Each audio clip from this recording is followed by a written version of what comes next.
lead looked secure, particularly as it was a goal with a Liverpool champion stamp, fashioned over the length of the pitch and finished off by the natural strength and balance that are as much a part of John Barnes as his natural skill and control. But Rangers, without a league win in more than 2 months, never looked beaten. And midway through the half, they equalised thanks to one of those moments for Bruce Grobbelaar. More bad luck than bad keeping. Mark Falco's header was bouncing away from the goal line when it struck the starting keeper on the shin before he could get a hand on it. Falco looks like he's claiming it anyway. Goalkeepers also made the headlines at Highbury, where Arsenal closed the gap at the top with a comfortable win over Derby. Alan Smith taking just 4 minutes to beat standing keeper Martin Taylor. Limpar, also the provider for number 2. Davis pressurising the inexperienced keeper. Paul Merson taking full advantage of the poor clearance with a superb shot from the angle. The ball crossing the line before Paul Williams' clearance. But it was David Seaman who produced the biggest talking point for Arsenal's lowest crowd of the season 12 minutes from time. A long clearance upfield, catching Taylor completely unaware and out of position. Tipping the ball onto the bar, only to see Smith on hand to claim his 9th goal in 8 games.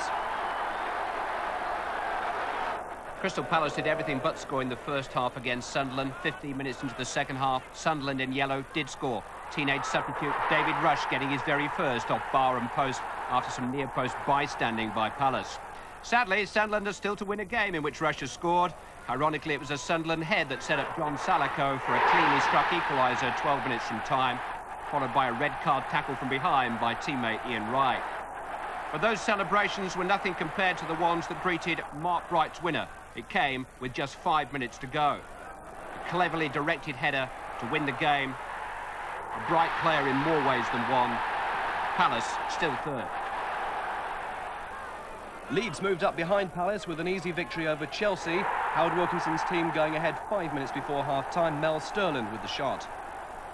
Chelsea re-emerged after the break without injured defender Tony Dorigo, and Leeds took full advantage. Lee Chapman superbly heading his side into a 2-goal lead from Strachan's free kick. Chapman was certainly the hero of the day for dominant Leeds. He was also on hand to claim a belated Prezi from the confused Chelsea defence, Townsend's mistake, and it takes just a touch to beat Besant. Chelsea briefly threatened to come back as they desperately fought to save their unbeaten run. That Dixon-Jury combination coming up trumps yet again. This time, Jury's cross and Dixon's perfect header wide of Lukic. But Leeds killed off the game 10 minutes from time. Mike Whitlow coming off the bench and celebrating his return after injury with an unstoppable 25-yarder.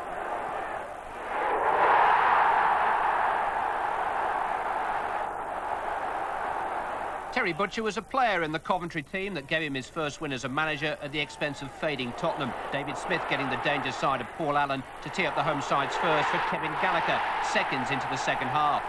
That's 7 for him in the month since Butcher took over. He and David Speedy were the common denominators in the 2 Coventry goals. Spurs keeper Eric Torsvet tried to stay on his feet to thwart Gallagher, but the ball hit the wrong side of his nose and fell kindly from Michael Ginn. 2 in 6 minutes enough for Coventry, 4 points out of the last 15, not nearly enough for Spurs. Well, Manchester United moved up to within 2 points of Spurs thanks to a Hughes-McClare double act against Norwich. Hughes grabbed the first, a typical piece of close control from Pallister's chip. It was good to see Brian Robson back in United's lineup, and Robbo played a big part in goal number 2. Brian McClare finishing off the move after Neil Webb's defence-splitting pass.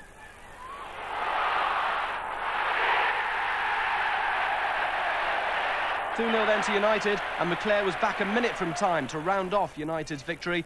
Another Webb pass and a great finish.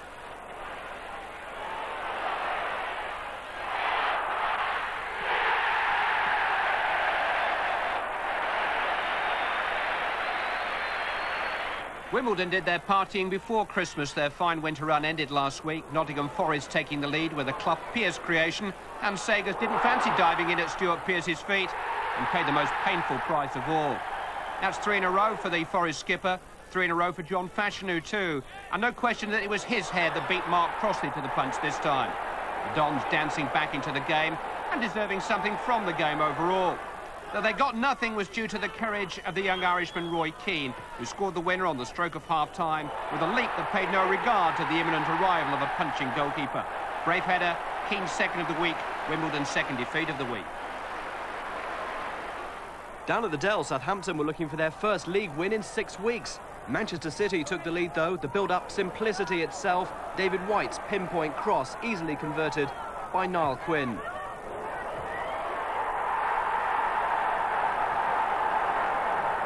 But the Saints were soon back on level terms. Big holes exposed in the City defence. A fine through ball. And the coolest man on the field, Barry Horn, as he fired home.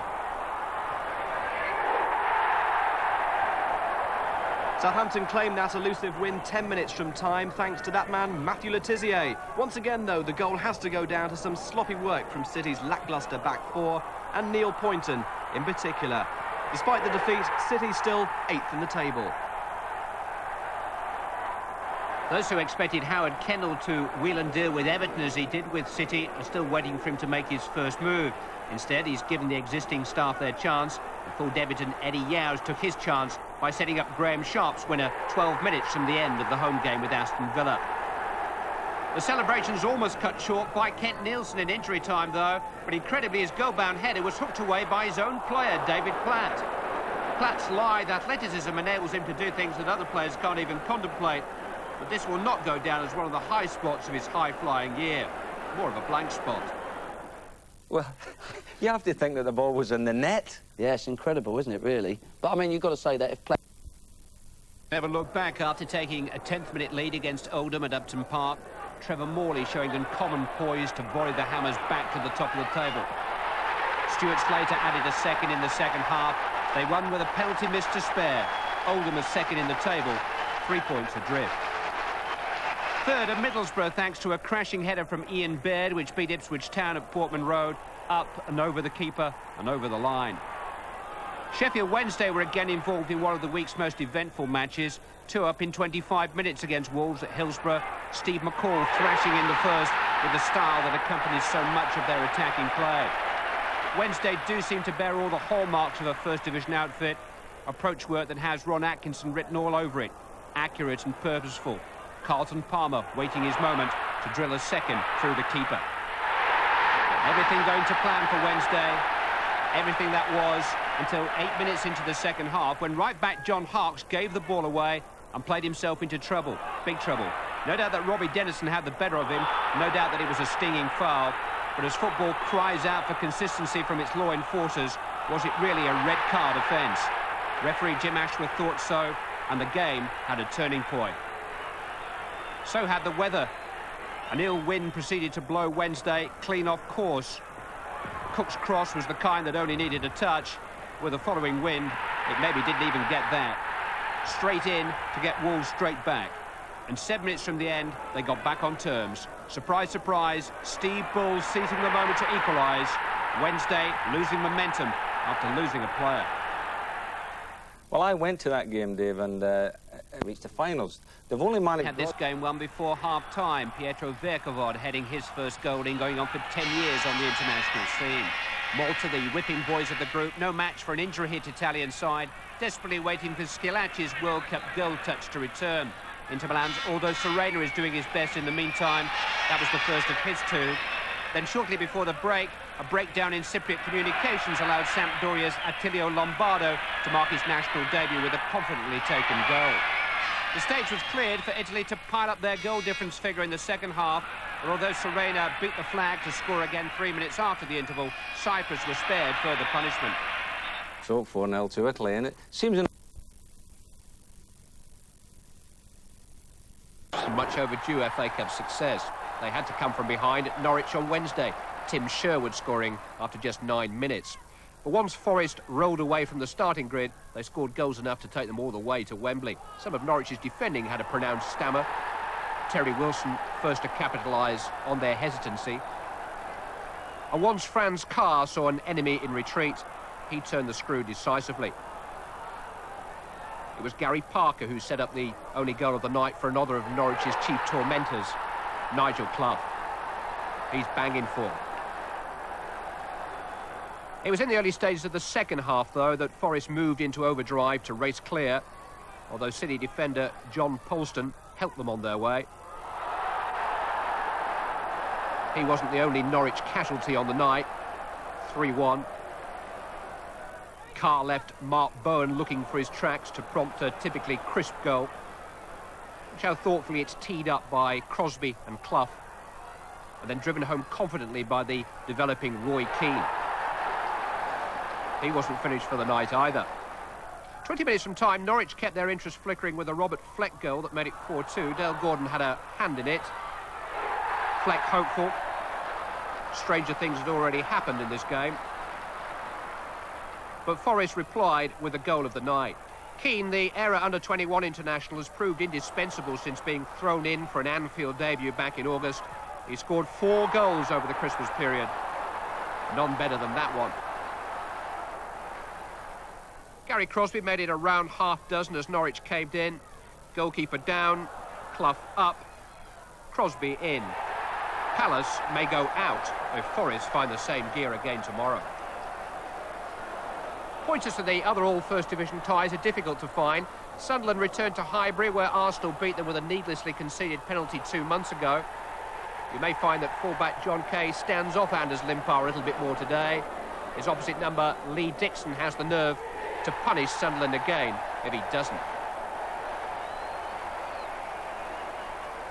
Sheffield United beat their cup opponents Luton Town as recently as Boxing Day. Brian Dean's strength and single-mindedness swung that game. There's no bigger handful in the First Division at the moment. Manchester United's defence begins on Monday against Queen's Park Rangers, who they beat back in early September when Mark Hughes was stuck on their substitutes bench. Brian McClare was part of the reason. He got the first that day. But Mark Robbins was the man who was filling Old Trafford in the autumn, scoring goals with an expertise and a flair which looked certain to guarantee him a red shirt for years to come. And yet Robbins' appearance at White Hart Lane on New Year's Day was his first for 2 months. I'm sure Rangers will be delighted to see him back in contention. A real natural in front of goal. But then the same could be said about their own Roy Wegley, who slotted in the third of his 15 goals that day. He's showing no signs of drying up. United beware.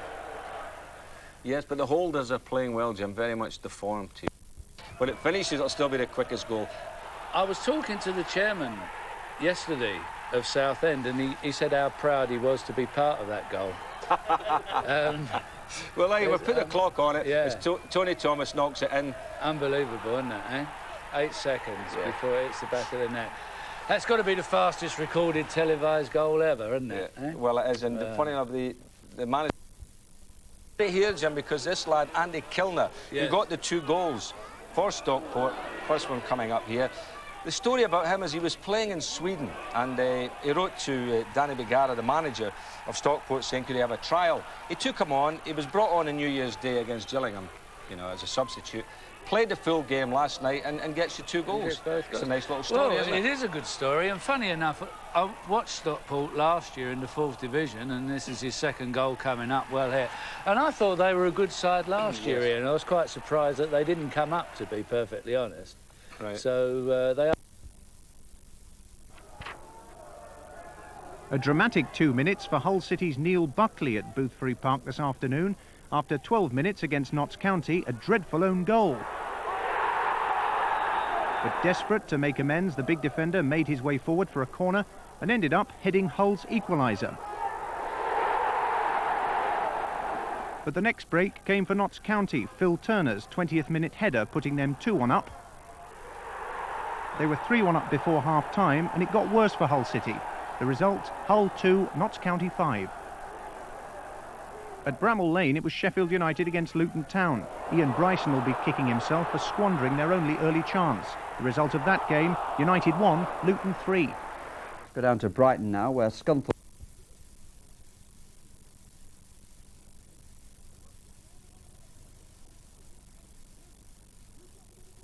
A brave face before a game which could cost him his job.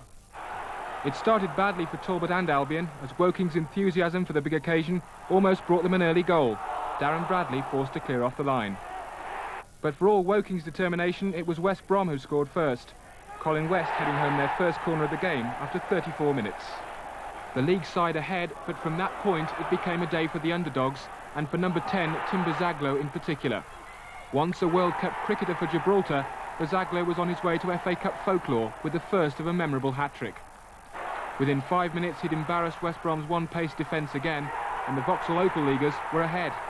And West Brom again had no answer when Woking made it 3-1, Bazaglo accepting his hat-trick and the acclaim of the travelling support.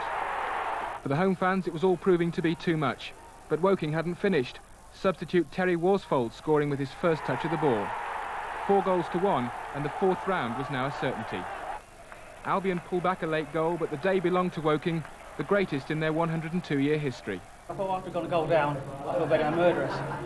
But we went in one down, and we just battled back. We got lucky breaks, and we deserved a win. Traditional celebrations in the victors' dressing room. Several teams more illustrious than West Brom will be happy to avoid Woking in tomorrow's fourth-round draw. There was another surprise result at First Division Chelsea. They went out to Oxford United, a club struggling at the bottom of the Second Division. The first of Oxford's goals came just before half-time through a fine strike from Lee Nogan. Second half goals from Durnin and Maggleton helped complete a 3-1 defeat for Chelsea, their fourth in a row. Alan Smith's goal-scoring form for Arsenal continues. He got the first in the win over Sunderland, and John Ebrell of Everton got both of his sons. Mick Quinn scored the opening goal against Derby County. 3 minutes later, their conclusive goal came from Mark Stimson. Newcastle 2, Derby 0.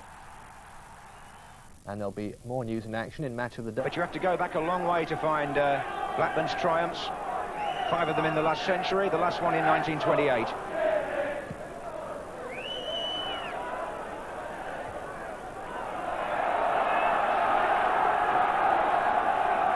Blackburn now attacking the town end where their supporters are mostly congregated.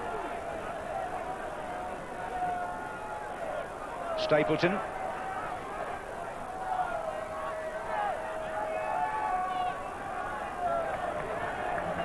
Liverpool's fans are at the Darwin end. And a very good atmosphere it is inside the ground as well, as David May goes across to take the throw. He's got Stapleton to aim at, and Gale. And there's Garner! Simon Garner has scored for Blackburn Rovers in the first minute of the second half. And what a good finish by the man who's been out most of the season, but is the club's record scorer in their history, and that's why he didn't need asking twice. And Stapleton causes confusion from the long throw. Garner swept the ball home, and what a cup tie we've got now. The Liverpool defence couldn't cope with the throw. It may actually have flicked off Gillespie, and Garner buried it.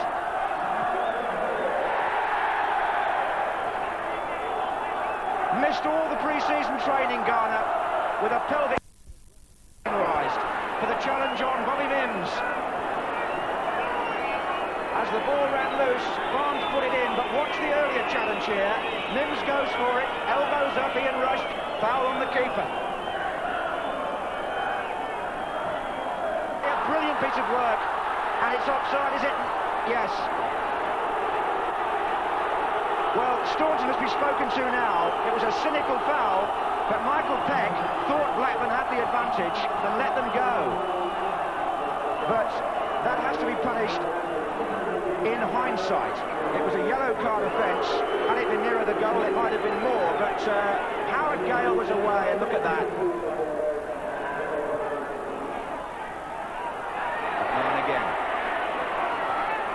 Dangerous position, and Kevin Moran, who has to live with the fact that he was the only man to be sent off in the FA Cup final, is certainly going to be dealt with here by the referee. It's off. He's off again. Now this may change the game completely. McMahon plays the through ball towards Ian Rush. Kevin Moran goes across. Rush tries to take it the other side of him. Well, it was obstruction. But whether it was the cynical, so-called professional foul, one would have to consider. Kevin Moran is sent off again, and the Blackburn crowd anyway applauding on. But Blackburn Rovers are down to 10 men, and we have an ending drama here at Ewood Park. Staunton. Flag was up anyway, there was a player offside, and Blackburn Rovers now You can't have one rule for one and one rule for the others. If Moore and went, Hussain has to go, and it's 10 men each now. That would have been a goal-scoring opportunity in the same way. Simon Garner got a lucky rebound initially, to be fair, but when he went for it, look at that, he's pulled him back. Well, it's a free kick to Blackburn Rovers. Driven wide with a player in an offside position anyway. So, Kevin Moore sent off, Glenn Hussain sent off, Michael Peck applying the letter of the law, and this is why. Simon Garner gets the rebound, he's going to go on to have a little run at goal, and there's the trip. McMahon to Mulvey. Good skill. But Blackburn have pulled players back. Stapleton working overtime to shut the space down here. Nicol. Gillespie's waiting in the penalty area. And here he comes on the bar post now and puts it over the bar. A chance for Liverpool and Gary Gillespie from a good cross by Steve Nicol, who picked him out beyond the last defender, but it was just over.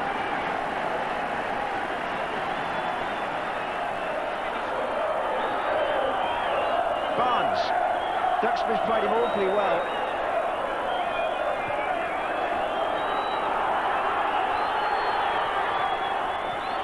John Barnes skipping away from one challenge, trying to turn inside the second. Mulvey, McMahon. They've still got time to save it. Nicol. Floated in, rushes there. David May, good interception. Rosenthal. Houghton. Nicol. In again. May out again. Houghton. Room for a shot. May a third time, the centre-half. Heroics there by the 20-year-old. And down on the bench, Don Mackay and the coaches there shouting out the instructions. Barnes again. It's stoppage time, but it's Barnes. Oh, and it's still in. It's Gillespie. Stoppage time. Shepstone. Anywhere will do for Blackburn, but it could have been further up the line. Nicol. Gillespie still waiting in there.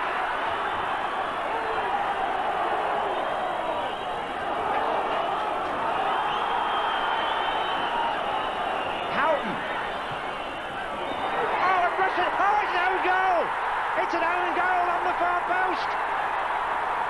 I think it's Atkins. Liverpool have been saved in injury time by a dreadfully unlucky own goal by Blackburn Rovers. Ray Houghton crossed it. Bobby Mims waited. It fell to Atkins, I think, and he put it.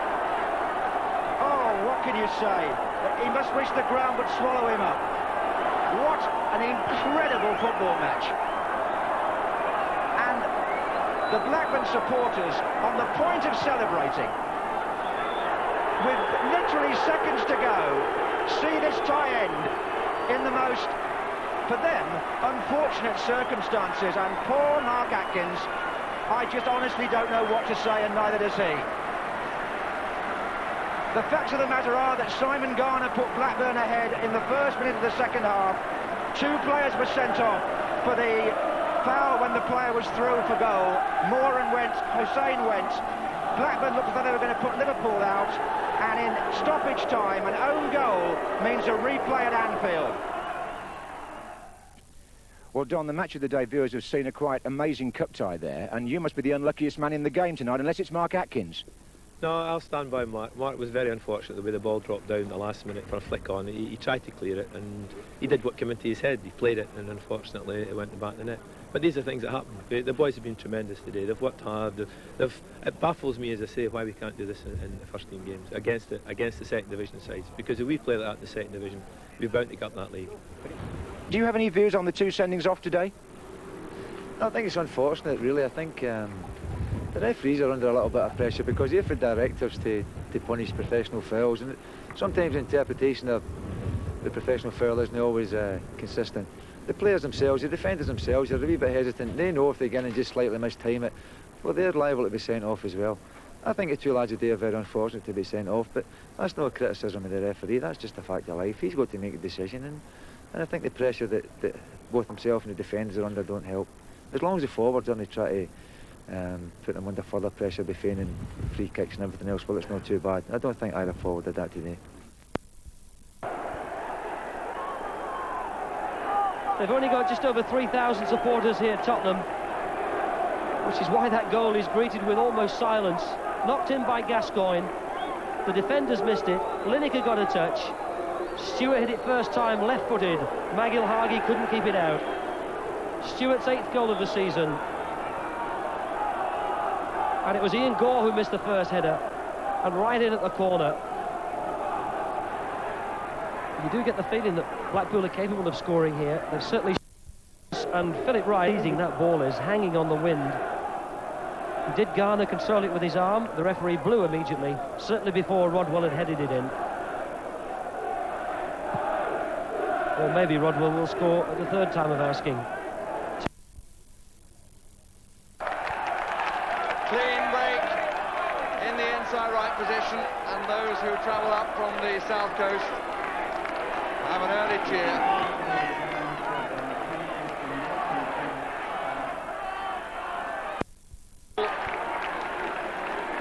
And in the 31st minute, Whittingham gives the second division side some real breathing space.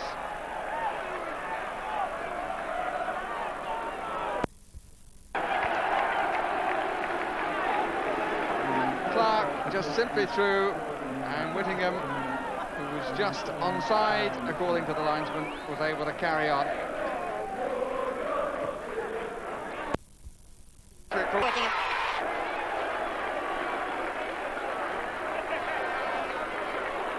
Goal coming with 8 minutes left. Russell's cross pushed out by Phillips, and Whittingham was grateful to take the offer.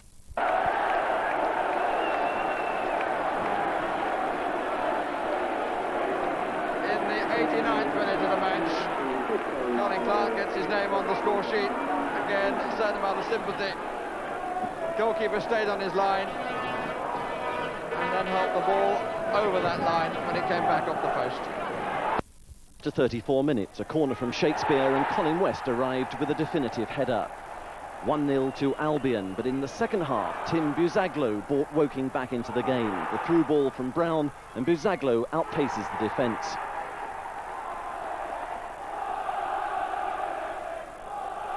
Keeper Rees narrowed the angle, but Buzaglo keeps his calm to find the net. That was after 58 minutes, and 10 minutes later, Buzaglo is through again, and despite Rees's efforts, he manages to put it away. The extra bit of pace and power all important, and Buzaglo very aware where the goal is.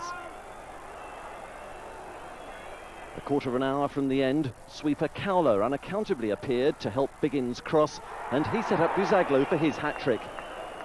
Woking 3-1 up, and by no means flattered by that lead. Again, it was a case of good control, a decisive shot, and the defence really caught out. From Shane Wye's cross, substitute Terry Worsfold makes it 4-1 with a neat header. Worsfold had only been on the field for a couple of minutes, but it was a telling first contribution.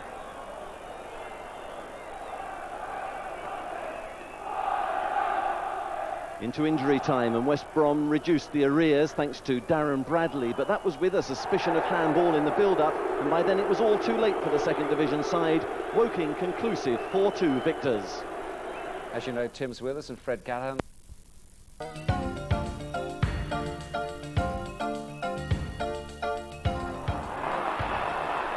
At St James's Park, Newcastle and their famous black and white stripes made it more difficult for the fans to call for the sacking of manager Jim Smith, with a 2-0 win over First Division Derby. Mick Quinn got their first goal just on the hour, Peter Shilton an interested observer. Mark Stimson settled it 3 minutes later, 2-0 the final score. They love a cup run in Newcastle, shares in Brown Ale are 10 points up already.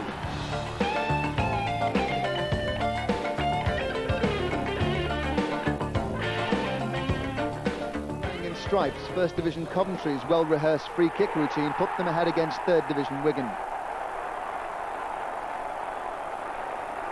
Mickey Ginn the scorer, but they paid the penalty for wasting other opportunities. An injury time equaliser made Coventry, beaten by Sutton and Northampton in recent seasons, start to worry. Substitute Darren Patterson the scorer for Wigan. Is it time for another Coventry FA Cup wobble?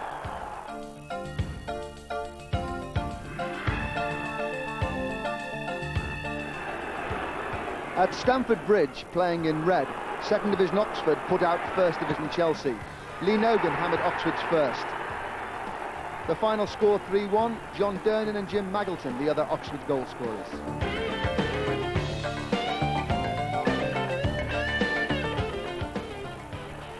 Fourth Division Aldershot in red sacrificed home advantage for their tie with 2nd Division leaders West Ham and took the tie to Upton Park. It ended 0-0 thanks to a great double save from their goalkeeper Peter Hooker. A replay is needed. The biggest cheer came from the Aldershot bank manager.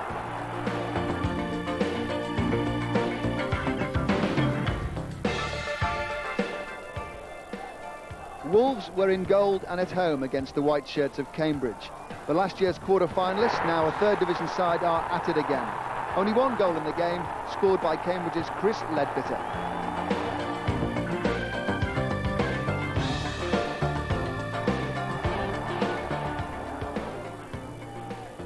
Second Division Bristol Rovers in blue and white lost their goalkeeper after 37 minutes of the game with Crewe, currently struggling in Division 3.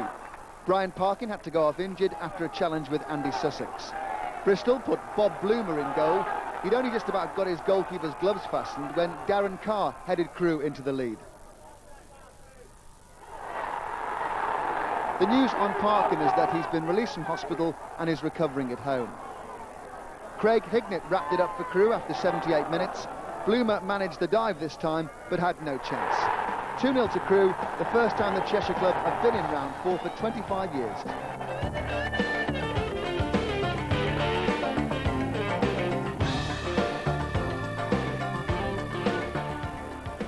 And finally, in Everton's 2-1 win against Charlton, maybe the goal of the day. John Everill had equalised for Everton early in the game and then chipped this little beauty to send the Blues into round 4. Everton went to Wembley 4 times in the 80s and they're on a roll. 4 wins in a row now under Howard Kendall. That was a good goal, Trev. Do you know much about Everill? Fashion cleanly, but when he was put away then, he made no mistake at all. That was a devastating shot. Ball ran a little unkindly for Comin, and once he'd lost his balance, McGee steadied himself and planted it across Spink, and that puts Wimbledon 1-0 in front.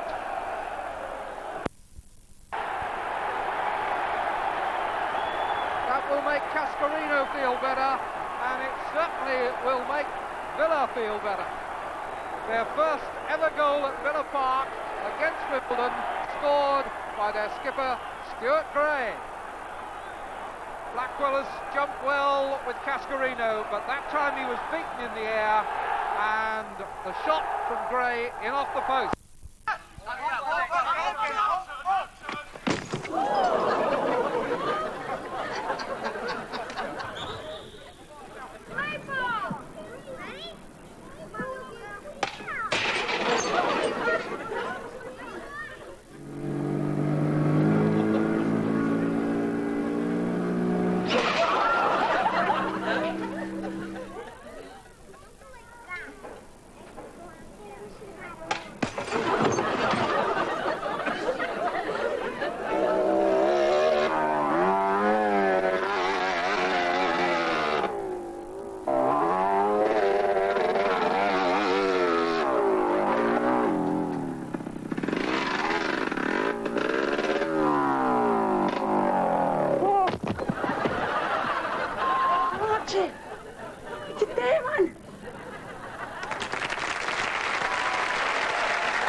But Sheffield Wednesday are definitely through to the 4th round.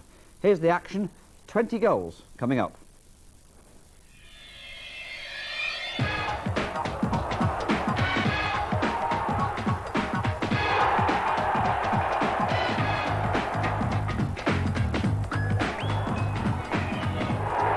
At Oakwell, a real Yorkshire derby. Barnsley enjoy playing against Leeds, it brings out the best in them. Look at this for an attack. Steve Agnew eventually testing John Lukic, who, by the way, was brilliant yesterday. Then a goal for Barnsley disallowed, quite right too. Bramall's elbow, not exactly subtle. Another great Lukic save coming up. Archdeacon's shot, and those who question £1 million spent on him, eat your words. This shows you how windy it was. Lukic usually kicks well into the opposition's half. Brendan O'Connell, exciting player, sees his chance. Good save again.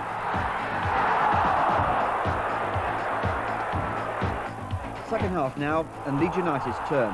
McAllister robs Taggart and does everything right. Well, nearly everything. United's goal after 81 minutes. Sterling playing his best football of his career. Lovely mover. And then controversy, a clear handball. In fact, there, one of the best saves I've seen all season. But they'll go to Ellen Road on Wednesday despite that. 7:45 the prize is a trip to Arsenal in round 4. Sheffield United bowed out dismally. Luton went close in the opening minutes. And if only United had scored from this chance. Ian Bryson couldn't have been closer. Luton's first though. In the second half, Black's cross, Farrell's header.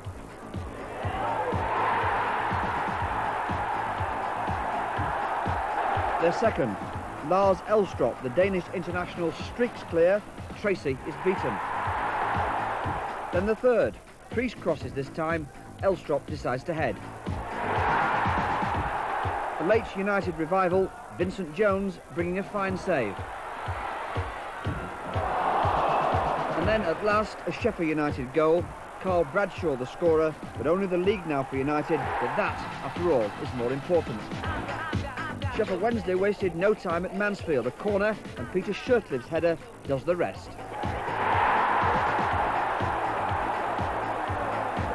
Mansfield's best chance fell to Christie in the first half, but Turner covered it well. Another chance coming up for Wednesday. Carlton Palmer was outstanding on Saturday. He turns Charles inside out. Danny Wilson's header well saved, and then his shot blocked by Clark. Second half, Palmer clear again, and his cross leads to the penalty, which sealed it for Sheffield Wednesday. Not much doubt about that one either. John Sheridan, no mistake, it's Millwall next in round 4 away.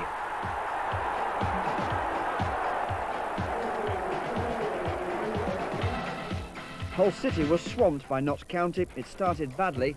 Buckley's own goal. Very unlucky though. 2 minutes later, he makes amends and scores at the other end. Sadly, County just embarrassed City's wafer in defence from then on. Philip Turner finding City keeper Hesford in no position to do anything with that header. 2-1 became 3, Dan O'Riordan's header at the far post. Second half now, and Bartlett sealed the match, although to all purposes it was over at half-time. Soft goal, I think you'll agree. County's fifth was a fluke, or was it sheer brilliance? Lund hitting a volley which could have gone in the Humber. It didn't. And then a late consolation for City, McFarlane's thunderous free kick.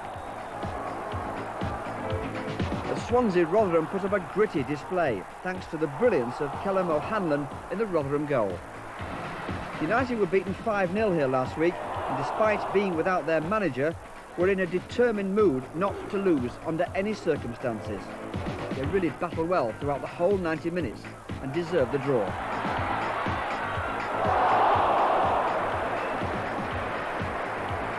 Thanks to him, the hero. Scunthorpe tried everything to keep up with second division Brighton, but Mark Barham opened the Seagulls' account after 26 minutes. But Mickey Buxton's boys hit back 8 minutes later. Andy Flounders eventually scoring after that penalty. Again, not much doubt about it. Well taken.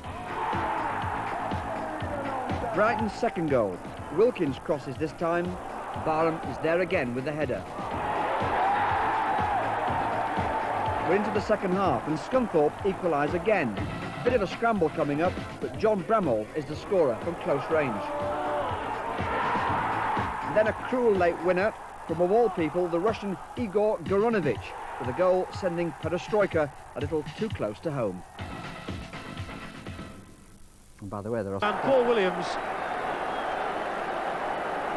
despite Dearden's brave attempt here, it was a poor ball out of defence which cost Hull dearly there. Hurst with the header on, and a little flick from Shotton. Williams' shot saved by Dearden, but he was there to pounce when needed. 1-0 Wednesday. And Norwich scored it. Good one-touch passing sent Jerry Goss away down the left, and he picked out Tim Sherwood. After 3 league defeats in a row, Norwich was suddenly feeling good. And this in a first half when Leeds had the better chances. After the break, 2 Gordons together. Strachan of Leeds and the Norwich number 7, Dale Gordon. And it's he who'll remember the day with more pleasure. Sherwood again involved down the right. Robert Fleck's control sees off Chris Fairclough. And Gordon is goal side of Mike Whitlow. Second league defeat in a row for Leeds. Norwich 2, Leeds 0.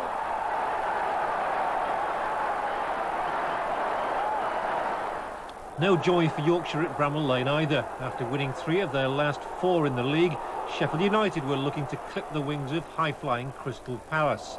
Vinnie Jones set them forward, but not even a perfect cross from a young Bryson could induce Brian Dean into the sort of header he normally buries into the net. And as so often happens in these situations, it was the form team who got the one break going. Eddie McGoldrick's run was purposeful, but he was a shade fortunate to get the ball back for a cross which Mark Bright lashed home with relish. His 12th of the season, good enough to beat United. 1-0 the final score. Which means Palace closed the gap on Liverpool and Arsenal, who both drew 0-0 away, and Leeds in 4th place are now 6 points behind Palace and only 1 ahead of Manchester United. No joy for bottom place Sheffield United, except that the next 5 teams above them also lost. Next week the Blades are away to Manchester City, who incidentally play Everton on ITV at 2:55 this afternoon. It's been a pretty awful week for Barnsley. Knocked out of the cup by Leeds, they were looking for vital league points against Millwall, and started promisingly enough. Steve Agnew's mazy run and shot left Barnsley's fans happy, even if Agnew himself seemed unmoved. Millwall's response was swift. Teddy Sheringham worked his way around Clive Baker, but there were enough bodies around to keep out John Goodman's shot. 5 minutes after Agnew's opener, there was an even more meaningful reply though. Brendan O'Connell is the man to bring down Les Briley, and his dejection is to be compounded even further. It's Teddy Sheringham who steps up to dispatch the perfect spot kick.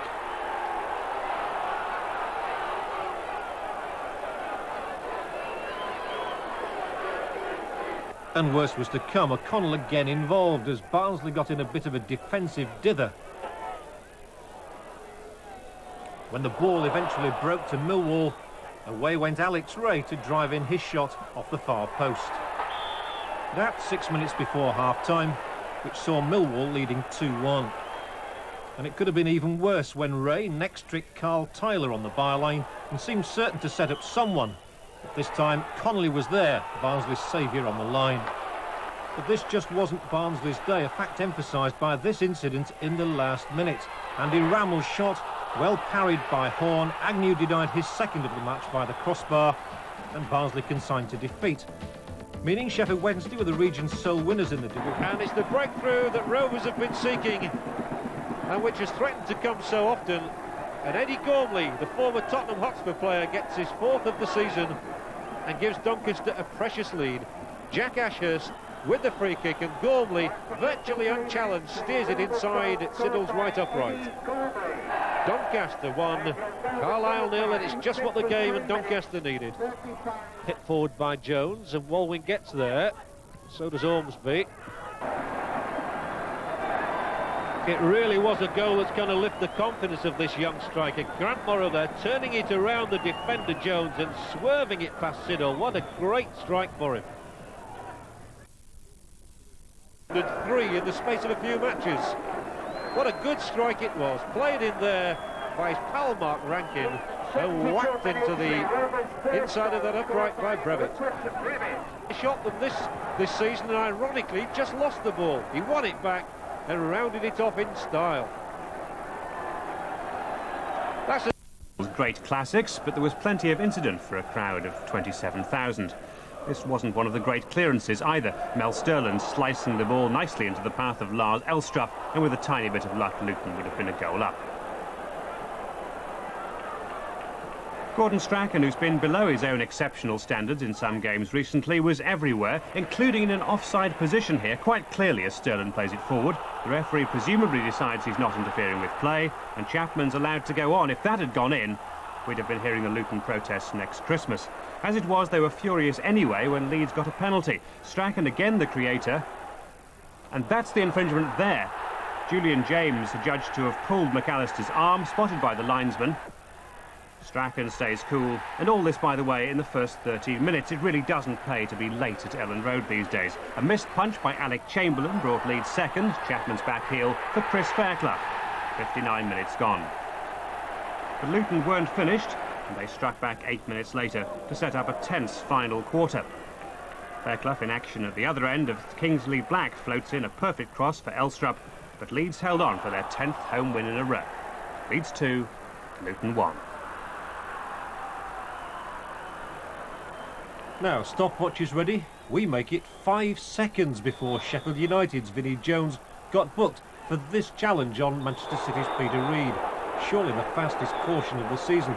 Not a vicious foul, more of a body check. United actually had the better of the first half, but it was the old story about not taking chances. City did when Reid, chased by Jones, sent David White away, and his cross slickly converted by Mark Ward. The same man who scored twice against Sheffield United for West Ham last season. United had had 3 other players booked by the time Jones was sent off, after being induced into a trip on the Manchester City player-manager that he'd actually ridden. Referee Ellery reached for the red card, and although Bob Booker protested on his behalf, Jones himself seemed resigned to his fate and left his colleagues to continue the fight. Again, it wasn't to be Sheffield United's day. The prompting, first from Reid, then from Ian Brightwell. Niall Quinn couldn't get a decisive touch, but City's victory confirmed. A goal right out of the top drawer from Ward. Manchester City 2, Sheffield United 0. And this is the state of Division 1 right now. Arsenal are the new leaders. Liverpool drew and Crystal Palace lost, so Leeds gained ground on both of them. Liverpool have a game in hand on the rest. Sheffield United's plight was heightened by their defeat and Sunderland's victory over Chelsea, and it'll become even worse if Derby County overcomes Spurs in the live match this afternoon. In Division 2, Sheffield Wednesday were up against a Charlton side much improved from the one they beat at Selhurst Park earlier in the season. Lee's cross here, Dyer's nod back, and Carl Leeburn straight at Chris Turner. That was only the 2nd minute, and in the 12th it was Wednesday's turn to be wasteful. Carlton Palmer, the creator, and David Hurst away, and credit here to Bob Boulder, the goalkeeper, attacking the ball, unsettling the striker. In truth, Charlton gave as good as they got on a frozen surface. More pressure here. Mortimer's cross. No real distance on King's header. Kirbishley, Leeburn, and just a hair's breadth away. In the second half, Sheridan's corner for Wednesday. Won by Hurst, Pearson, Shirtliff, Hurst. Certainly wasn't his day. Nigel Worthington was in Wednesday's starting lineup for the first time in 7 matches. Here's cross finding Viv Anderson. And it's Nigel Pearson with a header again straight at the goalkeeper. Ron Atkinson said he felt as bored as the fans did. 0-0. Oldham's plastic pitch was the setting for a Roses duel. Barnsley needed to win if they were to close the gap on the leaders. But Oldham, as formidable as anyone at home, struck first when Ian Marshall was given time to beat Clive Baker's brave dive. That after just 14 minutes. Marshall got Oldham's winner at Barnsley earlier in the season. Oldham, unbeaten in 14 home games, have scored 39 goals at Boundary Park. And they nearly teed up another one here. Andy Ritchie working the ball back. Richard Jobson only just failing to oblige. Now for Barnsley's best effort, an Ian Banks corner, curling perfectly, Brendan O'Connell unable to keep it down. Now is this the goal of the season or a fluke? Credit Andy Ritchie with tenacity for chasing and winning the ball from McCord. But does he really mean to swerve this one over the stranded Baker? No doubt he'd say he did. Ritchie and Oldham had the last laugh. Oldham 2, Barnsley 0. So an unhappy day all round in the second division. Wednesday's single point, the only crumb of comfort. Hull went down to their 11th away defeat in 14 matches at Swindon. Wednesday's 8th home draw leaves them trailing West Ham by 10 points and Oldham by 5. Notts County are 4 behind Wednesday after beating Middlesbrough. Barnsley slipped out of the playoff places. Despite their position, all is not lost for Hull City. They're still a mere 4 points from safety. The bottom 6 all lost yesterday. In Division 3, Grimsby may have had their troubles in recent weeks, but they still play inventive football. Childs and Gilbert working a neat move at speed from this corner. Childs' cross, and Mark Lever's first goal since October the 2nd. Grimsby won up in 14 minutes. And here's another well-worked goal. 38 minutes, Wood's flick, and Tony Rees. Grimsby have a strange record. They'd only scored in 2 of their previous 7 games, but on those occasions they'd hit 3 and 5. And here's the third against Preston. Gilbert looking up, seeing Tony Rees in space. 3-0.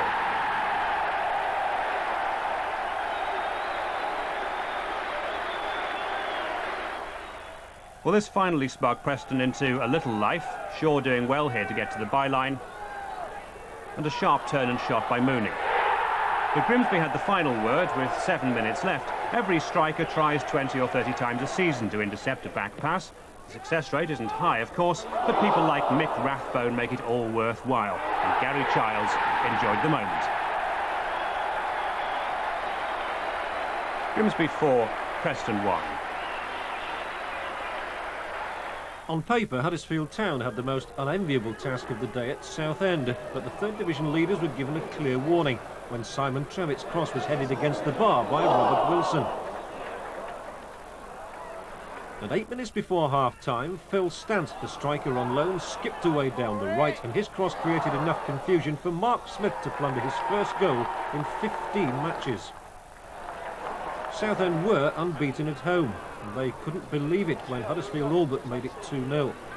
Charlton's ball in, and it's Ewan Roberts heading against the bar again. This was undoubtedly one of Huddersfield's best displays for a long time. Even so, they still had to call on all the experience of Steve Hardwick to save them twice. First to keep Andy Ansar at bay after Benjamin's nudge on, and next to thwart Tilson, who managed to break the offside trap but couldn't ruin Town's day. Southend 0, Huddersfield Town 1.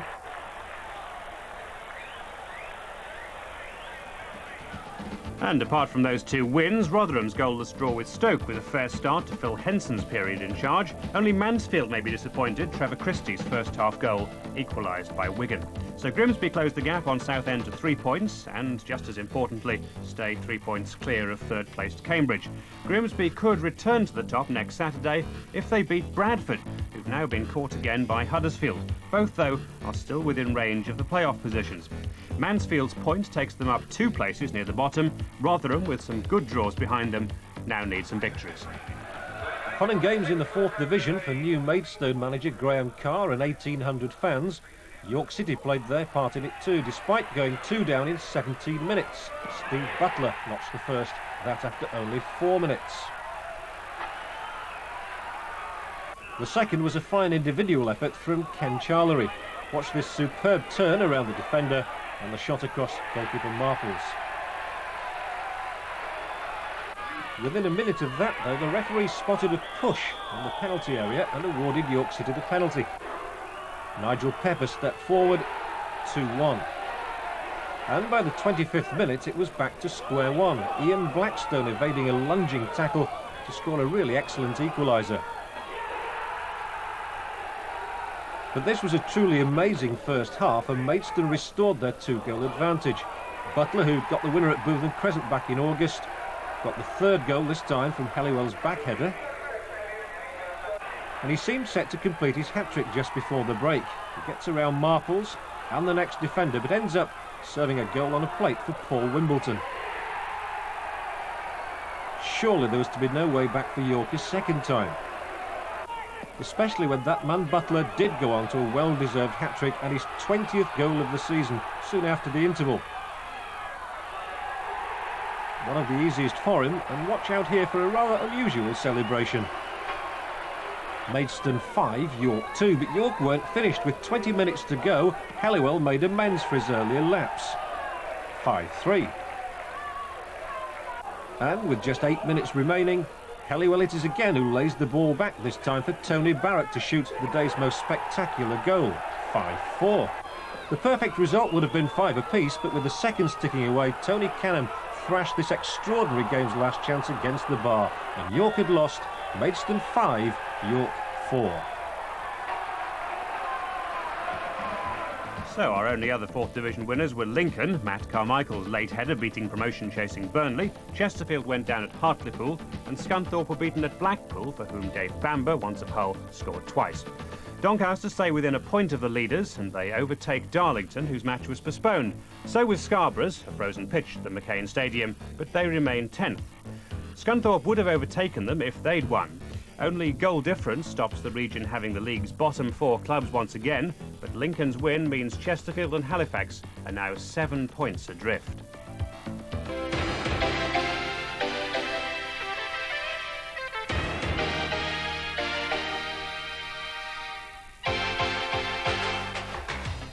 Having won their previous 5 games, Everton were no pushovers for the league's most consistent side. They held out until just after half-time when Perry Groves got away down the right. Smith dummied and Paul Merson celebrated a new 4-year contract by putting Arsenal top for the first time this season.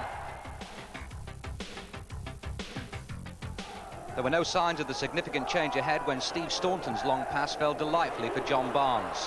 1 touch, 2 touch, 3. It looked to be business as usual. But Liverpool have failed to win 6 of their last 9 league games. Wimbledon's point was no fluke, and neither was Warren Barton's free kick.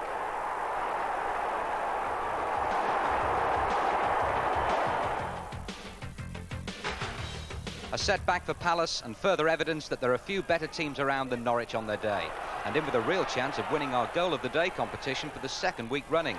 Jeremy Goss is first in the lead. Palace are beginning to rely quite heavily on Mark Bright. Only 5 goals since Christmas, and Bright has now got 4 of them. Norwich regained the lead when Robert Fleck took on Palace's heavyweight division on his own. Strong enough to keep going after tangling with Young and Martin, and clipping the ball in beautifully. Down, but not out. Fleck picked himself up to get his 4th in 4 games. Phillips to Sherwood to Fleck. Game, set and match.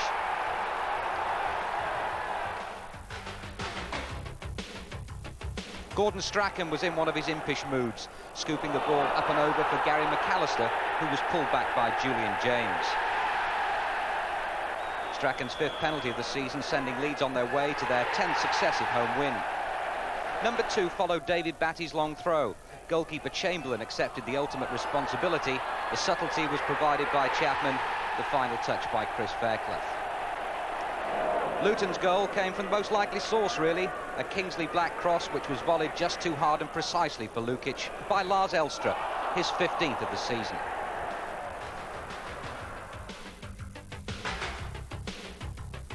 United came close to a rare away defeat. They were last beaten away from home at Anfield on September the 19th, 11 league and cup games ago. Mark Falco tidily giving QPR the lead. The fans were almost treated to another Mark Hughes special, but Steiskal saved brilliantly. But the Czechoslovakian goalkeeper, hampered by Andy Tilson, blotted his copybook 7 minutes from the end, enabling Mike Phelan to score his first goal for 15 months.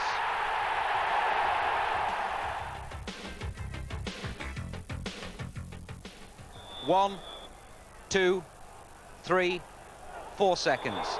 The fastest booking on record, Vinnie Jones.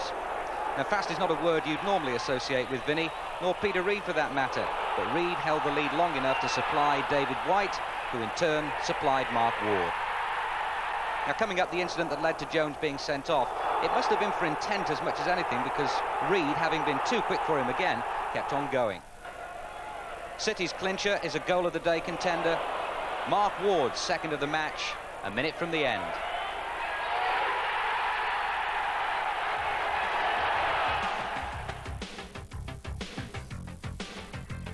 Three players have been credited with this one: Des Walker, Alan Shearer and goalkeeper Mark Crossley.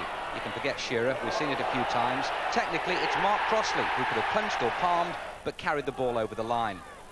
Only one claimant of the Forest equaliser, Nigel Clough, is 8th in the last 10 games. The Saint tends to go for teamwork when he's judging our goal of the day competition, but here's an outstanding individual effort to consider. Aston Villa's David Platt. Platt's 16th of the season, operating up front at Coventry. Coventry were a trifle fortunate to get away with their equaliser. Cyril Regis clearly ended up in an offside position. Not interfering with play was hardly an excuse. Mickey Ginn with his 4th in 7 games. Coventry's winner clearly illustrates why David Speedy's such a wanted man at present. Burrows down the right and a well-directed header by Speedy.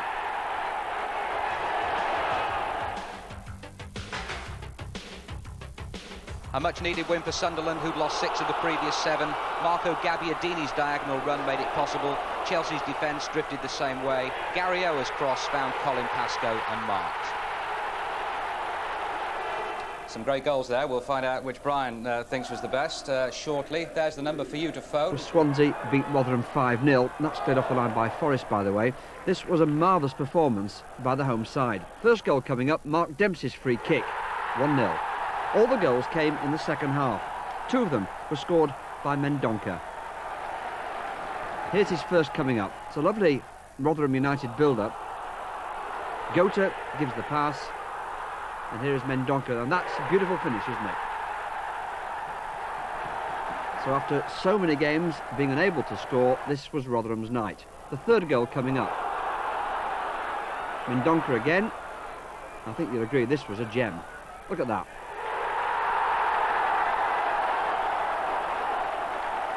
And to round it all off, the 4th goal, well deserved by Gota. Real battling goal this, and a tremendous result for Rotherham United. The first half was disappointing from our point of view. We sorted one. Deflection on the shot, it's in. It caught a Palace player and it spooned up. Clough. And Pearce! Oh, what a goal! That's brilliant! Well, Forest are about a minute away from a place in the 4th round here.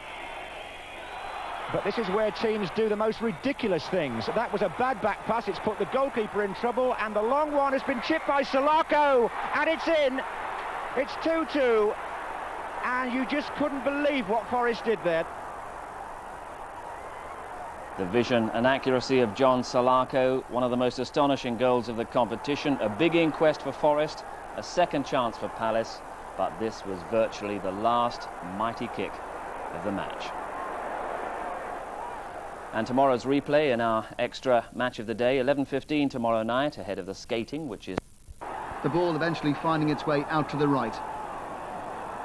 It was Barry Venison's pass that put in Rush for his 18th goal of the season.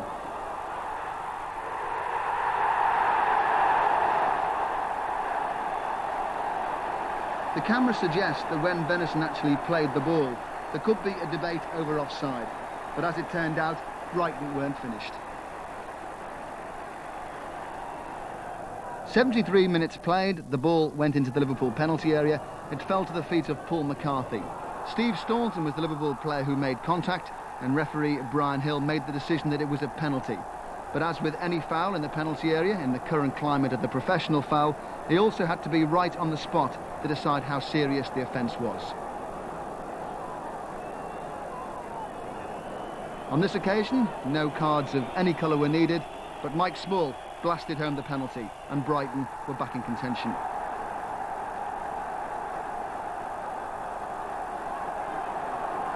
Five minutes later, 12 minutes from time, they were level. Small heading back across the goal for John Byrne, with a fair degree of difficulty to head in unchallenged. 4 weeks ago, Byrne was in hospital needing knee surgery. Today at Anfield, he needed saving from the Brighton crowd. A sensational comeback by Brighton, 2-2 it finished, replay at the Goldson on Wednesday, and don't remind Liverpool fans, but Brighton knocked them out of the cup twice on the run in the 80s.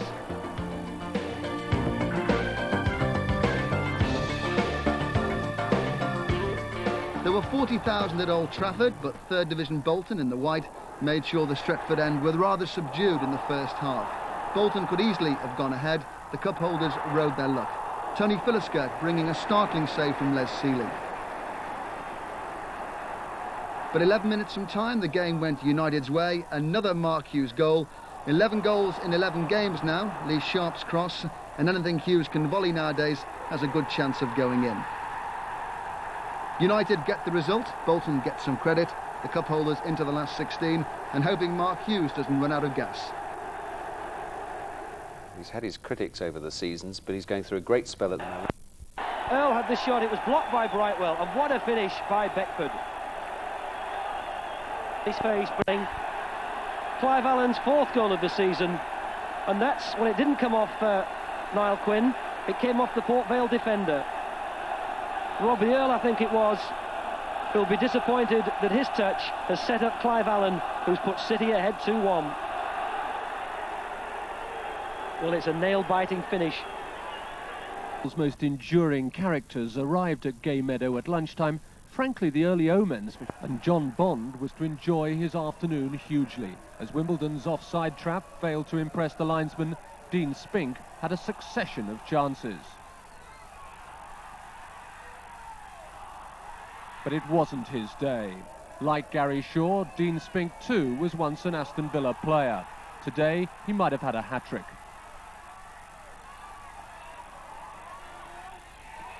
The goal that mattered, though, came 7 minutes from half-time. It was no more than Shrewsbury deserved. The cross coming in from Billy Askew, signed on loan this week. The finish from who else? Gary Shaw. Vintage Shaw, really, a reminder of glorious Villa days almost a decade ago. Wimbledon were to rally in the second half, and in the last 10 minutes, indeed, Alan Cork might have snatched an equaliser. Wimbledon wouldn't have deserved it. The final whistle wasn't long in coming. A famous victory for a struggling 3rd Division club, which had little reason to expect it, and a manager who was as proud as he was back at Wembley a decade ago. That's the FA Cup. And the hero of the day? I think, you know... It's often said that teams play better with 10 men. Well, in red, 2nd Division Swindon got the chance to prove it. Argentinian World Cup finalist Néstor Lorenzo bathed early, after 23 minutes in fact. Robert Fleck threw on goal, and really, Lorenzo can't complain. Small discussion with the referee, and the card was red. Swindon did manage to go ahead after 50 minutes. Steve White racing onto the through ball, and a good finish.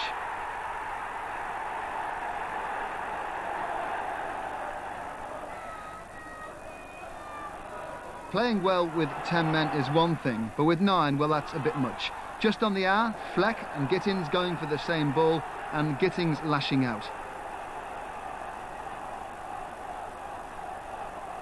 And once you look at the replay, maybe Gittins can't complain either. There was a slight debate into which direction he would actually go, but it was quite obvious it was off the field. Now things were going to be really difficult for Swindon, and 3 minutes later, Norwich were level. The ball played forward, challenge at the edge of the area, and Dale Gordon taking advantage.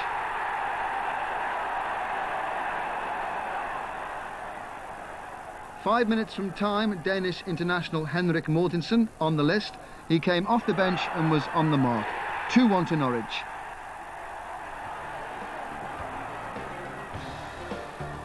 A minute from time, Fleck settled it from Mortensen's cross. Norwich 3, Swindon 1.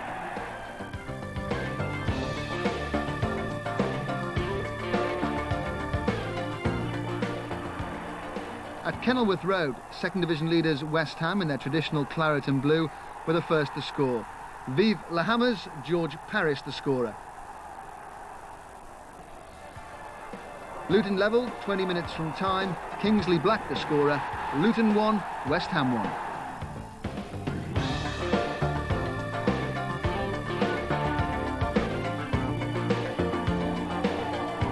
At the Den, it was hard to keep up with the action.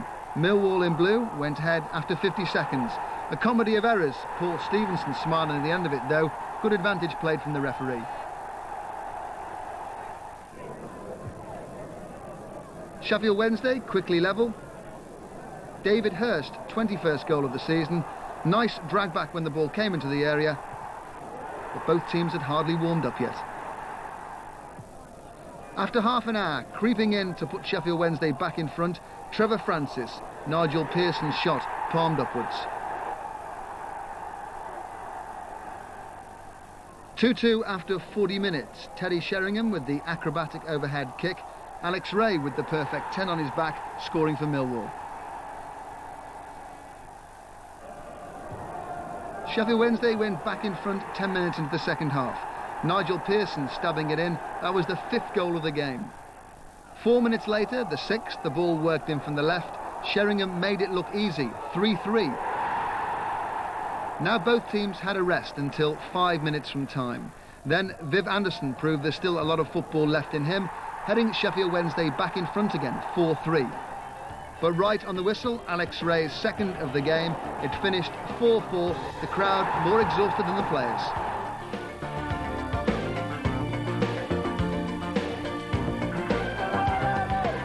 At Meadow Lane, Notts County, who are on a run this season, were in stripes to play Oldham. Phil Turner scoring 3 minutes before half-time. Oldham, last season's semi-finalists, were in trouble today. Craig Short settled it for County after 67 minutes. Oldham caught out to the near post. Notts County 2, Oldham 0.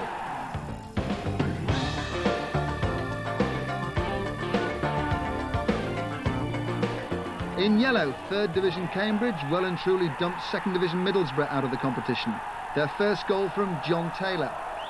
Taylor scored in the first 5 rounds last season. Cambridge, then a 4th Division side, went to the quarter-finals. Well, they're in the last 16 this season. Taylor seemed to have all the time in the world to make sure of today's win. His 2nd goal coming after 77 minutes. Cambridge 2, Middlesbrough 0.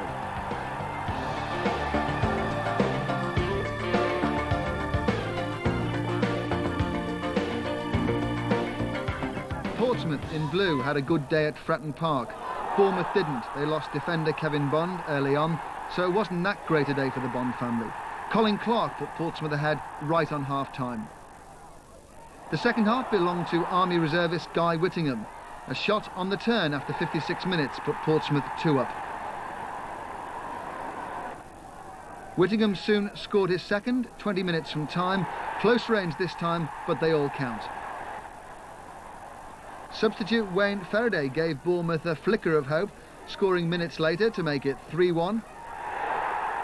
But Whittingham replied immediately, Steve Wigley doing the hard work. 2 chances for Whittingham to complete his hat-trick, which he comfortably did.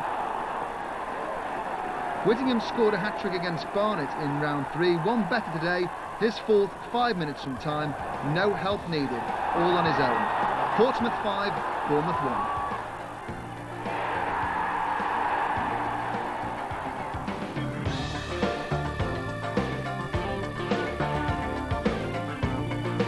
Any Crewe supporter who has seen his side play in the last 16 of the FA Cup would have to be at least 103 years old.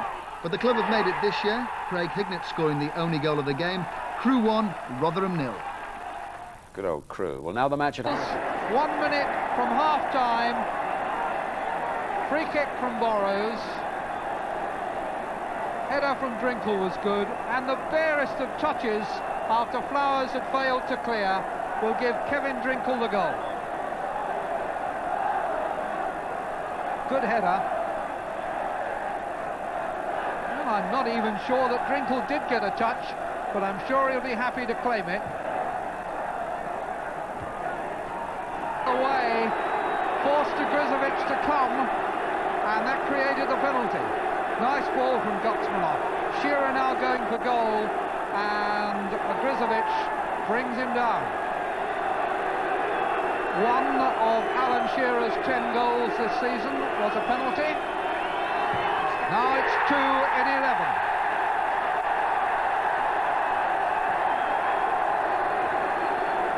think Emerson will have to take some of the blame for that, because it was his indecisiveness just outside the penalty area that started the trouble, that ended with Shearer planting the penalty high to Grzewic's right.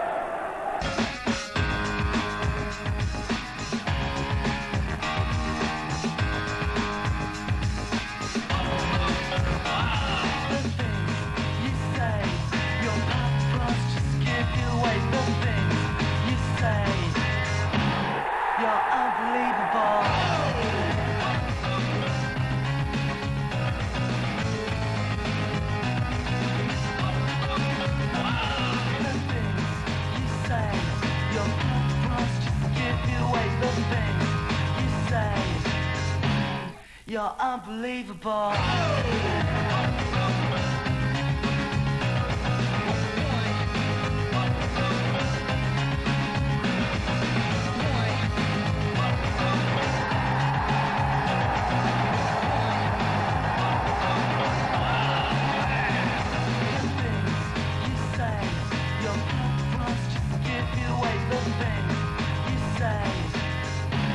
You're unbelievable.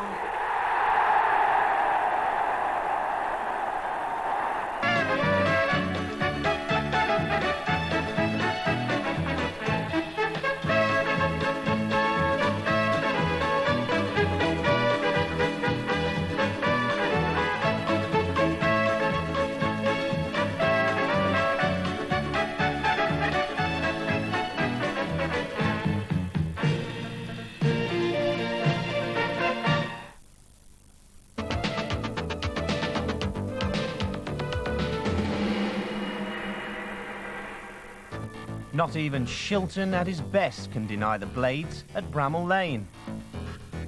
More heroics at Leeds Road as Huddersfield's revival continues. And Scunthorpe ride their luck to earn a point against Maidstone. First, though, to Valley Parade, it's Bradford City against Grimsby, your commentator, Nick Powell. Bradford's Lee Duxbury wins the award for the Barclays Young Eagle of the Month for Yorkshire, chosen by Trevor Cherry, the former manager here at Bradford City, and confirmed by the England manager, Graham Taylor. And it's second place Grimsby, wearing blue this afternoon, their change strip, who get us underway, and you can rest assured that no one will be keener to do well here than Neil Woods, formerly a Bradford City player, suddenly found his scoring form again when he joined Grimsby Town on loan, now a full-time Grimsby player. McDermott, Childs, Cunnington, good one-touch stuff from Grimsby, Rees, and that's a chance for Cunnington. Goalkeeper did well. Sean Cunnington got in there, only got 2 goals this season, but he's always looking for the chance to steal forward from midfield. And Bradford really got themselves in trouble here. Attempted back pass, and Cunnington was almost there before Tomlinson. Tomlinson did well. A chance for Bradford to break. Torpey, Duxbury, Abbott making the overlap outside him if he wants it, 4 ahead of him. Here's Abbott. And Bradford playing with some confidence. Torpey's header wasn't very far wide, and he's certainly found some space.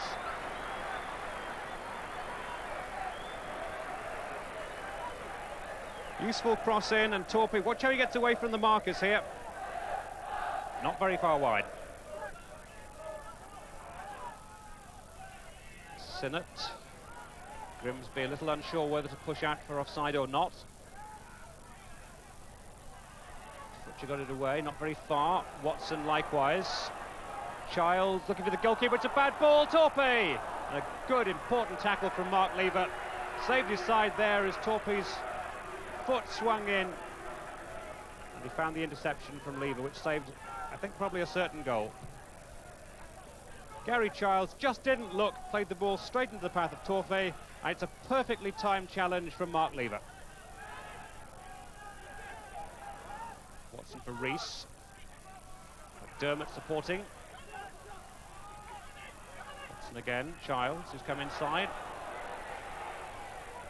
Woods, Cunnington, first touch let him down. Well, he should never have got the chance. Certainly the Bradford manager John Doherty will feel that his defence should have had that covered, and suddenly Sean Cunnington found that he'd got a second chance and he put it wide. Again, Lever's challenge enough to ensure that there's no danger to Grimsby.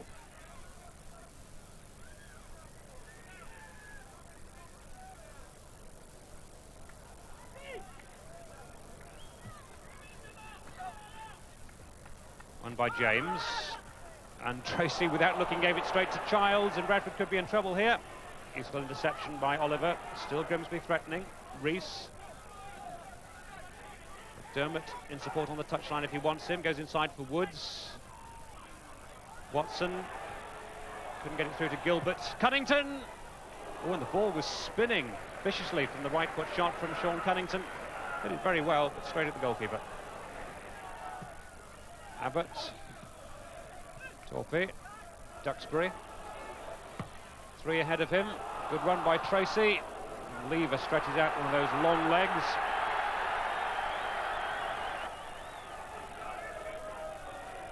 Duxbury thinks about the short throw for Abbott. Sides against it. Away by Lever. Abbott losing out to Cunnington. Here's Rees. And Rees gets the free kick.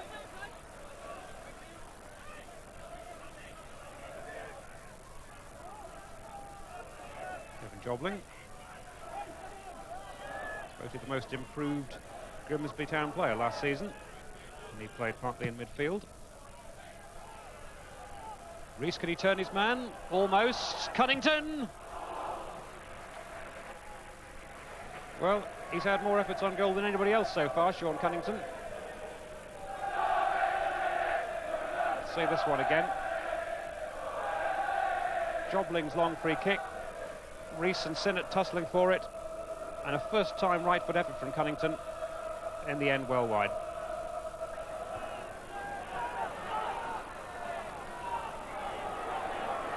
Tinian.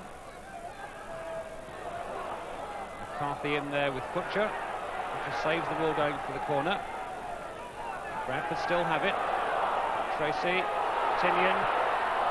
Useful interception by Gilbert. Now then, Grimsby have 3 against 2, but Gilbert slows it down somewhat. Here's Rees. Grimsby still pressing though, still 4 players forward. That's a useful ball forward for Watson. But a good challenge, well timed. Robbie James back, helping the defence, and Tommy Watson unable to capitalise.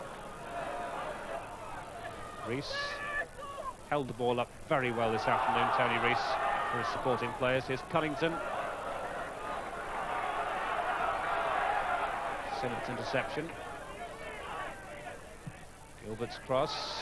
Childs. Well, he's not the best header of the ball in the Grimsby team, he'd be the first to tell you. Got the header on target, but no real power.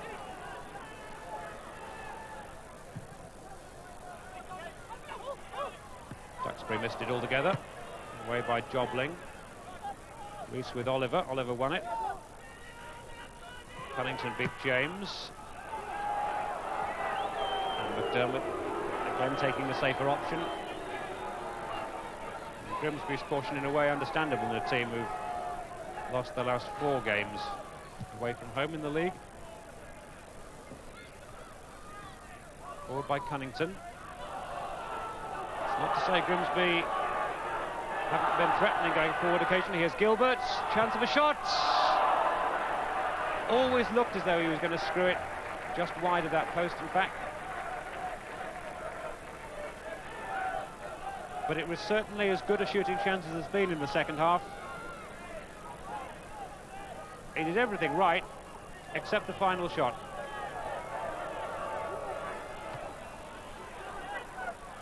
James challenging, beaten by Cunnington, who's had a good game.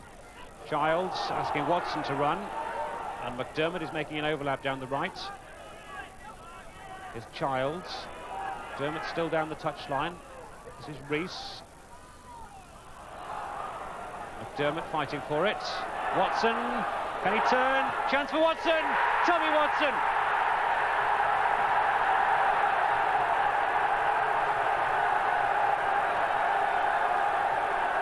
It's Tommy Watson's first goal since the last time Grimsby Town were featured on Goals on Sunday, back in October.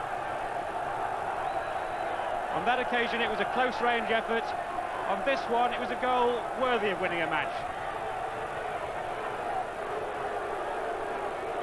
It's Bradford 0, Grimsby 1. Cunnington forward. It's beaten by Mitchell. Rees. Asking Woods to run. Oliver was in with the challenge.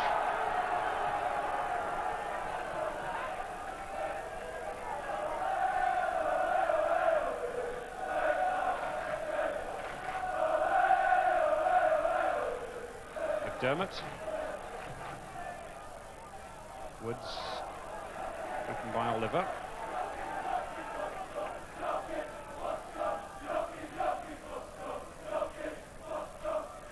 Yorkies, Yorkies, what's the score? Is the chant from the Grimsby fans who are enjoying this thoroughly. Childs, still Child, chances here, and it must be a goal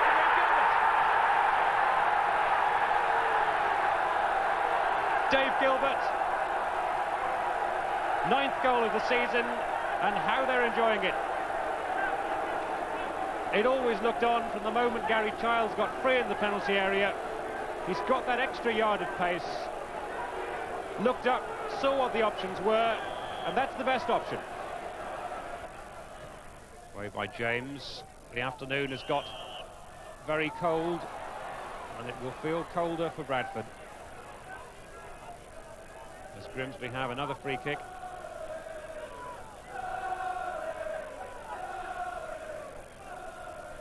And might pick up a 3rd goal to boost their goal difference even further. It's already good. Substantially better than Southend, who led the table at start of play. Here's Rees. Can he turn? Cunnington! That's the 4th or 5th attempt on goal that Sean Cunnington's had this afternoon. He doesn't seem to mind too much that one didn't go in. His side, 2 goals to the good. Gilbert. Jobling. And the referee blows the whistle, and Grimsby have ended their run of 4 successive away league defeats with a convincing victory. Tommy Watson was the man whose goal made all the difference. It had been a fairly sterile afternoon, but his goal changed everything. They got a second one, and we have a final score that reads Bradford City 0, Grimsby Town 2. Tommy, it looked a fairly sterile game until your goal, but after that you looked very much the better side, I thought. Yeah, we started to play more stuff, more confidence obviously throughout the team, and we just started to play better stuff and got things together more.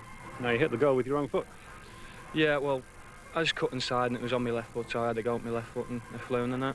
If you're going to have an off day against a team, any team in the 3rd division, you're going to have a difficult time. But if you have an off day against one of the top teams, then you're going to have problems. Now, I felt from very early on in this game, this looks like 0-0. But the difference was that they're a team that's been in the top 2 all the season long, and they sniffed the fact that they could actually win it. And they then took the initiative and they came on and they won it. Well, there's not a lot you can say when a team performs like that for you. We did everything that is required to go into a super team performance. We defended well, competed very well, and the second half I thought our football was of a very, very high standard. It doesn't surprise me and the many regular Grimsby followers the way we played, particularly highlighting the second goal, and the players did magnificently. There's nothing you can say really. It may be cup weekend, but we've got plenty more league action after the break. Back to a proverbial 6-pointer at Bramall Lane. Brian Dean firing an early shot across Peter Shilton's bows.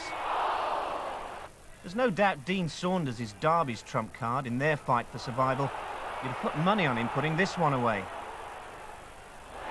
Surely a good omen for the home fans. Vinnie Jones was dead set on making up for being sent off last week, and when the ball comes out to him, a fierce volley. United's surges forward increased as the first half went on, but they still had that man Shilton to beat. A terrific reflex save over the top from Carl Bradshaw. Really, Derby were creating few problems for the United defence, but as long as Saunders was on the pitch, there could be no room for complacency.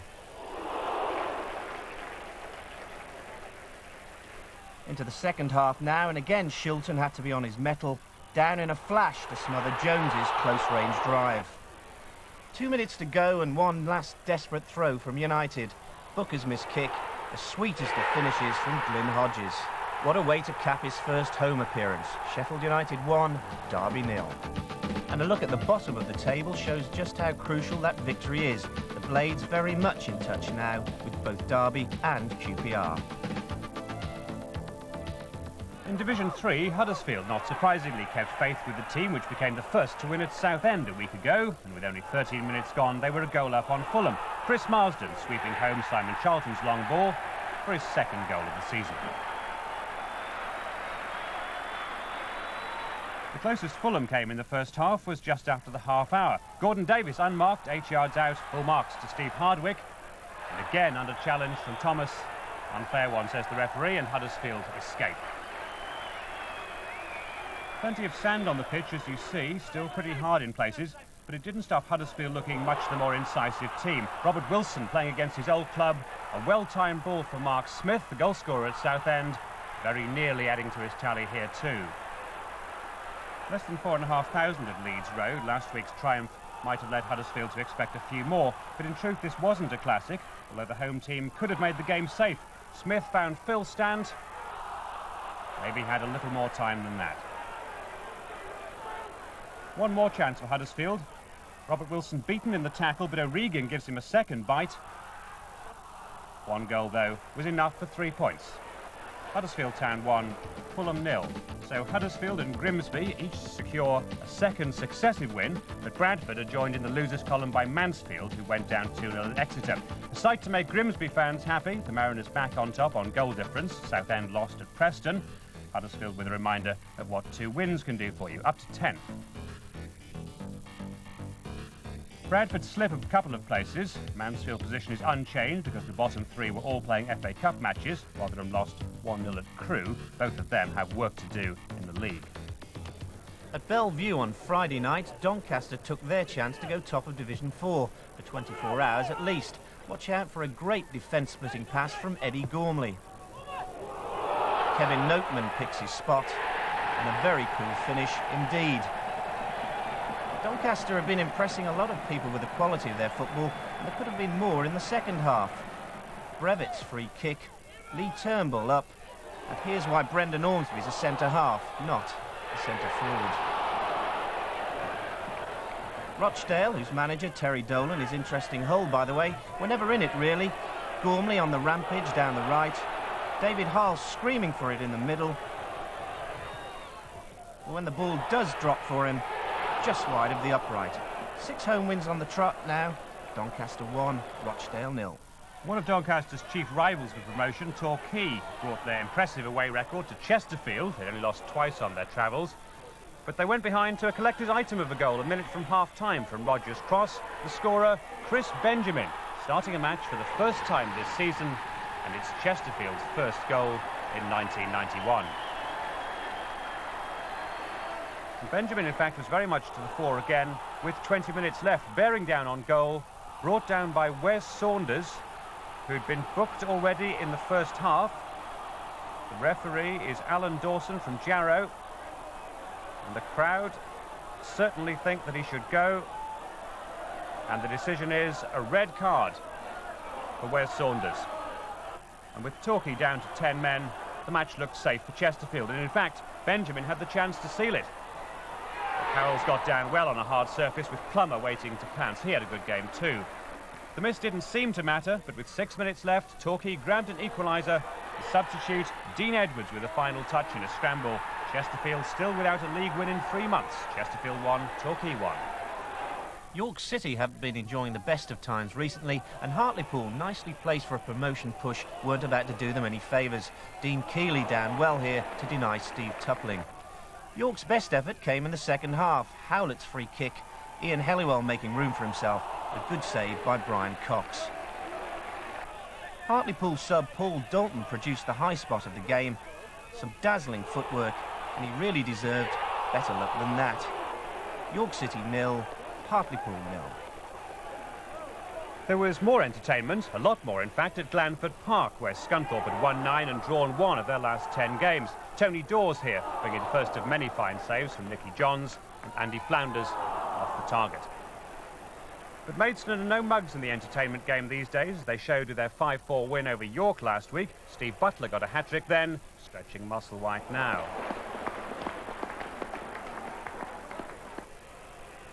Ken Charlery, number 9, also got among the goals last week, and he almost set up the opener here. Good footwork, and Butler did the difficult bit and really should have scored. Both men were to feature prominently later on. On the half hour, Gary Cooper's ball in. Flick from Butler. Charlery, 1-0 to Maidstone. This a little against the run of play, if anything, but 3 minutes before half-time, Dave Cowling created Scunthorpe's equaliser. His cross causes uncertainty in the Maidstone defence, and Paul Ward's shot finds the net with the aid of a deflection. 2,700 at Glanford Park, and they saw more Scunthorpe pressure in the second half. Mark Golly's clearing header, straight to Cowling, and again a good save by Johns. So long, Charlton Athletics keeper, of course.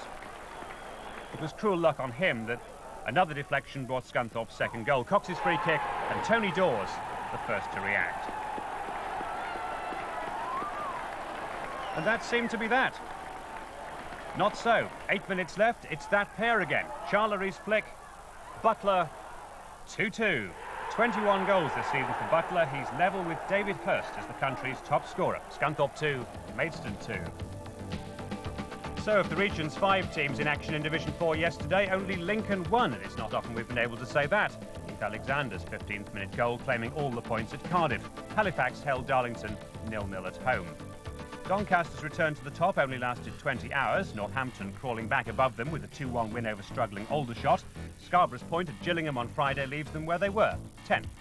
No change in Scunthorpe's position either, but Lincoln's victory lifts them 3 places, and the point apiece for York, Chesterfield and Halifax perhaps gives hope for the future. No defeats at all for the region in Division 4 this weekend, and that can't be bad. Well, that's it for this week. We'll leave you with the goals that put Grimsby back on top of Division 3. Goodbye.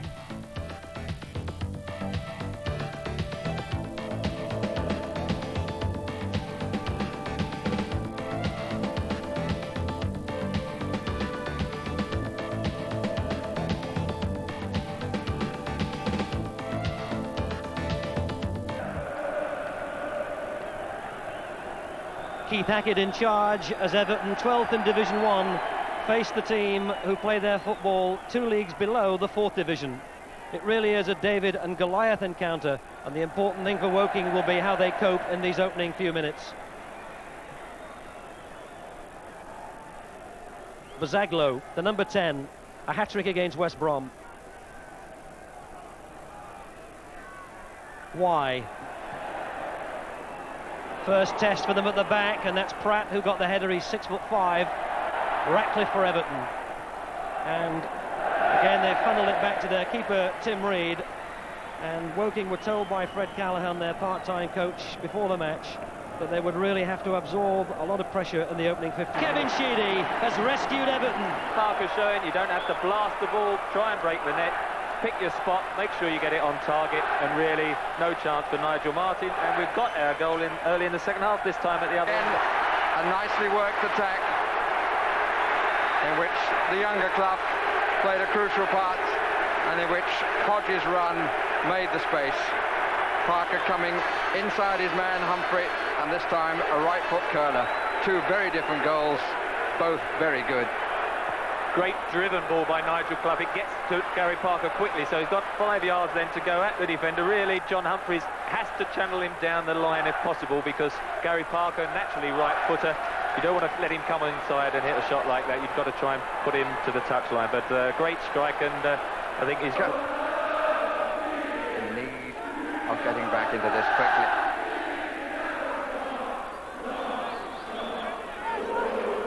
Forward. Thomas, Well, we've seen some good finishes in this tie, and for the second week running we've seen a match which has come to life in the second half, but it's now all one way in favour of the home side. Great pass and movement. That was Forest at their best. Really 4 or 5 players involved. Gary Crosby hit in the far post, but it went from Pearce to Parker to Clough to Wilson, and then Crosby to finish. 5 players, and Forest showing, you know, what good touch they do have when they're playing like this, and really how often it happens when you do get a breakthrough, you suddenly get a team run away with it. We've had, what, 2 long games, extra time, 3 postponements, and then suddenly we've got a result 3-0 at half-time. Red tights, red shirt, black gloves. Liverpool's John Barnes in unmistakable action. Ian Rush on the striking end of the pass. Brighton on the way out of the cup, or so it seemed. This move had begun with Bruce Grobbelaar in his own goal area, and nobody could stop it ending with Rush getting number 2, though an offside flag might not have been inappropriate. But Liverpool are currently less than impregnable, even at Anfield. Steve Staunton found himself on the wrong side of Paul McCarthy, and then on the wrong side of the law. It was a rash right foot from a hopeless position by the Liverpool defender. No argument about the penalty, nor any stopping Mike Small's conversion. Tails up, wind behind, Brighton swept on. Crumplin's cross, Small's header, and John Byrne got a magnificent equaliser. Howard Kendall hopes Brighton win the replay. If they don't, round 5 will feature a Mersey derby.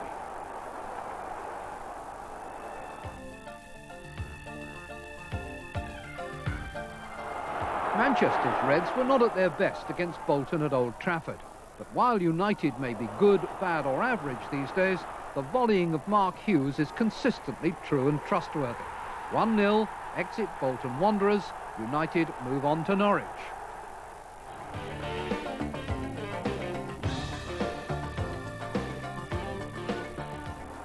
Not much to crow about at Tottenham lately. The cockerel doesn't lay golden eggs anymore, and if Terry Venables wears the air of a manager who can afford to smile, it's about all he can afford. The question is whether he'll have to sell the crown jewels. It's been played back to Gascoigne. Nice touch back to him too by Lineker. Foster's there, Mabbitt's there, Gary Mabbitt! 1-0 Tottenham. Gascoigne's header, he's put Lineker in. Now can the England captain finish? Yes, he can. Emphatically so. Phillips. And Gascoigne now trying to get the ball from him. But good play by Phillips. Worked that beautifully. And he's found Martin Foyle. And there's a chance here for Oxford. And Foyle gets the ball in the net and gets it back to 2-1. Gascoigne takes over. The crowd were pleased about that. It was going nowhere, that attack. It is now. Walsh, Gascoigne. It really is going somewhere now. It's a brilliant goal. And that's what he can do. And the crowd loved it. Simpson. Good running from the midfield here by Les Phillips. It's a great run. And he's found Foyle. An excellent goal by Oxford. Still Allen. Good run. He's found Gascoigne. Oh, terrific. That's the finish they wanted in more ways than one, the Spurs fans. Gascoigne has made it 4-2 and scored his second. In fact, he's had a hand in all 4.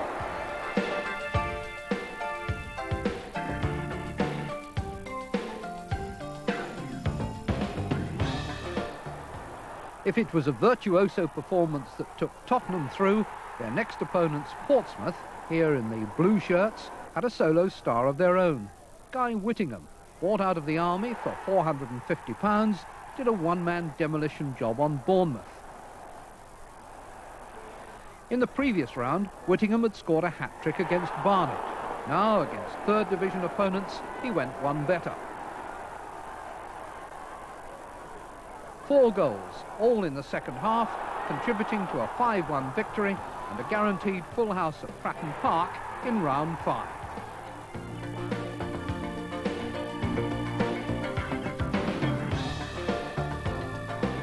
Bond is back, now entertaining Shrewsbury with a smile, a joke and a cigar. Charming. But in the dressing room, it was John Bond, the old familiar motivator, reminding Gary Shaw of past glories, calling for something special against Wimbledon. It worked. He'd borrowed Billy Askew from Newcastle earlier in the week, and it was Askew's cross, Shaw's finish, that made Bond's day. I'm going to have that, and I'm going to have a right few drinks and have a happy night, because it's a long while since I've had a happy night.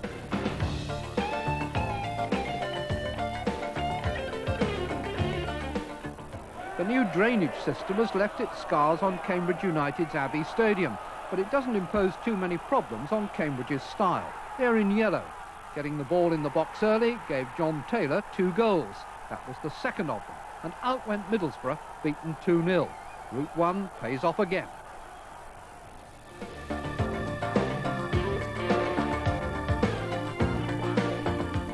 Crewe in red knocked out Rotherham with a goal from Craig Hignett. But if you're writing for tickets for the next round, don't claim to have been there the last time Crewe reached the last 16. It was 103 years ago.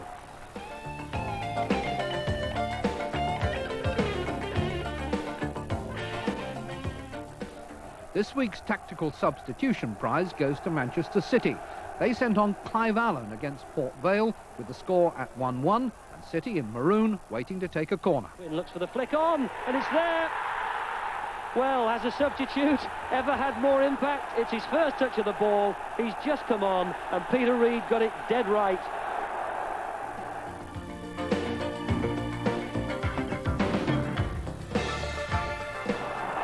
At the Den, a score-draw thriller. Millwall in blue ahead after 47 seconds against Sheffield Wednesday. Scorer Paul Stevens. David Hurst, though, is irrepressible this season, a superb equaliser from him. That's his 21st of the season. Trevor Francis, rested in midweek, was in the starting line-up here, and his was the next name on the score sheet. Before half-time, Millwall were back on terms. Alex Ray made it 2-2.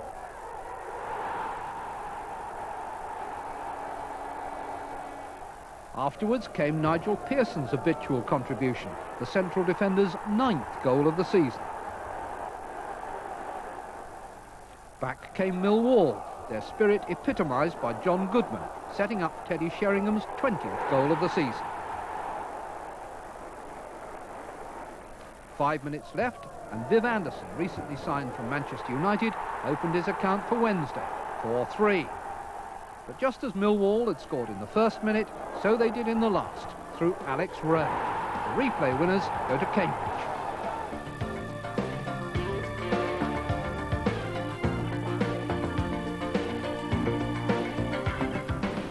There were no goals at Highbury yesterday, but controversy over a disallowed effort by Arsenal. For a change, it wasn't the professional foul that had the fans arguing. They were warming up that old chestnut, offside. Smith. Oh, it's Davis! Offside. Won't count. Well, the replay conclusively shows the linesman's error, but it also suggests that had the whistle not gone, John Lukic might have made a more positive effort to save. But near the end, Arsenal's goalkeeper David Seaman could not have been more alert. It's Strachan's cross. Oh, it's going to come out to McAllister! And that's the best moment of the whole afternoon. A great shot by Gary McAllister and a wonderful save by David Seaman.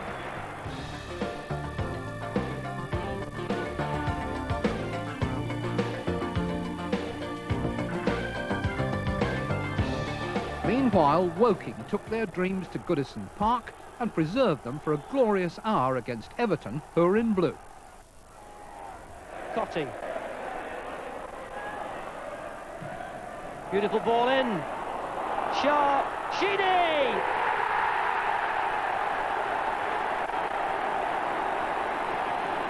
The left foot of Kevin Sheedy has rescued Everton. There was no way back, but the lads from the stockbroker belt left the field knowing that in years to come, Woking will be remembered beside Yeovil and Sutton and Blythe Spartans and the others who've spoken up for the underdog.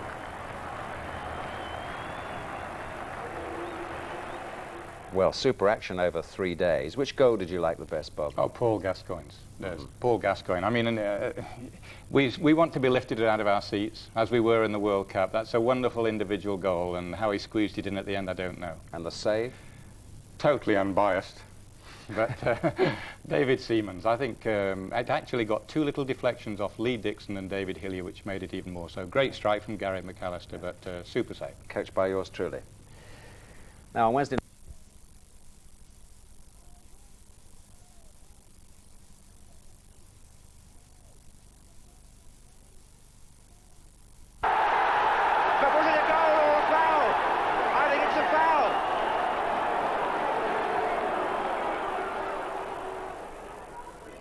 Kilcline, it's going to come to Smith.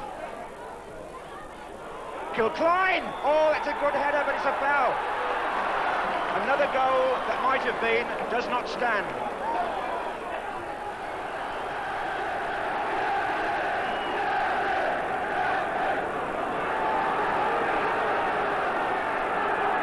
And Leeds have pushed 9 players into and around Barnsley's penalty area.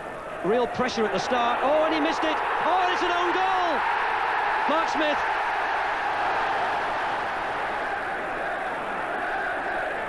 Snowden inside, taken away from Strachan. This is shut. Oh, and it's an easy goal. Chapman. 2-0. And this is Carl Tyler. Oh, and has it fallen kindly for Rammell? That's a push. Now, what does George Courtney do there? Number 8, Rammell had got away from him. Did he trip him? There was certainly contact. And George Courtney has now called John McClelland over. And how does he interpret this? Our FIFA official, our World Cup official. It's a yellow card for John McClelland. And there are people throughout football who will look at that and disagree.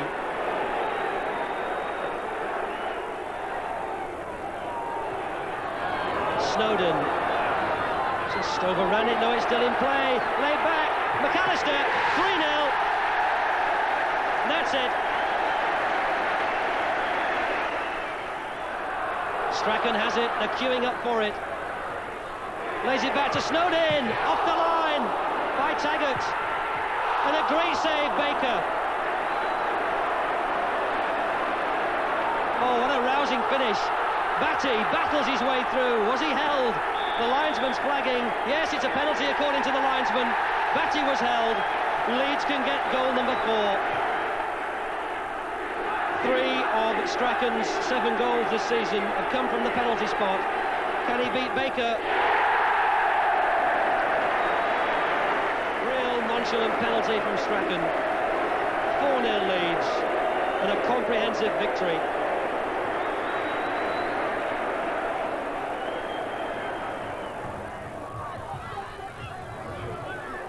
Fashanu. Cork is coming in the middle, and there was a deflection, and it's gone in. Cork, in the dying seconds of the game, Wimbledon have broken the deadlock. Oh, and Nottingham Forest have pulled it back to 4-3.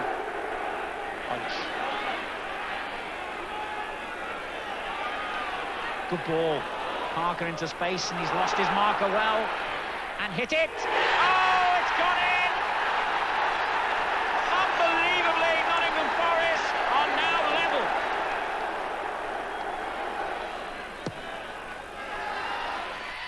Over Regis' head, he played it in towards the far post.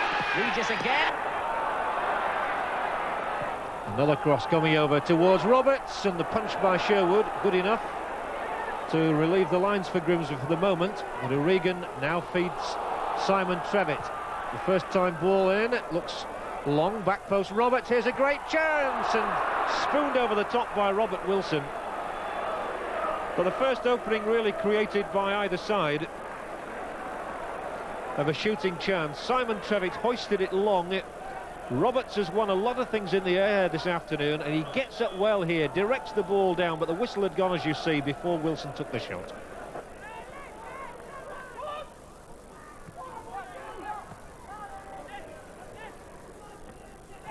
Nobody challenged Gilbert on the header, and so Rees is unleashed. Now Watson. Oh, that's a good ball as well. Rees might just have too many around him, so Cunnington belts it in, and a good try as well. That's the best we've seen in the game.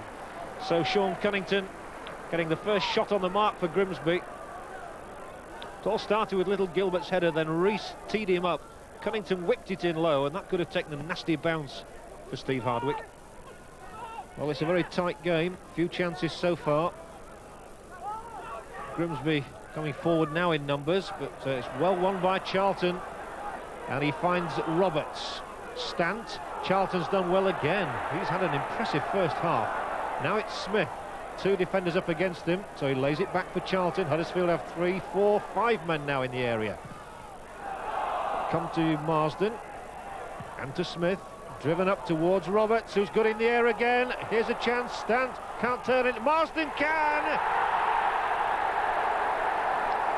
And a jump of joy from Chris Marsden.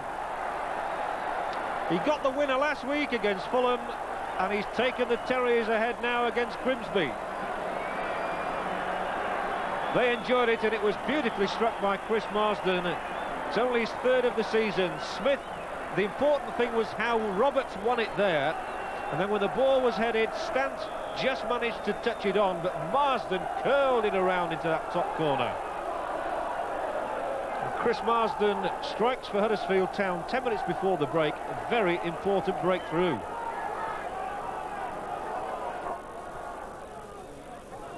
And here comes Grimsby's McDermott. He's been as consistent as anybody for them this season, and here he is now. John McDermott, good ball through for Woods, and Neil Woods is offside. He was in a perfect shooting position, but the flag had been raised.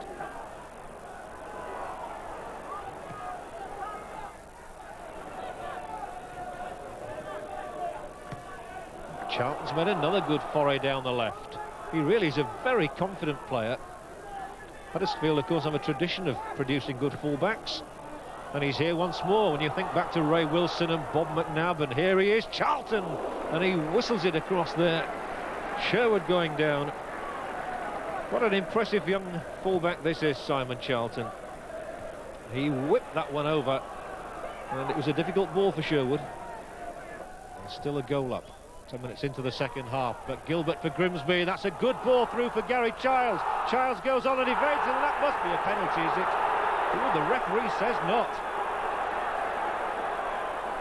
Well, Gary Childs can't believe it, I don't think. Grimsby's fans can't. It's a beautiful ball played by Gilbert. Now let's have a look here. It was a bit of a lunge. Childs goes on. Well, the referee says no penalty. Coming on for Grimsby in the number 12 shirt is Gary Birtles. And coming on for Huddersfield Town in the number 14 shirt, Ife Onyura. There he is. Well, he's come on and scored a goal or two in his time.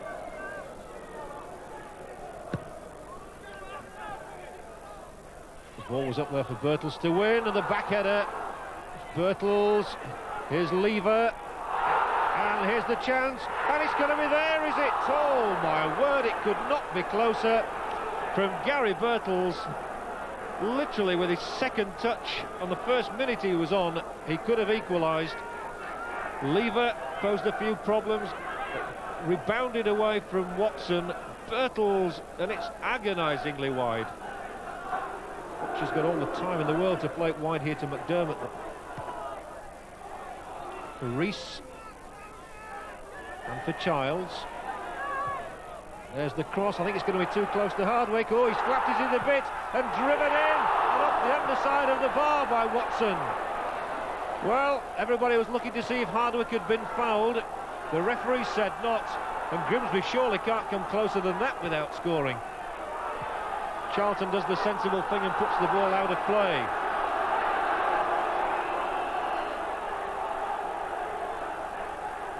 Look at this now. Hardwick comes for it. I thought he was going to claim it, but the presence of Birtles obviously put him off, and Tommy Watson smacked it against the underside.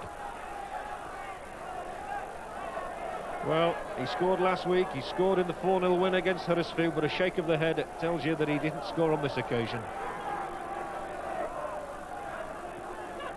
Birtles just run away from him.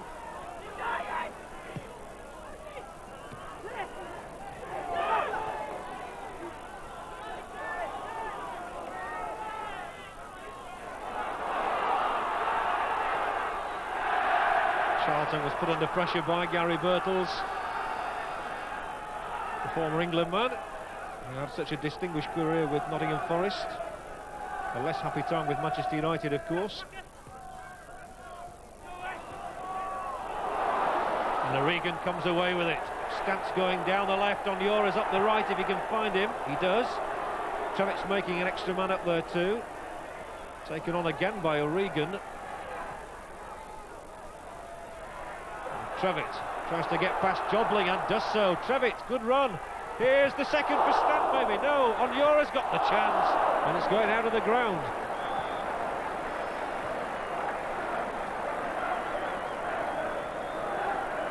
Well, this was good work by Simon Trevitt, it really was, and it's a lethal ball he cuts back as well. Stant was unlucky, it just came back off lever. Onyora, not really so lucky. Arthur Mann on the near side, and Alan Buckley just pointing the way to his side. He led them out of the 4th division last season, and he's looking to lead them into the 2nd division this time. But they're still a goal behind now. But the most important statistic is that Huddersfield are leading 1-0 here, but Tony Rees has got him behind the defender. He can do it, he can't finish it. No, it's a penalty. Rees brought down, penalty given against Huddersfield Town. And they have been walking on a tightrope in the last few minutes, no question about that. And this is going to be Grimsby's chance. The long ball looped forward was going to be the one that unhinged them, and Simon Trevitt, all he could do was to bring Rees down in the eyes of the referee. And Watson equalises for Grimsby Town. Tommy Watson taking over the penalty taker's role, with Dave Gilbert having been substituted, strikes again, and he keeps up his record of having scored in all 3 matches featured on Goals on Sunday as the main game this season. It's the easiest one of the 3, of course, because it's from the penalty spot, but what an important goal from Tommy Watson, his 5th of the season. Is there yet time for Huddersfield? They might have the last chance. Trevitt drives it in, Stant comes in with Sherwood, who's as strong and tall and dependable as has been all afternoon. And it's the final whistle at Leeds Road. It's one of the oldest cliches in football, but it really has been a game of 2 halves. Huddersfield taking the lead in the first half through Chris Marston, an excellently struck goal by him. But Grimsby came back in the second half and deserved the equaliser they got in the last 10 minutes, driven in from the penalty spot by Tommy Watson. So a point apiece here. It's Huddersfield Town 1, Grimsby Town 1. Chris, quite a spectacular goal. Yes, I'm quite pleased for myself. Obviously, I don't score that many goals during the season, especially with my right foot. I just came across after a good build-up by the lads, and the old senior footballers just shook my eyes and swung the leg, and it ended up in the top corner. We play our way of football, and teams will come. If teams come and try and play against us, we'll do all right. If teams start hassling us and what have you, we can do that as well. But if we keep playing football, we'll be all right. Elsewhere, Bradford's biggest league victory, Tracy, Tinian and Oliver the scorers against Bournemouth, and the first away win of the season for Rotherham, Tony Cullen's late winner at Brentford. Southend are back on top, 1-0 winners at Shrewsbury and still with a game in hand over Grimsby. Huddersfield, despite dropping a place, are now only 2 points off the playoff positions, while Bradford, up 2 places, are only 3 points below the playoff zone. Rotherham stay bottom despite their victory. Mansfield, who lost on Friday at Cambridge, drop back into the bottom 3. In part 2, 7 matches and good news all round. Fans peering through the Bramall Lane fog may not have believed their eyes, but it was true. A Blades goal rush. First, an interesting piece of control by Bob Booker and a quick recovery. He'd waited almost 6 months for his first goal of the season. He waited about 2 minutes for his second. Awful defending by the Saints. Cook's header. Booker 2, Southampton 0. And we'd only played about 20 minutes. And all this, don't forget, without United's suspended captain Vinnie Jones.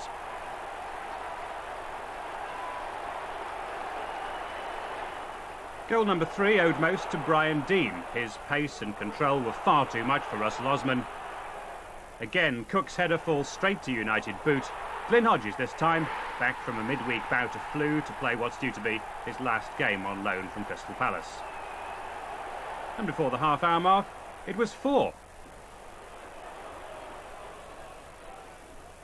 Mark Todd taking control. Dean possibly played onside by Cook nearest the camera, and a clinical finish. Christmas, Easter and a Pool's win all rolled into one. Southampton could only get better, and they did. Shearer hit the post twice before Gotsmanov's corner brought a goal for Kevin Moore. But United were not to be denied. 5 minutes from time, Dean showed 3 defenders a clean pair of heels. Brought down by Ruddock, and if he didn't trip Dean, he certainly pushed him. Penalty it was in front of 17,000. John Gannon's penalty. If you're going to do that, the time to do it is when you're 3 up with 5 minutes left. United 4, Southampton 1. No Gazza for Tottenham, no Carl Shutt for Leeds, and before long, no Lee Chapman either. The First Division's leading goal scorer went down in a challenge with Steve Sedgley and didn't get up again. It might have looked innocuous, but Leeds physio Alan Sutton was there in a hurry. Referee Barrett then realised it might be more serious than he at first thought. Chapman had apparently been caught by Sedgley's boot, and he went down face first on the shale track as well, leaving him bruised and blooded. Concussion and facial injuries meant he took no further part in the match. And co-striker John Pearson also ended the day going to hospital for an X-ray on a knee injury. All that being considered, we should have known the match would end scoreless. This was Leeds' best effort. A solo from Andy Williams just off the mark. Tottenham 0, Leeds 0. The better news for Leeds in London was that Arsenal lost for the first time in the league at Chelsea. So Liverpool will return to the summit if they overcome Manchester United in ITV's live match this afternoon. And how about this? Sheffield United off the bottom. Derby's defeated Aston Villa, their 4th in a row. The Blades now a mere 2 points behind QPR and Sunderland. In Division 2, Sheffield Wednesday had a reshuffled team at Watford. Among the changes, Paul Williams was recalled to the attack in place of Trevor Francis, and he could have given Wednesday an early lead. At the back, Peter Shirtliff had gone down with the virus, so Steve McCall came into midfield with Carlton Palmer switching to centre-back. The result, too much space for Watford and a goal for Gary Penrice on 14 minutes. Wednesday, of course, were playing their 4th big game in 10 days after making progress in both major cup competitions. Watford had had 2 weeks' rest. A minute from half-time, Drysdale's cross for Paul Wilkinson, and Shirtliff was being badly missed. Wednesday was staring their first league defeat since November the 10th in the face, but they'd already come back 4 times from 2 goals down this season, and they clearly believed they could do it again. Williams' pass, John Harkes.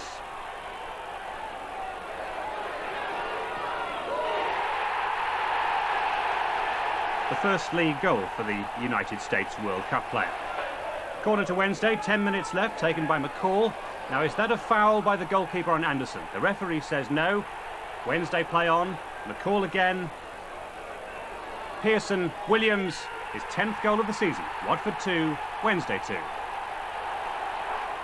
Rochdale have asked for a Football League inquiry after losing manager Terry Dolan to Hull City, but the new Boothbury boss was concerned only about the acquisition of 3 points against Bristol Rovers. Not easy on the face of it against a side who hadn't lost an away game for 3 months.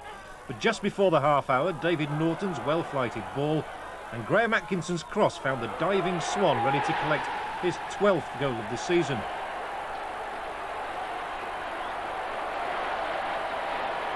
Norton has made a good impression since joining from Notts County, and he figured twice in the next move. Andy Payton here with the footwork that makes him a target for the top clubs. And then Lee Palin played important parts as well, and it's Norton inches away from his first goal for the club. Rovers had scored in every away game this season, but they were forced to concentrate on defence. And when Swan and Atkinson again led the Tigers forward, it was defender Neil Buckley swivelling to make it 2-0 just 9 minutes into the second half. It was the perfect start for the new manager, His team didn't concede a goal for only the second time since Easter.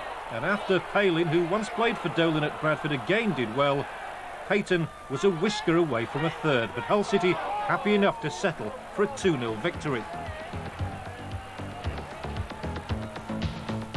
Sheffield Wednesday's point at Watford may not have seen much, but it looked a lot when the other results came in. West Ham, Oldham and Notts County all lost. Barnsley's match, with Blackburn a victim of the weather. Despite their success, Hull failed to move up. Watford drew and Portsmouth won. The Tigers' game at West Brom next Saturday is now a vital one if they're to make ground on those above them. Quickly back to Friday night and Scarborough's shock win at the 4th Division leaders Northampton. John Reid put them in front on the half hour, admittedly against the run of play. And the youngster on loan from Sheffield United, where he's just signed a new contract, did it again a few moments later. Andy Mockler's superb through ball, Reid's well-timed run. And that's a calm finish. Northampton 0, Scarborough 2. It was a day for new faces to show the strain of management. Bill Green has taken over from Mick Buxton at Scunthorpe, but he needn't have looked so worried. Scunthorpe are as formidable as anyone at home, just one defeat in 13. And Torquay seemed to be helping them on their way, but Andy Flounders couldn't quite say thank you for some generous defending. Torquay's bubble has burst recently, and their net bulged when David Cowling hit them with a free kick right out of the coaching manual. Certainly want to please the new manager. Goalkeeper Gareth Howells has been a big factor in Torquay's improvement, but this wasn't one of his better days. Take nothing away, though, from Neil Cox, scorer of Scunthorpe's second. To really watch the goalkeeper, who seems transfixed.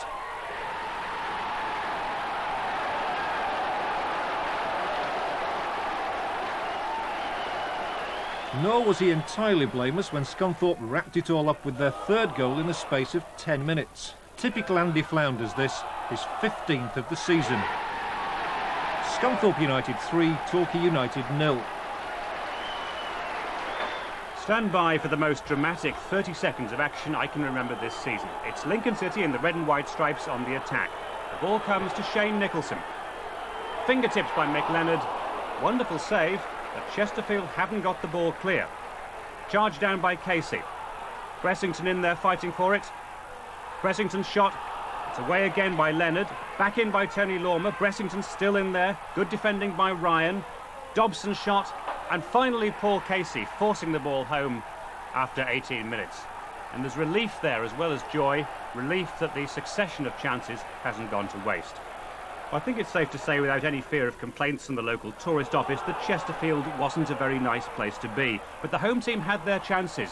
Dave Caldwell on a substitute, shot blocked, Benjamin, and it's West in the way with the goalkeeper certainly struggling. Then on 69 minutes the equaliser. Paul McGugan's header, and the defenders left looking at the goalkeeper.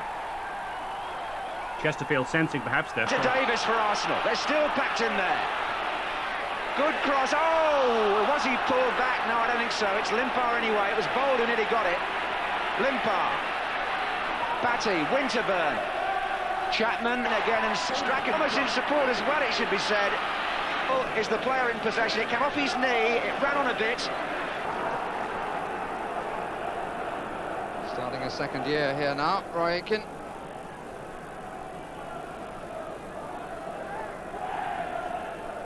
He is the nearest to goal, and Crossley comes, didn't tell his defender, and as a result, Quinn scores. Through the crowd, Walker went up with him, and Quinn just had to nod the head and guide the ball in. Long throw from Watts has put the crowd in dreamland. It was a good cross, had a lot of space, goalkeeper came for it, didn't get there. Good play by Anderson, just held him off. Keane, more than the two we've already had. I shall really be very surprised if Forest don't score in this encounter. Laws, Keane's cross, and here's Pearce, and it's 2-1.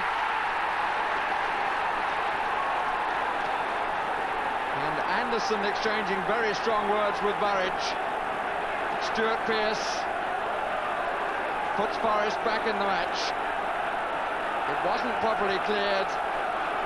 And in fairness, Burridge did look a little tight on the near post, and Brian Clough did something to cheer him up, suffering from the results of a visit to a dental surgeon.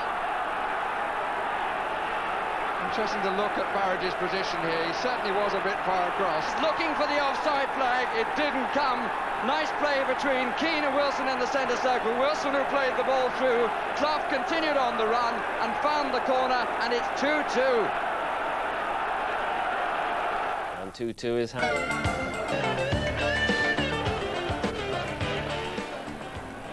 Up goes Chapman. This is Speed. He's in good space here. Gary Speed. Oh, just close to the post. How close? From here it was hard to see. But David Seaman's touch. But Howard King had no doubt, and neither did the linesman. And Lee Dixon, who's taken 4 penalties for Arsenal this season and scored them all, now takes on an onerous responsibility.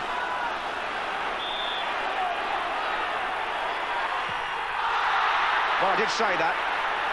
Sterling is relieved, and I think the Gillette really is going somewhere now. It's a brilliant goal, and that's what he can do. Hodge starts a forward run and draws a man, creates some space. This is Parker again. And that's another. And here's Robson. Blackmore.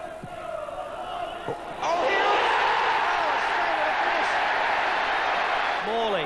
Bishop's gone wide. Morley wants to do it on his own. He's got Keane here. Now Keane. Hit long for Bishop. Brilliant goal by, one has to say, a brilliant player.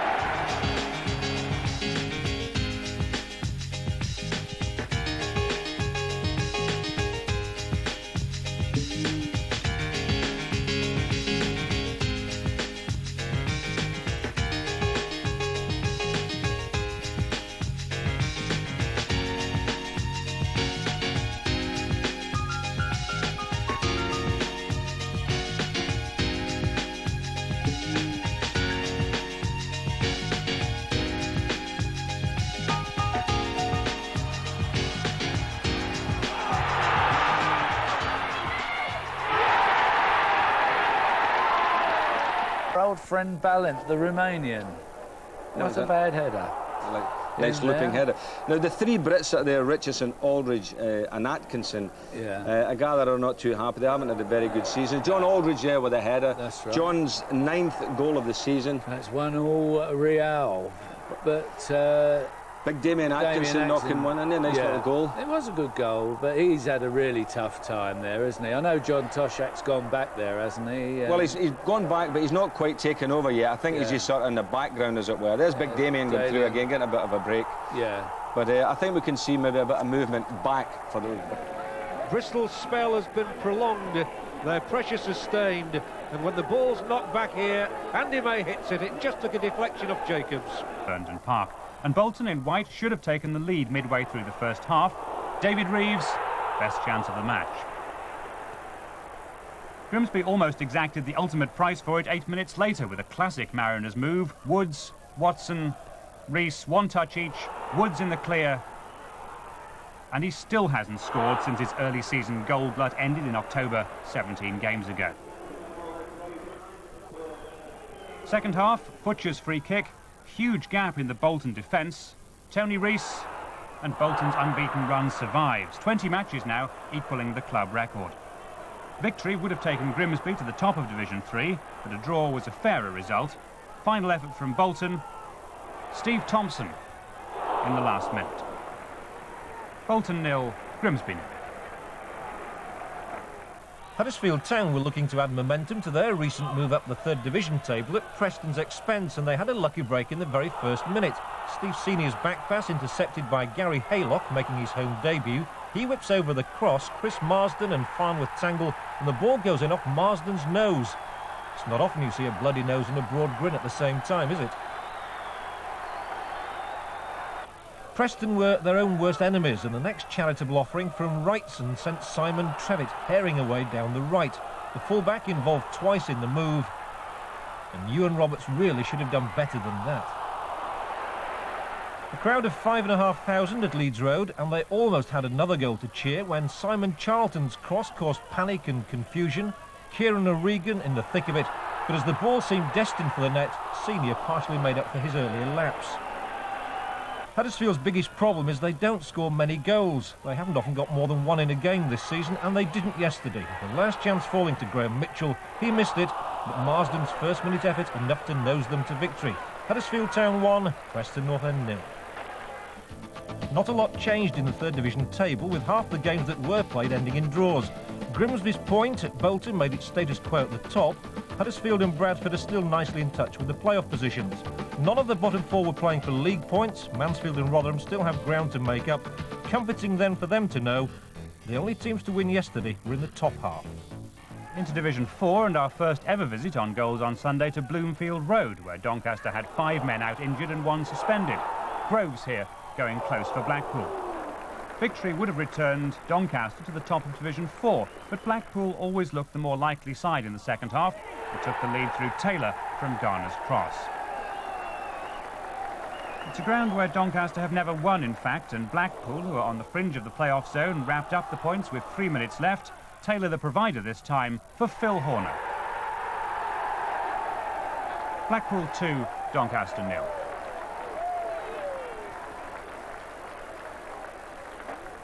Derby day at the Shea, and a wonderful effort by everyone involved to get the game on at all. Burnley looking for promotion points, but they were stung as early as the 11th minute. Ian Jorieff, in the blue and white stripes here for Halifax Crossing, converted by Steve Norris, and that's 18 for him now this season. Burnley's own fans had helped in the snow clearing, and they were almost rewarded with an equaliser from this free kick. The miscue from Steve Davis. Jim McCallig's newest signing is the formidable figure of Sean Gore, who's on loan from Fulham, and he almost made the perfect start, only denied here by the crossbar. Halifax may be bottom, but they held on to that lead until the 69th minute. The warning signs appeared when Joe Jacob almost conjured up a goal for Roger Eli. Excellent save from Jonathan Gould, but within minutes the hand of fate changed the course of the game. Neil Grucock supplying the cross, which resulted in a crucial and controversial decision. The ball ended in the net, no doubt about that. Halifax thought Eli had punched it in, Maradona-like. Gore was flattened into the bargain. But when referee Cruikshank eventually came to his verdict, he awarded Burnley a penalty for handball against the Halifax defender. John Francis didn't let it get to him, tucked it away to make it 1-1. Francis was rejected by Halifax as a teenager, and he made them rue that decision just 2 minutes later. Ray Deakin's ball in, chested down to Francis in the perfect position. His finish good enough to lift Burnley into the top 4. Halifax Town 1, Burnley 2. More snow clearing heroics at Scarborough, a 6 a.m. start to get the pitch fit here. They were rewarded when Agani became the potted meat in Croxton McPhail's sandwich. With Agani, the regular penalty taker, still injured, Andy Mockler prepared to deputise. But Agani got up, passed himself fit for penalty duty, and saw Brian Cox save the kick. But Agani had the last laugh from Mockler's cross. All this just before the hour. Hartlepool began the day 5 points ahead of Scarborough, and many people's tip for promotion, with the goal scoring of Joe Allen, their prize asset, 22 this season. But Ironside stopped him, and with a little help from Kamara, got the ball out of danger. 12 minutes from time, Scarborough completed one of their best days of the season. Former Arsenal reserve Raymond Lee on his debut, supplying his fellow substitute Tommy Mooney. Scarborough 2, Hartlepool 0. And Scarborough brought the region's only 4th Division joy. Doncaster and Halifax joined among the losers by Chesterfield, who went down 3-0 at improving Walsall. Doncaster would have been top on goal difference if they'd won. As it is, they're now only 2 points clear of Burnley. Scarborough in 9th place are almost in the playoff zone, but they have played more games than the rest. To emphasise that, Scunthorpe, for instance, in 15th place, have 4 games in hand on Scarborough, and they're 6 points behind them. Lincoln, likewise, have games in hand in which to gain ground on teams above them. York, Chesterfield and Halifax, sadly, do not. And that's it. Many clubs this week have got some benefit of clearing snow off their pitch. For Hull, the only reward was more trouble. See you next. Neil for Portsmouth. Sedgley. Cool. Aspinall. 4 others up with him here for Pompey. It's run on for Chamberlain. The Tottenham end stunned, but the rest of the ground celebrates with Mark Chamberlain. The ball ran on to Mark Chamberlain, and what a good finish that was from the angle. Spurs, though, are no one-man show. After the interval, the other fella took a bow. Gascoigne against Cool. Now Thomas. Gascoigne runs on. Two to the right for Thomas as well. Allen is one of them. Here's Samways. Now it's Allen. Gascoigne! Yes! Spurs have equalised. Allen with the cross, beautifully delivered by Paul Allen. And Gascoigne, well, that's classic. 1-1.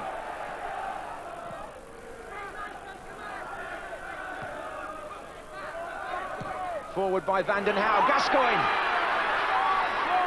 It's still Gascoigne.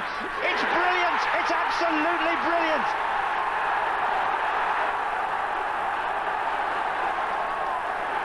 But Vandenhouwe gets credit for the pass from the back. It went clean through the line of blue shirts, but there was still a bit for Gascoigne to do. It's just that he makes it look easy. 2-1 to Tottenham.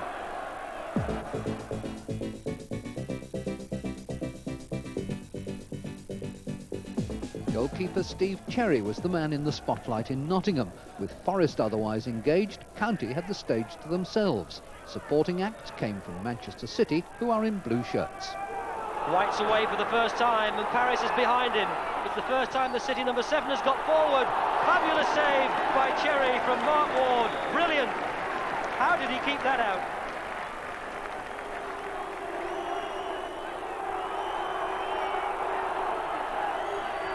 Teed up for Redmond. Oh, fine shot, great save. Quinn, a double save from Cherry. What a hero. Good tackle. Mexon, blocked by Craig Short. Harper. Oh, hit the woodwork. And he's hit the post again. Niall Quinn. What a catalogue of incidents. And just before the final curtain, a starring role for understudy Gary Lund, playing only because Dave Regis is cup-tied. Turner chesting it down for Bartlett. He'll get there. Oh, Coton. And they haven't cleared it. Surely now. It's in. It's Gary Lund. It had to come, and it's fallen to Notts County. It's the 89th minute, and no wonder Steve Cherry celebrates. He's kept his side in the cup tie with some fine saves, and inevitably it was the pace of Kevin Bartlett that brought it about. Coton was quickly off his line, but there was nothing he could do. A fortunate rebound, and Gary Lund has got a crucial goal.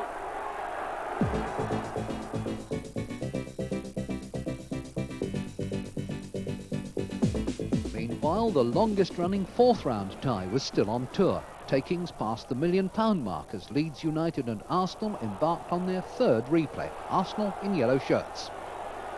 Merson in possession, Winterburn outside. Kevin Campbell has made the run to the middle. Merson goes on and scores. That all came as a result of Whitlow changing his mind at the other end, playing Strachan into trouble. The ball was played out to the left, and from there Merson went on and beat Lukic on his right side. Linnigan came too soon. Dixon. And Batty. Dixon! Yes! It's 2-0.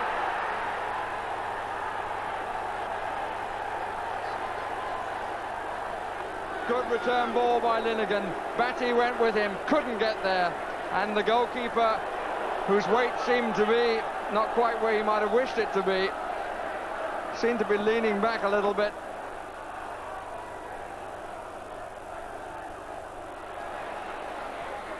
Strachan, invited to go inside, goes in, then out, and who's holding who? Chapman!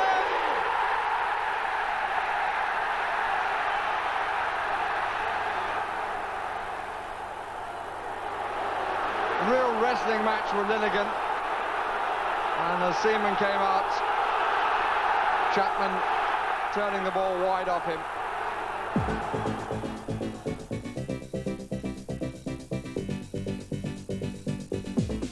No business like snow business at Cambridge. They cleared 850 tonnes from the Abbey Stadium pitch and then put the skids under Sheffield Wednesday, who are in stripes.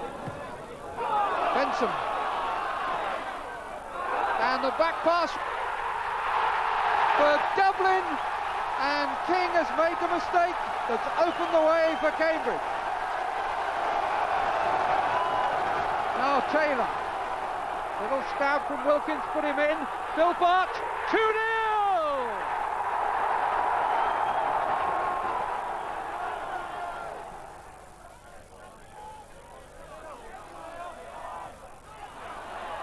Taylor on the left foot.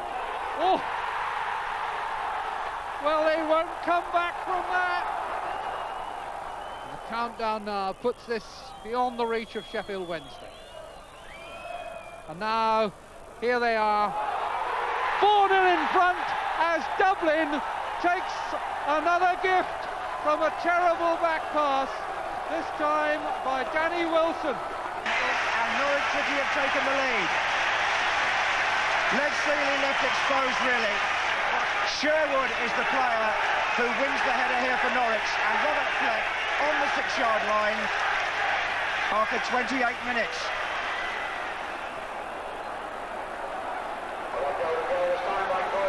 He was up against Culverhouse and he beat him with a lovely piece of skill there.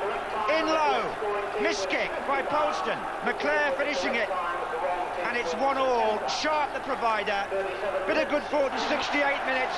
Watch the work here of Ruel Fox, who's only been on the pitch 2 minutes. He slides the ball in and Gordon tucks it underneath Seeley. United caught square at the back, and Gordon finished well. With the through ball on by Steve Hodge, and Clough continues where he left off at St James's Park. Equally, the defenders, as they did then, look to the linesman. But he's been their best player, Steve Hodge, and he's decided this time.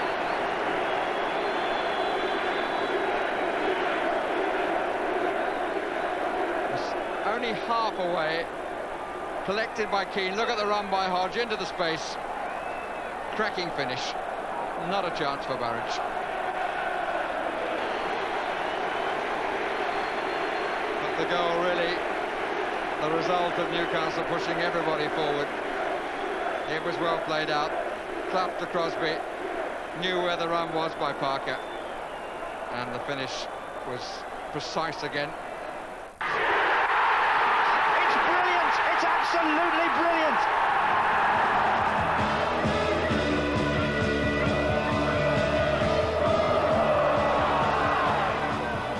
And the back pass for Dublin, and King has made the mistake that's opened the way for Cambridge. Taylor on the left foot. Oh, well, they won't come back from that.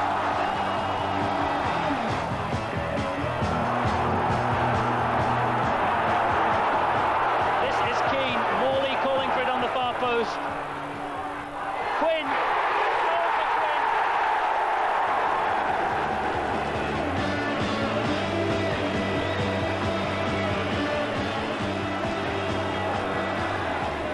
Into Dale Gordon. Lee Martin got a touch, and Fox has got Gordon in here. A goal for Norwich. Dale Gordon.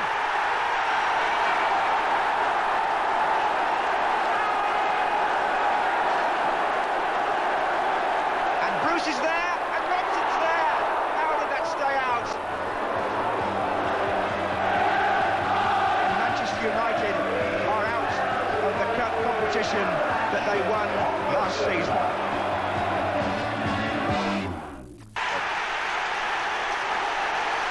Well, I'm afraid that has to go down as an error by Kevin Ratcliffe in the first place, which allowed Rush to run in. And in spite of the brilliant clearance off the line by Hinchcliffe, Beardsley, following up, does what his manager says he should be doing, putting the ball in the net. Brilliant rescue by Hinchcliffe. A little nod sideways and first-time effort that the goalkeeper got to. And inside 2 minutes of the second half, it's all square. Really good long cross. Sharp got up well. Grobbelaar had it for a second but couldn't hold it out. Such was the for nothing. There was Barnes on for him and he hit an absolute beauty which curled away from the clutching hand of Neville Southall. Absolute screamer. Just turns it away from Martin Keown, hits it with his left foot, and from the minute he left his boot, Neville Southall had no chance. And a minor pitch invasion which is totally about celebration. On by Newell. Nicol, Grobbelaar is there to collect. But Nicol thought that Grobbelaar was at home, and had he stayed there, the back pass would have been for match number 28.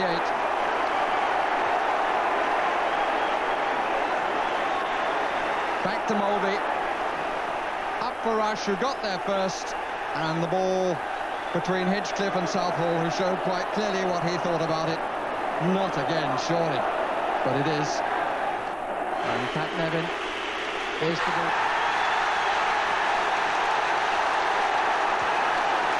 What a story! Flicked on, and Cotty was the quickest to get round the back. Got there between Ablett and Bruce Grobbelaar, and it's 3 apiece. The goal in the 89th minute.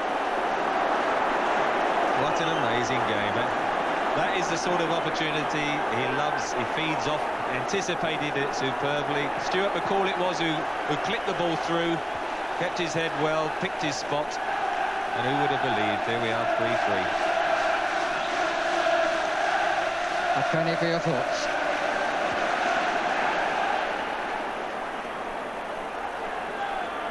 And still, they can smile, and how good that is to see. Barnes. Keown didn't get there. Rush! Goal kick.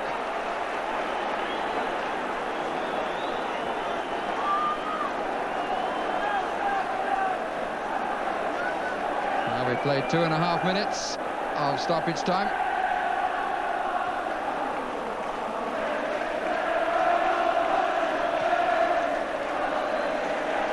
Play anymore, but we will play another 30 minutes to see if this tie can be decided.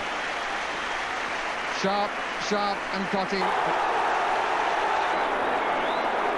Dipped, curled, and came inside the post, clipped off it to go home. Fantastic shot. I mean, each time a goal goes in, you say that's the best goal of the night.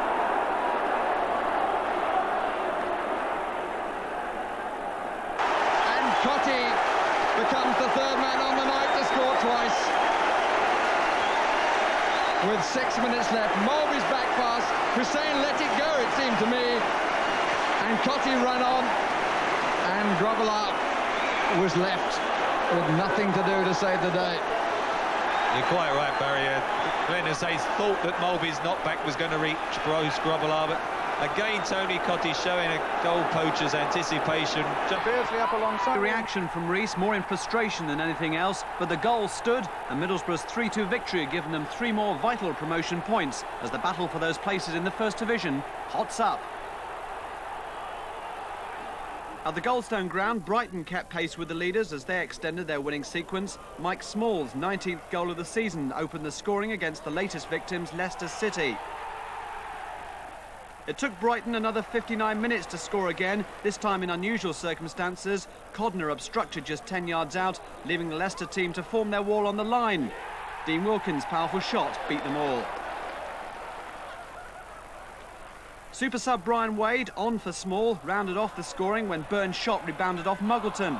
It's Wade's 6th goal in 6 games, and one reason why Barry Lloyd's team are looking good at the top of the table.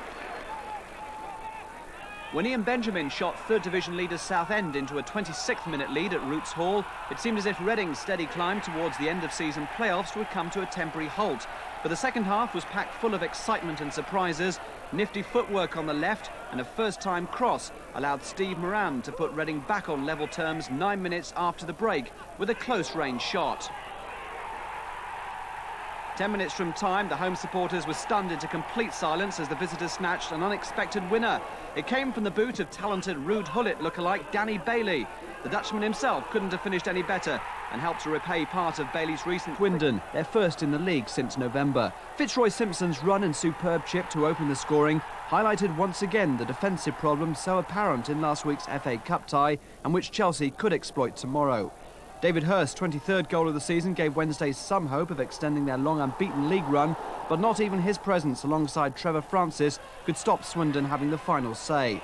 Steve Foley snatching the winner 9 minutes from the end after catching the Wednesday defence in complete disarray once again.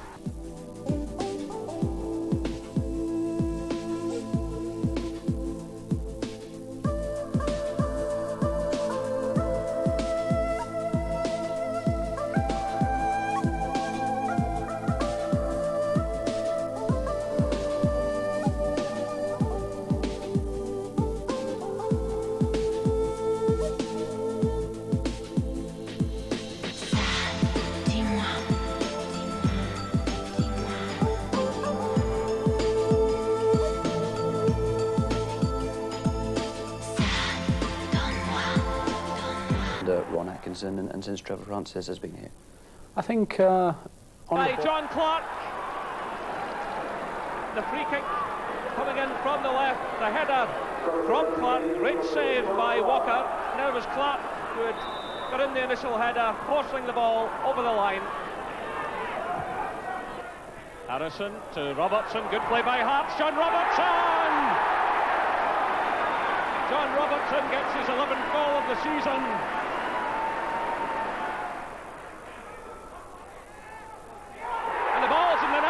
McLaren's header. 1 minute to go, and a dramatic winner surely. Townsend to set up the danger. Turner stretching for this one. Wise saw him denied. And Turner must have thought he was in trouble here. On the ground at this point. The ball cut back to Worthington when everybody was expecting the initial cross here. He knows. A 2-0 lead in the first leg away from home. A lovely build-up as well, and Williams with that deft little header, finding Hurst. He's lead. Opens up for the second division team now. With Hill by Lee Chapman from Wembley. Great ball by Brian McClare. I thought Lee Sharp had taken it the wrong way actually, but he hit it very well indeed. But all what's going on around us now, as you can see, Lee Sharp takes it on, keeps it lovely, beautifully controlled. Good football, good goal all round. But what's going on around us now, I can't help thinking that the referee has made himself a victim of these circumstances. He's overrun. Yeah, and McAllister's got to...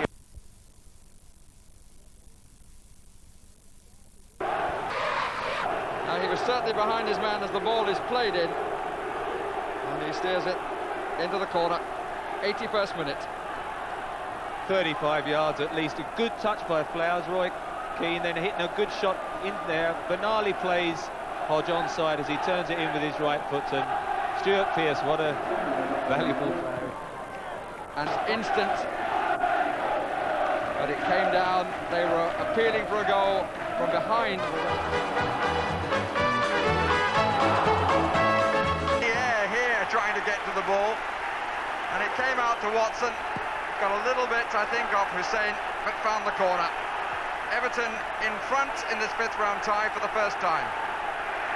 Great save initially by Bruce Grobbelaar from Martin Keown, and one of his centre-back teammates, David Watson, up there and followed up, crashed it in, and again came from a set piece, really, the knockdown. That save from Grobbelaar, a superb save with his foot, but then the luck doesn't go his way. Mulberry gets it under his feet, and you'll see from behind the goal in a moment how even the final shot was a deflection.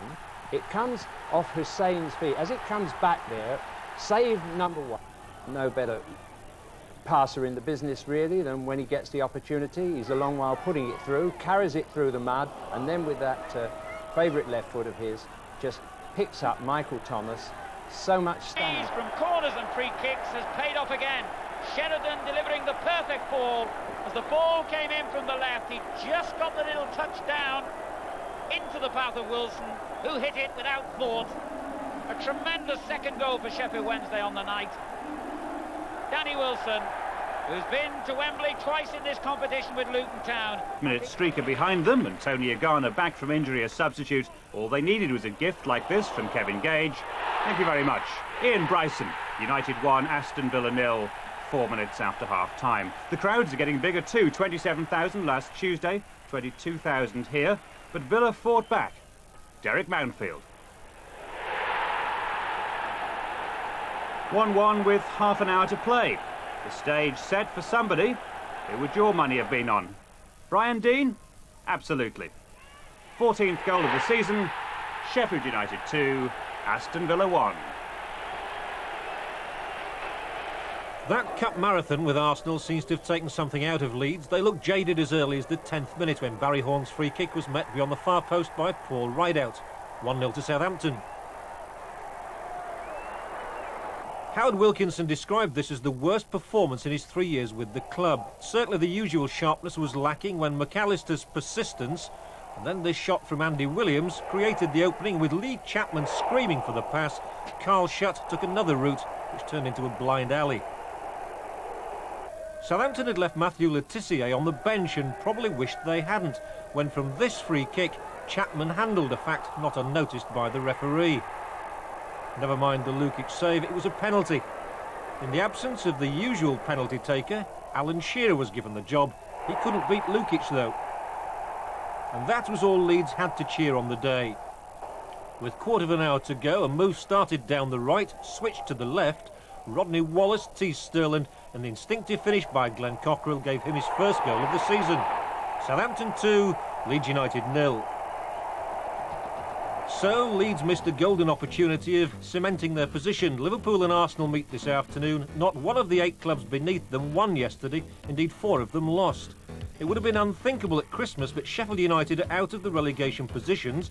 With only 2 to go down this time, they've left Sunderland and Derby in the hot seats, and they're 1 win away from being in mid-table.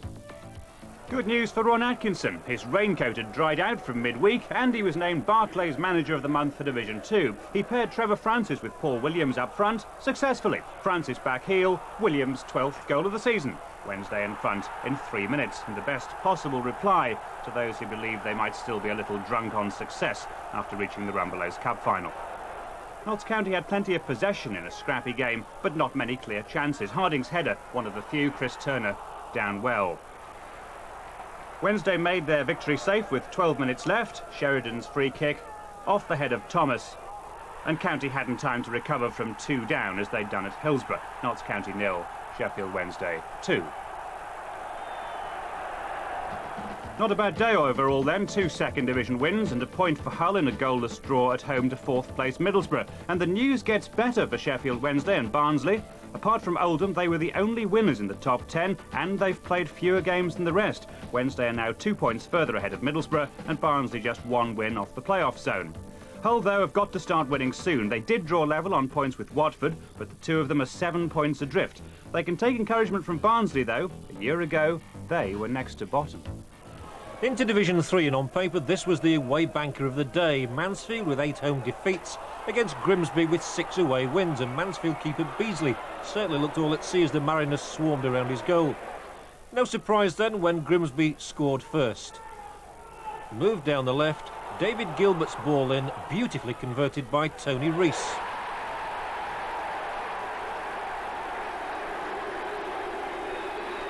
That seemed to sting Mansfield into action. Kevin Kent, whose proposed move to Reading was blocked in midweek, galloped away in search of an equaliser and missed. But he must have just been setting his sights. On a day when it seemed the club at the bottom would again suffer from poor finishing, Kent then got our cameraman and Grimsby's defence into a wobble, and with 2 minutes to go found the net for a share of the points. Mansfield Town 1, Grimsby Town 1. Both sides really needed maximum points though. Grimsby would have gone above Bolton if they'd won, Huddersfield Town will leap into 4th place if they overcome Bradford City at Valley Parade, and a game that's on right now. It's all ifs and buts at this stage, and if Mansfield had won, they'd have been out of the bottom 3. As it is, they're still in there, with Rotherham, who lost at Southend on Friday. It's 10 games since Doncaster won away from home, 20 years since they won at Aldershot, and the Hampshire team, 4th from bottom, almost went in front when Williams' cross found the head of Charlie Henry, but Samways made one of several fine saves. Doncaster, boosted by Tuesday's win over promotion rivals Burnley, got a penalty with a quarter of an hour remaining. Noteman sent sprawling by Flower. Vince Brocky, who'd scored from the spot against Burnley, was missing here with a knee injury, but up stepped David Howe. Perfect penalty. The long trip south was looking well worthwhile for the Doncaster contingent among the crowd of 1,700. But their team threw away 2 of their points just 3 minutes later. Noteman gives the ball away, and there's a gaping hole where he might have been. Plenty of time and space for Williams to pick out Henry once more. Successful return for him after a 2-match suspension. Aldershot 1, Doncaster 1. Scarborough are perhaps the 4th Division's most improved team, but they were lucky not to concede the first goal to Lincoln City. David Putnam's thrashing shot fingernailed against an upright by Ian Ironside, who then makes the next stop as well. He's been in top form recently, and his opposite number Ian Bowling was soon showing his agility, only for Matthews to return the ball and Carmichael to handle it. Now, there's a philosophy that if you hit a penalty kick straight at the goalkeeper, he'll dive and miss the ball. Georgia Garney obviously subscribes to the theory. Lincoln's own fortunes have improved recently, but not when they suffer rebounds like that one off David Clark. John Reid, who's been a success on his loan from Sheffield United, might be a trifle annoyed he was denied a place on the scoresheet only by Tommy Mooney's last-second intervention. Scarborough's run of only 1 defeat in 11 league games was capped in the closing moments when Clark brought down a Garney, another penalty, and the striker, who's just back from injury, thought maybe a different approach was in order. The result the same, his 16th of the season, exactly half of them from the spot. Scarborough 3, Lincoln City 0. Joe Joyce, who's 30 this month, made his debut for Scunthorpe after a free transfer from Barnsley against a York team containing only 2 players over 22, and the youngsters almost struck first. But the first goal went to Scunthorpe. Mark Lillis, he's 31 now by the way, kept possession amid a welter of tackles, and Andy Flounder's cross was flicked on by Dawes for Paul Ward. Scunthorpe on course for their 11th home win in the league, only Oldham have won more in the entire 4 divisions. What they could have done without was this. Andy Stevenson shown the red card by referee Wiseman just 4 minutes later for an off-the-ball incident. York, with 18-year-old Steve Bushell making his debut, made their numerical advantage count with 10 minutes left. Substitute Ian Blackstone, the scorer. Would they snatch victory against the 10 men of Scunthorpe? In fact, it was the 10 men who had the last laugh. With a minute left, a wonderful striker's goal by Tony Dawes. Anticipation, speed, determination, and a cool finish. They're all there, and Scunthorpe had that 11th home win after all, in front of a crowd of almost 3,000. Scunthorpe 2, York 1. So the only defeats came against other teams from this region, while John Ryan's early goal at Gillingham brought Chesterfield their first league win since October, and the Steve Norris hat-trick helped Halifax come back from 2 down to beat Walsall 5-2. Doncaster are keeping up the pace, 5th last Sunday, 3rd today. In this weekend's key game, the leaders Darlington beat Stockport 1-0. Scarborough are just 1 point and Scunthorpe 4 points off the playoff places. Halifax stay bottom despite their 5 goals because of Chesterfield's first away win, but they're now both poised to overhaul Wrexham, who lost yesterday. 4 of the bottom 6 play on Tuesday, but that's it for today. He hadn't scored for 14 weeks, now it's 2 in... 20 goals coming up from yesterday. The Saints already got a short list of 4. Your chance to win £100.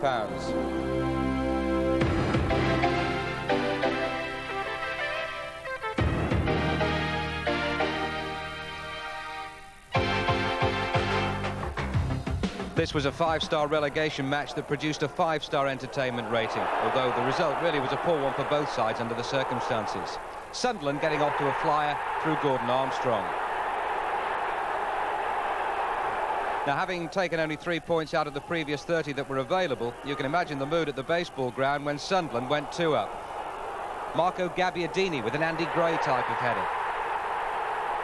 They'd have got great odds on Sunderland dropping down 2 places in the division when they went 3 up after less than 25 minutes. Mark Wright's header dropping for Kevin Ball, who got the drop on Peter Shilton. Derby's last win came against Sunderland at Roker Park on December the 1st. Now, even a share of the points looked unlikely here. But enter Dean Saunders. 2 goals just before half-time transformed the match. Although he received good support here from Ted McMinn, when it came to the crunch, it was another virtuoso piece of finishing by a world-class player. And our first goal of the day contender. Now, only 1 goal followed the break, about 15 minutes from time, by which point Saunders was unstoppable by fair means. Tony Norman pulling him down, Saunders' chance of a hat-trick. All this for a point apiece. Derby stay bottom, Sunderland dropping 2 places into the bottom 3. Chasing a place in Europe, Palace upstaged by a side with only 1 league win and 3 goals since the turn of the year. Phil Barber's first touch as sub going straight to Gallagher. Trevor Peake opening the scoring. Palace had won more away games than anyone else in the first division, but adding to their total of 7 looked highly unlikely after this. Goal of the day contender by Brian Kilcline. Now, Coventry has scored only once in the previous 5, and Kilcline had got that one. Terry Butcher joked afterwards he might play Kilcline and Peake up front next week. Coventry's 3 goals by their 2 centre-halves. Kilcline's second of the match. It was all rather academic when Ian Wright scored his 16th of the season. Andy Gray tussling for it on the byline, but after the graft came the craft. A delightful ball for Wright's head.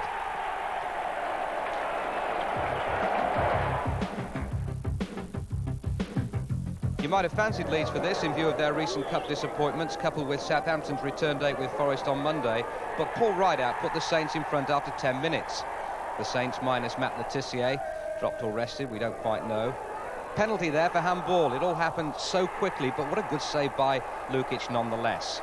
Not to be deprived of his moment of glory, a fine penalty save from Alan Shearer to keep Leeds in it. This was Leeds' first league game for a month, 11 cup ties so far this year. Now, Lukic will have conceded few better than this. Wallace to Cockrell, a goal of the day contender. Southampton in good nick to take on Forest. Some of the stars of Montpellier on a reconnaissance mission at Old Trafford. Now, making his full senior debut against Everton, Darren Ferguson, son of Alex. Andy Hinchcliffe's blistering free kick blocked by Seeley and touched in by Mike Newell. Some reward for all his hard work in recent games. Now, this is Ryan Giggs on as a sub, and according to Ferguson, the most outstanding 17-year-old that he's ever seen. Giggs' day will no doubt come, but it wasn't a winning debut. Dave Watson saw to that. His 2nd goal of the week, but for both these two, the league's of lesser importance now.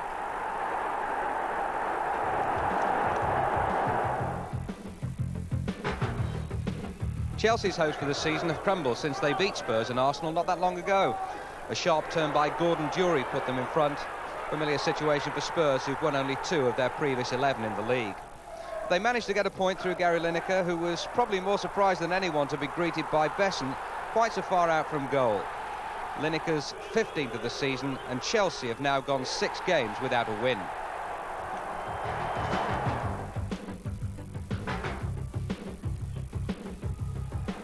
Faced with yet another FA Cup replay on Monday, Forest held out until 5 minutes from the end. David Priest picking out Ian Dowie.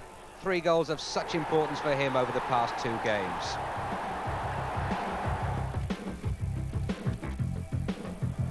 Four without defeat Queen's Park Rangers, 4 in the previous 3 for Les Ferdinand, who started this move and kept on going to meet David Bardsley's cross. Magnificent, and a goal of the day contender. Well worth another look. A classic diving header.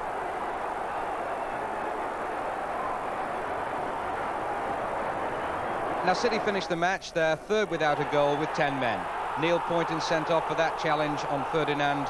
The referee's verdict, a professional foul.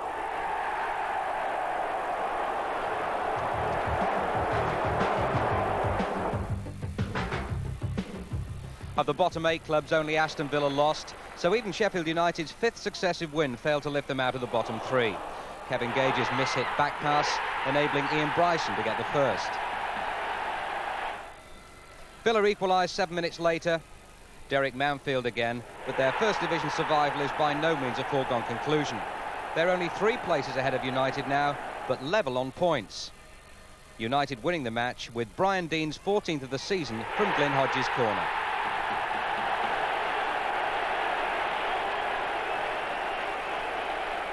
So you're about to see them. Predicting 5 straight wins for Sheffield United a while back would have brought you men in white coats, but Ian Bryson's goal was a good start, and despite Derek Mountfield's equaliser, Brian Dean's header took United out of the bottom 2. No such happiness for Leeds. Paul Rideout got Southampton's first, Glenn Cockerell the second. We weren't good enough, said Howard Wilkinson. Sheffield Wednesday were. Paul Williams kept the Rambelows' wave of success going in the league, and Sheridan's kick skidded in off Thomas, who might want to change his barber.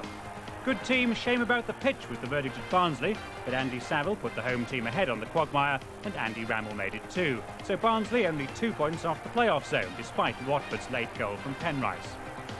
Bradford and Huddersfield met at high noon yesterday. First blood to Bradford, Gavin Oliver. Second blood to Bradford too. Duxbury's shot hit both posts, and McCarthy was first to react. That was 2-0 in 12 minutes, but 2 second-half headers from Ewan Roberts saved Huddersfield in front of 9,500 people. 2 more third division teams from our region met at Mansfield. Tony Rees put high-flying Grimsby in front. Kevin Kent equalised for Mansfield. Doncaster moved up to third in Division 4. Kevin Notesman was invited to practice his breaststroke. David Harle placed a perfect penalty, but Aldershot shared the points thanks to Charlie Henry. Another penalty at Scarborough, who are one of the 4th Division's form teams. Handball by Lincoln's Matt Carmichael, and George Agani's penalty might have removed the goalkeeper's head if he'd stood still. He didn't, of course, they never do. John Reed's shot was touched in by Tommy Mooney for number 2. And here's why goalkeepers don't stand still, a different style of penalty from Agani. Men against boys at Scunthorpe up to a point, since York had only 2 men over 22. The men scored first through Paul Ward, then had Andy Stevenson sent off and gave away a goal to Ian Blackstone for York, before Tony Dawes' splendid injury time winner for Scunthorpe. When Walsall in red scored twice in the first 3 minutes through Norton and Marsh, the last result anyone expected was Halifax 5, Walsall 2. But that's what happened. A Steve Norris penalty and another goal from him brought the scores level. Then Halifax, bottom of the league remember, got 3 more in the last half hour. 2 for Ian Juriev, here's the second. And finally, when Norris was spectacularly upended by goalkeeper Green, his penalty completed his hat-trick. And saving the best till last, Chesterfield's first league win since October. John Ryan, the scorer, after 5 minutes. Wow, that's quite a little run. Completely undid Montpellier, and McClare was in there, who scored in every round of this competition so far. What a run by Sharp, what a start by United, and what a finish by McClare, and what problems for Montpellier. 1-0 Manchester United. In goes Robson. And another look at a great start for United. They're getting in so speedily here. Hammett in the low cross. And Lee Martin, sadly for United, planting it wide of Lesili. Trevor Francis? Well, it's an absolute disaster for United because he wasn't really under pressure. As you can see, the Montpellier forward there coming in, isn't really coming in to threaten him at all. He had time actually to stop the ball and pass it back to Lesili. A red card for the assault there on Mark Hughes. And Montpellier are down to 10 men. It happened off the ball.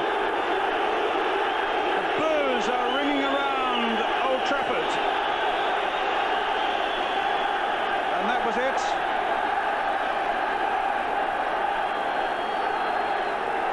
It looked maybe as though Hughes might have made a meal of it, but maybe we can get another look at it because there's still some attention going for Mark Hughes.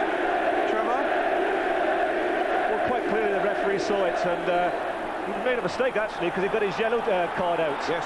But it was definitely a red card offence. AC Milan in red were given a goal start after only a quarter of an hour by Marseille. Good Gullit let in by some horribly indecisive defending. Not exactly the start you want against a team who've been winners of this competition for the last 2 years. Even before this moment, Marseille should have cleared. Pullet is the last player to offer free shots. But then in stepped Pele. Not that one, this is Abedi Pele, working well with Chris Waddle to set up Jean-Pierre Papin for the equaliser. It was the first goal Milan had conceded at home in a European tie for nearly 2.5 years. There was almost another late in the game when Pele stepped in but rolled his shot against the post.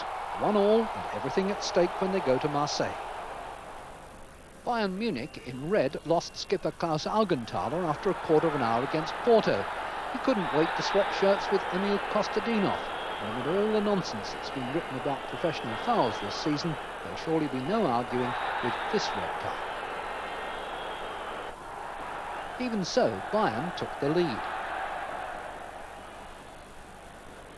Olaf Tone's cross, Manfred Bender's header. The celebrations were premature. The Portuguese champions made their extra man tell in the second half. Kostadinov down the right flank. Domingos making contact at the near post. 1-1, part 2 in a fortnight. A flashing free kick from Robert Pozinecki, probably the most exciting young player in Europe, put Red Star Belgrade ahead against Dinamo Dresden. Red Star and stripes, that's Pozinecki. But this was Dejan Savicevic's night, opening the way for Dragiša Binic to score Red Star's second. One more to come, this time reversing the odds. Binic the creator, Savicevic the emphatic scorer. 3-0 to Red Star won't bring out the punters for the second leg in Dresden.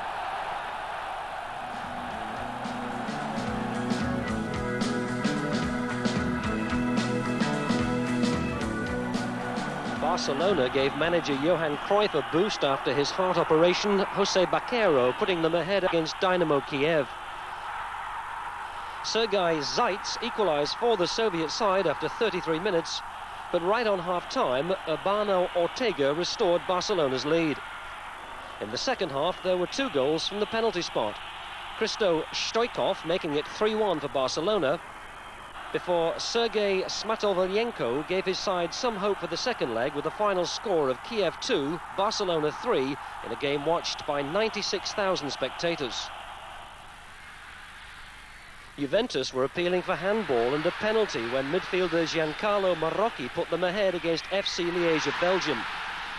A goal after 32 minutes that was from a shot which took 2 deflections. Roberto Baggio, the world's most expensive player, made it 2-0 before half-time with a neat turn and a fine volley to illustrate his value. And Juventus added a third after 47 minutes. The Brazilian Julio Cesar hitting a rasping drive on the run from a really narrow angle. Liège had just one moment of consolation, 7 minutes from time. Jean-Marie Aubin slamming home a fine volley from 15 yards to make it Liège 1, Juventus 3. It was right on the stroke of half-time when Legia Warsaw scored the only goal of their home tie against Sampdoria, whose goalkeeper Paliuca will need to do some explaining after letting Chikia's header slip through his hands.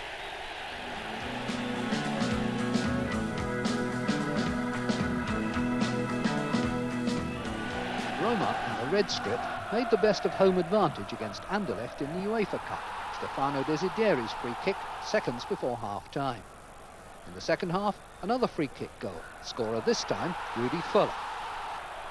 3 minutes later, it was Roma 3, Anderlecht 0, courtesy of Ruggiero Rizzitelli. Not very promising for Belgium. Portugal are in with a shout in 2 competitions. Away to Bologna, who are in red and blue. Sporting Lisbon fell behind to a goal by Swiss striker Kubilai Tukilmans. But like Porto, Sporting salvaged a draw. Bologna's lapse at a corner let in the Brazilian Lucinho for a last-minute equaliser. 1 apiece. And Brøndby march on. The Danes, in yellow, have already beaten 2 good German sides. Now they're against Torpedo Moscow. here they score the only goal through Jens Madsen, and that gives them something to defend when they go to Russia in a fortnight. Scorer being told to get on with it by the referee, and it's the first tie in which Nottingham Forest have been in front. Hoisted ball, there was a problem for Polston, found Jemson difficult, Jemson shielded it, and Keane reacted instantly, the shot coming round Crook. And Gunn could only watch it go by.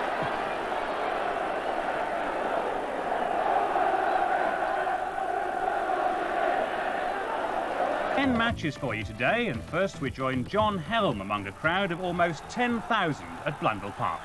This is the third division's match of the season. Grimsby and Southend have never been out of the promotion frame since the start of it. Southend's bid launched on the goals of Brett Angel. He's got 23 already, and Dunfermline recently had a £300,000 bid for him rejected. Grimsby have ex-England striker Gary Birtles up front. Alan Buckley chooses him ahead of Neil Woods. And back after a 2-month absence with a broken ankle, John Cockerill. He takes over from Tommy Watson, who's on the subs bench. And referee Neil Midgley has been to Blundell Park before this season, and he'll never forget it. After the match with Swansea, he was actually locked in the ground, a story he uses to good effect on the after-dinner circuit. Birtles is up there. Here's Cockerill, and it's just run through to the goalkeeper Sanson. Cockerill comes from these deep positions in midfield. And if he'd have got on the end of that one, I think it'd have been 1-0.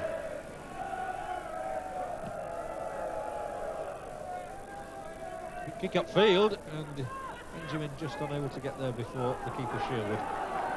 Now it's McDermott.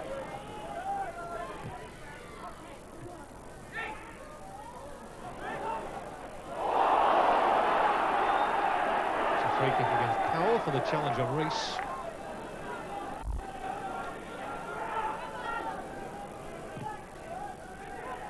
There is Rees, good flick as well. Lever with a chance.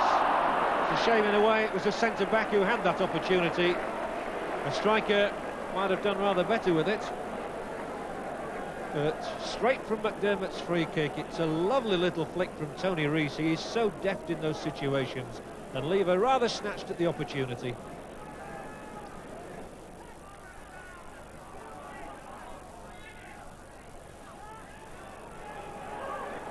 Really were playing head tennis then. It's Grimsby who gained the upper hand once more with McDermott. And Angel has slipped out of your picture, which meant that they were a man down in terms of numbers for the moment. Now here he is, and he brings down Cunnington. Grimsby's free kick. But Brett Angel just couldn't keep his feet there.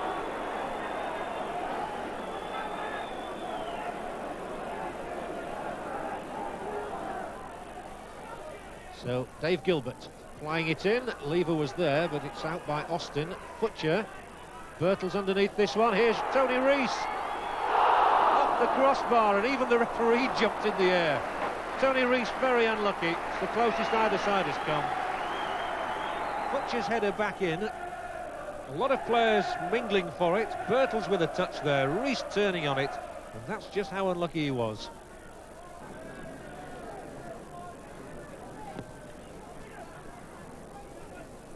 A nice header from Benjamin, but straight to McDermott.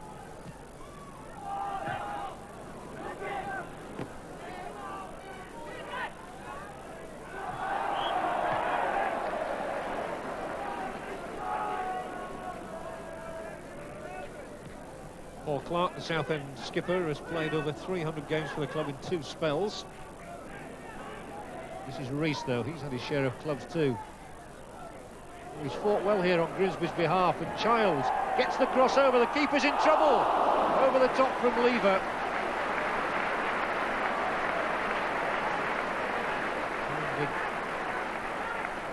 Well swung in by Gary Childs. Sanson was in no man's land, but Lever couldn't keep the header down. Childs for Grimsby. This looks more promising. Here is Gilbert. Coming inside and out, round 1, inside 2, free kick given, edge of the area.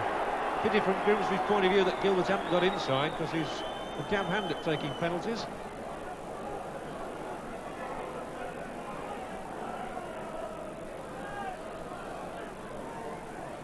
Mind you, I've also seen Gilbert score from a free kick from this sort of area this season.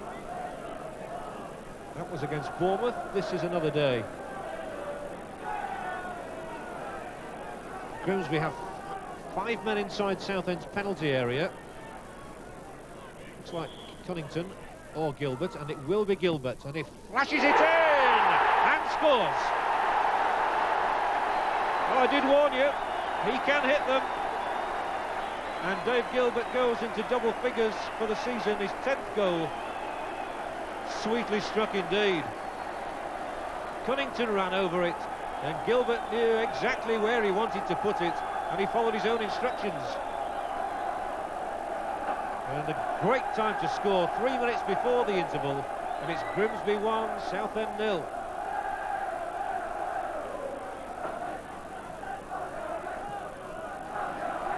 Lever out as far as Austin. And 3 men in the middle already, and here is one of them, Angel, Brett Angel! A cracking effort and a good stop from Steve Sherwood as well. Angel, the ace goal poacher for Southend, showing in that one movement how dangerous he is. He's come out of non-league football as Brett Angel, only in the last 18 months, and here it's a cracking effort. Southend will have the words of manager David Webb to respond to in the second half. Grimsby leading 1-0. We're now attacking the pontoon end.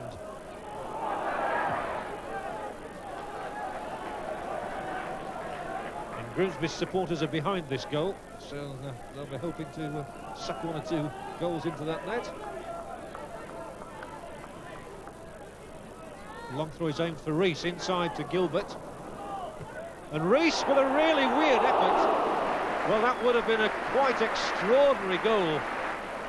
Paul Sansom off his line, the ricochet favoured him, but what quick thinking by Rees there to loop the ball over Sansom, but unfortunately just over the bar too. Tony Rees has looked very sharp today. Birtles, lovely header on. Rees turned aside towards Cunnington. Powell it was that time. Gilbert. Rees will give chase. He's like a greyhound, is Tony Rees. Corner given away, this time by Scully. Rees will accept that.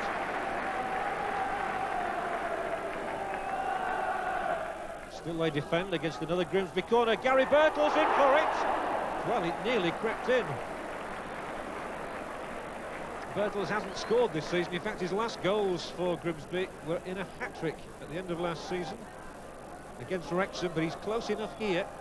Gilbert with a deep and penetrating ball. Up goes Birtles. The goalkeeper rather flapped at it. Unfortunately for him, it went the wrong side. Southend just unable to get out of their own half for the moment. Leave it to me, says Kevin Jobling. So Gilbert does just that and takes up his position on the edge of the area to receive the ball. Jobling now might play it in. So might Gilbert. He's got past the first man, past the second, not past the recovering Austin though. Jobling came in and it sliced away, funnily enough, off the boot of the defender Austin. Simpson gathered it. Benjamin held things up nicely. Ansar. Mr. Late back for Tilson. Answer once more, and Sherwood stretches and saves. And the Answer got a hat-trick last week in the Leyland Daft Trophy against Torquay. But could do no more here really than put in a toe-poked effort, which was never going to beat Sherwood.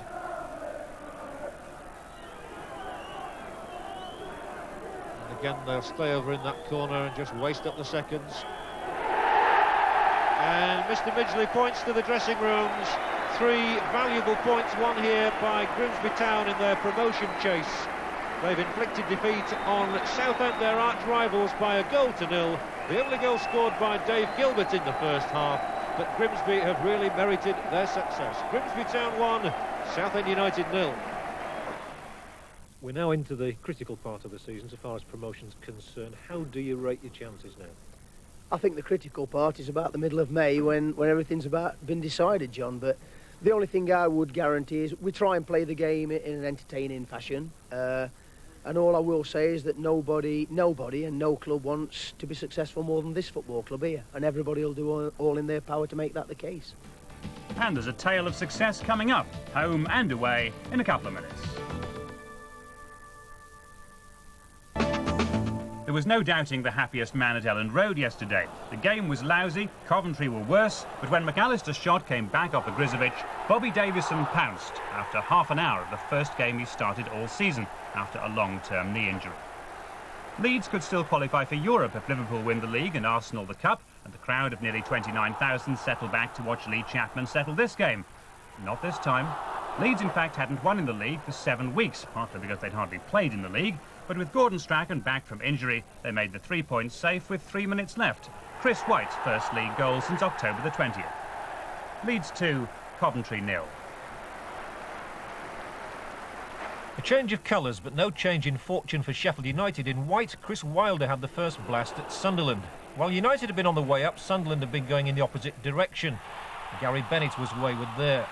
Now for United's goal, straight from the boot of goalkeeper Simon Tracy. That man Bennett missed again, this time even more critically. Ian Bryson went on to produce a crisp finish.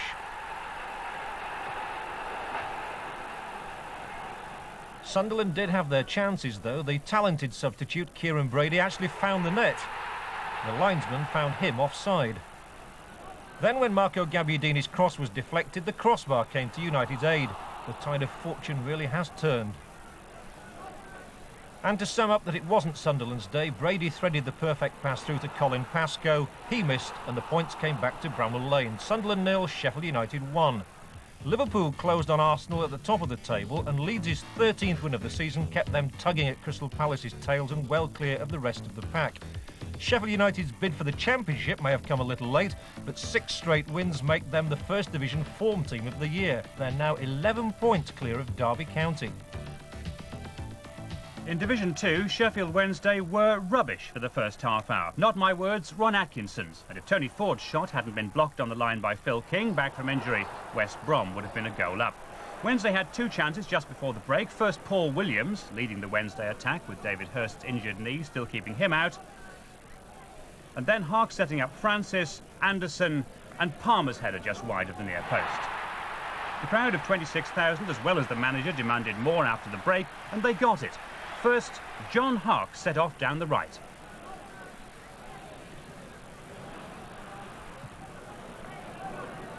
Williams, not on target this time, but the decisive moment wasn't far away. From Sheridan's corner, Wednesday were awarded a penalty. Now, did you spot it? Referee Tony Ward gave a push by Burgess on Nigel Pearson. Watch again. Burgess does have his left arm outstretched, but the decision looks a bit harsh to me. John Sheridan's great virtue as a penalty taker is variety of styles, and that's another first-class spot kick. And incidentally, Wednesday had another penalty appeal turned down shortly before, so maybe justice was done. Chance for Trevor Francis to make it 2. Good save by Rees. Near the end, Francis again. Couldn't have been closer, but a very valuable victory. Wednesday 1, West Brom 0. When you're in the position that Hull City have been in almost all season, it doesn't matter how, where or when you pick up the points, so long as you do. So yesterday's visit to equally troubled Leicester was all about getting a positive result. They did that when Andy Payton scored 8 minutes from time to give Terry Dolan his first away win as manager. Payton's 20th goal, Leicester 0, Hull 1. Now the performance of the day from Barnsley at Wolves, who began 5 points above them. 5 minutes gone, Andy Saville. No goals in 3 months, now 3 in 3 matches.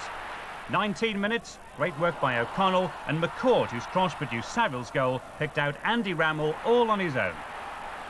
Then Agnew, who was to score in the second half, along with substitute Robinson, sent Rimmer down the right on his full debut, and Paul Stancliffe scored an own goal that may keep him awake most nights this week.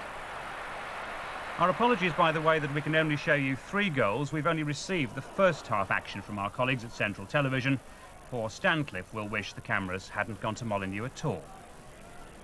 Wolves 0, Barnsley 5. So a 100% record in Division 2, and it's not often this season we've been able to say that. Wednesday have closed the gap between them and the top spot to 8 points. West Ham are on cup duty this weekend, so Oldham's victory at home to Bristol Rovers makes them the new leaders. Barnsley are still 10th, but gaining ground and confidence. Hull are now only 4 points behind yesterday's opponents Leicester, and in fact the Tigers are the only club in the bottom 6 who didn't lose yesterday. They're at home to Watford on Tuesday. If Sheffield United are the team of the moment in Division 1, Huddersfield Town can claim to be the same in Division 3, although Mark Smith ballooned the first chance against Crewe. Town are brimful of confidence at the moment, and Ife Onyora was to be a real thorn in Crewe's side all afternoon. Watch him now as he takes on the Crewe defence, but he scarcely expected Kenny Swain to be so accommodating in shooting the first goal into his own net.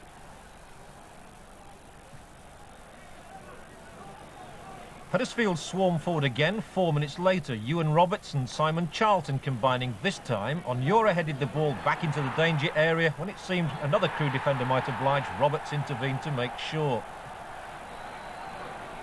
Crewe, who'd beaten Cambridge last week, might as well have gone home after that.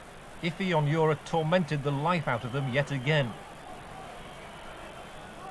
Good move down the right-hand side.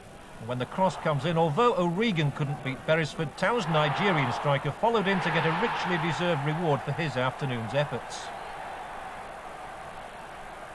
It wasn't until the closing moments that Crewe got any reward of their own.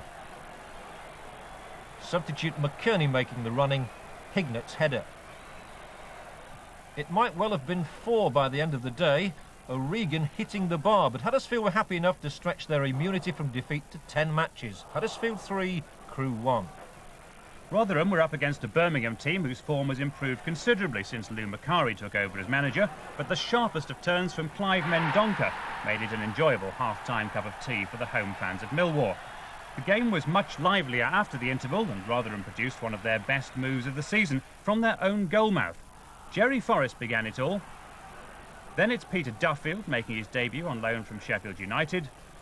Barrack's ball forward. And as Matthewson stumbles, Mendonca is in the clear. A little more curl and that would have been 3 valuable points in the bag. Then a penalty to Birmingham. Watch Robinson's left hand there. An instinctive reaction. The referee in fact didn't spot it, but the linesman did. And Frayne made it 1-1 with 11 minutes to go.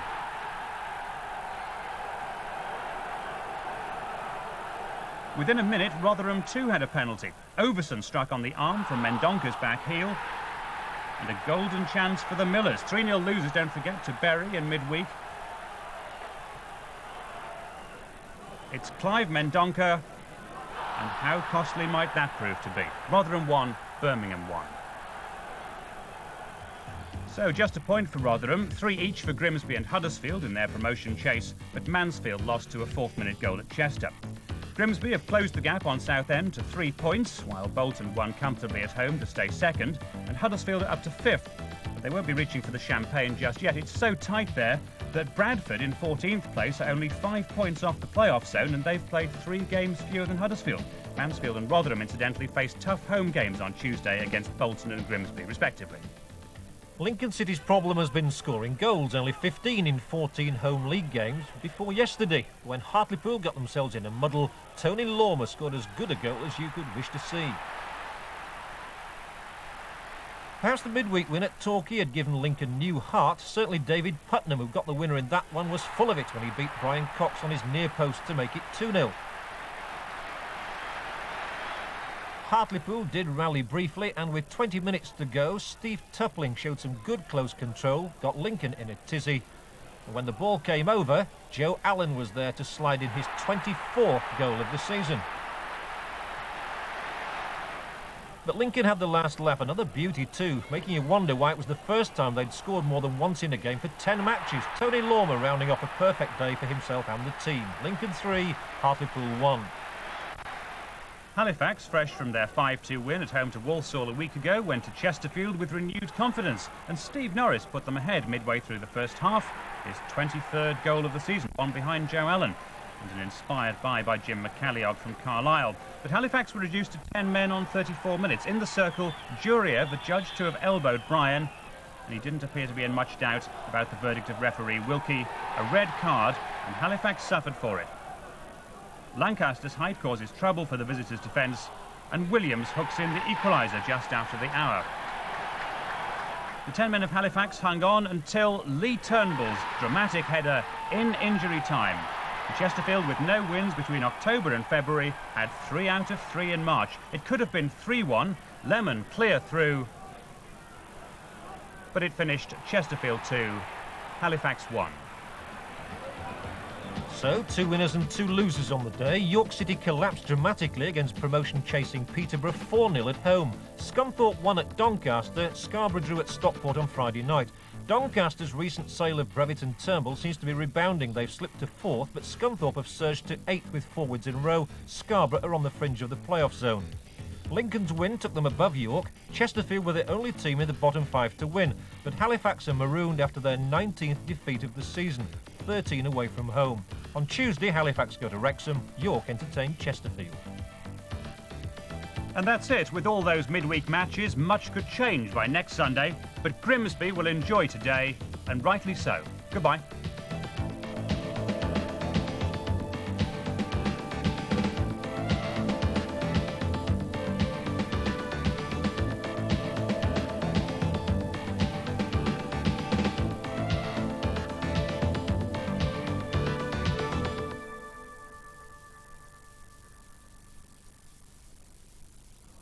And for sports fans, just a reminder, there's rugby league action tonight at 11:15. And to say the danger wasn't over is an understatement. Just look at the way it flew in. And Notts County from the 2nd Division have the effrontery to take the lead at White Hart Lane, and who can deny them the right? It was a magnificent strike, Trevor Brooking. Well, one of those shots that comes to Gary Stevens, Spurs defender. He takes a whack at it and wipes out the referee.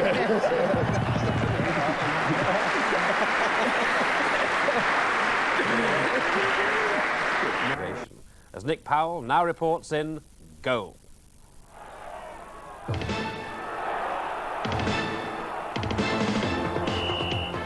Down among the 2nd Division's dead and dying, Paul Wilkinson gave next to bottom Watford the lead at bottom-placed Hull, but it wasn't a game to remember except for Russ Wilcox, a goal that earned a draw with his first for Hull. You'd never have guessed. In Division 3, Grimsby were far too good for Rotherham. Tony Rees scored in 7 minutes. It's been a good week for own goal fans, as Rotherham goalkeeper O'Hanlon races out. His own colleague Mark Dempsey slips the ball past him. 2-0. Clive Mendonca's 2nd goal in 2 games gave Rotherham a late glimmer of hope, but Neil Woods, a striker who hadn't scored in the league since October, made it 3-1. And finally, Dave Gilbert's glorious approach work was given its just desserts by Rees. Steve Wilkinson's early strike set the tone for Mansfield's astonishing victory. Bolton's 23-game unbeaten run consigned to history as first Wayne Fairclough, and then Trevor Christie profited from excellent wing play, and Fairclough completed a triumph that takes Mansfield out of the relegation zone. In Division 4, despite this impressive goal from John Reid, Scarborough's promotion hopes took a dive at Blackpool, but Chesterfield had a happier journey. Dave Lancaster set them on their way to a 4th successive victory after 4 months without a win, and Steve Williams' determination finished off York. Good news for Halifax, the league's bottom player. Leaders Oldham at Swindon. Joe Royal has set his team a target of a point a game to be certain of promotion. Swindon need a much higher striking rate to climb out of mid-table into another playoff. But it was Oldham who struck first in an exciting second half. Cruel deflection, Andy Ritchie in at the rainbow's end to steal the credit. But the equaliser was less than a minute in coming. Duncan Shearer nudged himself in front of Oldham defender Richard Jobson. A routine finish by his high standards. Swindon thought they'd won the game thanks to a soaring header from number 6 Colin Calderwood. He couldn't possibly have placed it better, and with 11 minutes to go, could hardly have timed it better. But 5 minutes later, Oldham substitutes Neil Adams and Roger Palmer combined to force the draw. Palmer, the deadliest man in the club's history, pointing them in the direction of the First Division. West Ham gave up a chance to overhaul them, losing at Oxford on Wednesday. Paul Simpson's wicked cross finding its target unaided, despite the claims of teammate Andy Melville. The Hammers' hangover from Monday's cup heroics against Everton lingered into the opening minutes of the second half. Colin Foster's lazy wave at the ball just ushered John Durnin through to score a terrific second. Durnin learnt his trade at Liverpool. Billy Bonds left Stuart Slater on the bench, preferring on-loan signing Franz Carr. It was his persistence that triggered a minor comeback.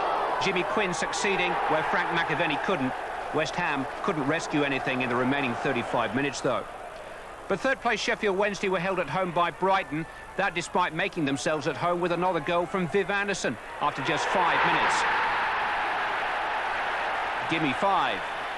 But on 75 minutes, Dean Wilkins' quick free kick, or was it a drop kick, opened up Anderson's flank. Clive Walker hard and low. The Brighton equaliser nonchalantly taken by John Byrne. Brighton up to 8th. Wednesday now just 3 points ahead of Middlesbrough, who trounced Newcastle at Ayresome Park. Phillips with the free kick. What a great header. Oh, it's gone in, and Slater looks to be claiming it. The ball was played in. Ripley might get a second crack at this one. To take it out wide to get the room for his cross. He's got it in. Slaven's there. Baird, who's just behind him. Walsh comes in. It's 2-0. Colin Walsh. And here comes Ripley again. Costo, Slaven, Baird, all ahead of him. Still with Ripley. And he's got round Nielsen. Ripley. It's there again. 3-0. Bristol City are now 5th thanks to this solitary late goal on Tuesday night against Leicester City. Their defender, Tony James, made a one-man stand to deny the home side 3 times in quick succession. But he was poleaxed by the last effort. His colleagues pushed out automatically and left 2 red shirts behind and onside. Rob Newman teeing up Bob Taylor to win it. Bristol City on the move, up to 5th place as rivals Notts County slipped up against Port Vale. Dean Glover with the free kick. Earl and Beckford both forward here, and a dangerous one as Earl. And Beckford! Darren Beckford really has got the jinx here over Notts County. Palmer turning it forward again. And it breaks to Johnson. Could this be the one? Yes, it is! Tommy Johnson has equalised. Crewe beaten at last. A good chase down the right by Mills, and he's done well here, Mills, and Beckford's in the middle. It could have been a winner. In the dying seconds, that's it. That's the final whistle. Beckford was inches away from giving Port Vale victory with what would have been the last kick of the game. Good little player, doing well, Dan. But, James, a couple of other incidents from midweek action there. Rhys Wilmot, the goalkeeper there, catches a ball. For all intents and purposes, looks as if it's a safe ball, but the referee gave a goal. Said the ball was over the line. I assume he took the linesman's advice on this, but it certainly doesn't look it, does it, Ian? Strange decision, strange one. Now here is young Steve Watson, who's only a 16-year-old playing for Newcastle. Remember some years ago they showed somebody else doing that? There was a continental player who did it, but he used to get the ball a long way further than Steve. Steve's got to brush up on this. A technique. I think we need to coach you a little bit, Steve, in that. Right. Well, last then, Dad, we're at Roots Hall again here. One thing for sure, old mate, that we're going well in the 3rd division, but if you do predict us to get up, we're going to do that to you. Ah, well, Dan, that's my son, Danny. I'll tell you what, I wouldn't tip Southend to go up, no more than the chairman would tip a taxi driver. But there's Mansfield going ahead, actually, with Steve Wilkinson, who Mansfield beat Bolton after a 23-match run. Yes. 4-0 in the week, so this was a tough one for Southend. Dave Martin, who's had a good season for Southend, getting the equaliser there. And little Peter Butler, who's been the driving force in the side, really. And it's nice to see him control the ball. Well done, Pete. Lovely, good goal, that. 2 goals in 3 minutes, and Southend is still there. 6 points clear. How about that? Well, the Friday night favourites we didn't have, Jim. Tranmere won 2.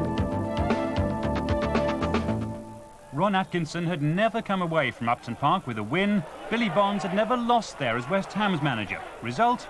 A win for Wednesday, of course, and we all know what kind of old game football is. Stuart Slater, in fact, could have put the Hammers ahead, the architect of Everton's defeat in the Cup on Monday. Within a minute, Steve McCall was sending in Wednesday's reply, and just for once, what looked like the match of the day on paper was living up to it on grass. Now, any West Ham fan older than about 12 remembers a man called Hurst who used to score goals there. If you are under 12, he won the World Cup for England in his spare time. Here, another man called Hurst broke the deadlock, David of Sheffield Wednesday. 25 minutes gone, 25 goals for the season for him. And 2,000 Wednesday fans in East London to share his pleasure. This stung West Ham, unbeaten at Upton Park since Hull won there 14 months ago. Here's Keane. And McAvenny, reflex action, deserved pat on the head from Pearson for the goalkeeper Turner. West Ham were on their way back. Paris and Jimmy Quinn, 52 minutes. Other away teams might have folded here, not Wednesday. Within 9 minutes, Sheridan's free kick, aimed for Shirtliff. Punch by McCloshko, Anderson, off Gale, Anderson again, Gale again, and Paul Williams. Only keeping his place despite the return of Hurst because Trevor Francis was left out. At the other end, a header from Foster, McCall off the line, Bishop. Ian Bishop wearing the captain's armband, and in fact he must take some of the blame for the third goal which ensured a well-deserved Wednesday victory. As Hurst breaks down the right, Bishop is covering back without ever getting close enough to Williams. And he made it 14 for the season for him and 39 for his partnership with Hurst. West Ham 1, Wednesday 3. Barnsley's ground staff spent all day Friday spreading 30 tonnes of sand on the problematic Lowquell pitch, but Charlton's Kim Grant seemed to revel in the conditions. The YTS boy, who's been a professional only 2 weeks, showed an old head when he rounded Clive Baker not just once but twice to fire the visitors ahead after 35 minutes. Grant's second goal of the week. He looks a good prospect. It took Barnsley 3/4 of an hour to cancel that one out. Owen Archdeacon, who creates so many of their goals with his excellent crosses, did so again. It was Brendan O'Connell who dived in to meet it for his first league goal since November. Barnsley 1, Charlton Athletic 1. So it's a win for Wednesday, and Barnsley joined in the draws column by Hull, whose sweeper system kept out Port Vale and claimed a valuable away point from a goalless draw. Wednesday closed the gap on West Ham to 4 points, but Oldham moved further ahead thanks to a last-minute goal at home to West Brom. Barnsley's position unchanged because all the teams between 8th and 15th drew. Hull stay 3 points clear of bottom-placed Watford, who also drew, and Terry Dolan's team, with an improved defensive record, are 1 point closer to Blackburn and West Brom, although Leicester won. What a marvellous week it's been in Division 3 for Grimsby Town. Southend and Rotherham had been dispatched before yesterday's encounter with Brentford, and this flowing move summed up Grimsby's mood of the moment. McDermott, Birtles and Rees had traded the passes before the ball landed at the foot of Neil Woods. One swing and bingo. After 19 league games without a goal, that was his second in 4 days. Last week's hero Dave Gilbert has a sweet left peg too. This time the ball fizzed over instead of just under the bar. But better was to come. On the half hour, Tony Rees, in excellent form at present, sent Woods, brimful of confidence now, scooting down the left. And the finish turned out to be just as slick as the pass. Brentford, one of the chasing pack, had been beaten. Grimsby Town 2, Brentford 0. Bradford had targeted this game against Leyton Orient and Wednesdays against Exeter as 2 home matches against lower-placed teams which had to be won to keep playoff hopes alive. And when Robbie James's cross and Stephen Torpey's header produced this result, some wondered if it wasn't going to be their day. But it was the Orient bench who should have worried. 34 minutes, Brian Tinian. It was a deserved lead against a team which looked demoralised by its dramatic slide from the top of the table in the autumn. A second goal would surely see them off, so it proved. Paul Jewell sent sprawling. No arguments about the penalty.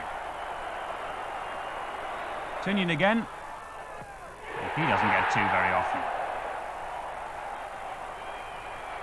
Kenny Achampong looked the only Orient player with the spark to worry the home defence, and his cross produced the nearest thing to a goal for Orient. Substitute Sayer foiled by Paul Tomlinson's fingertips at the second attempt.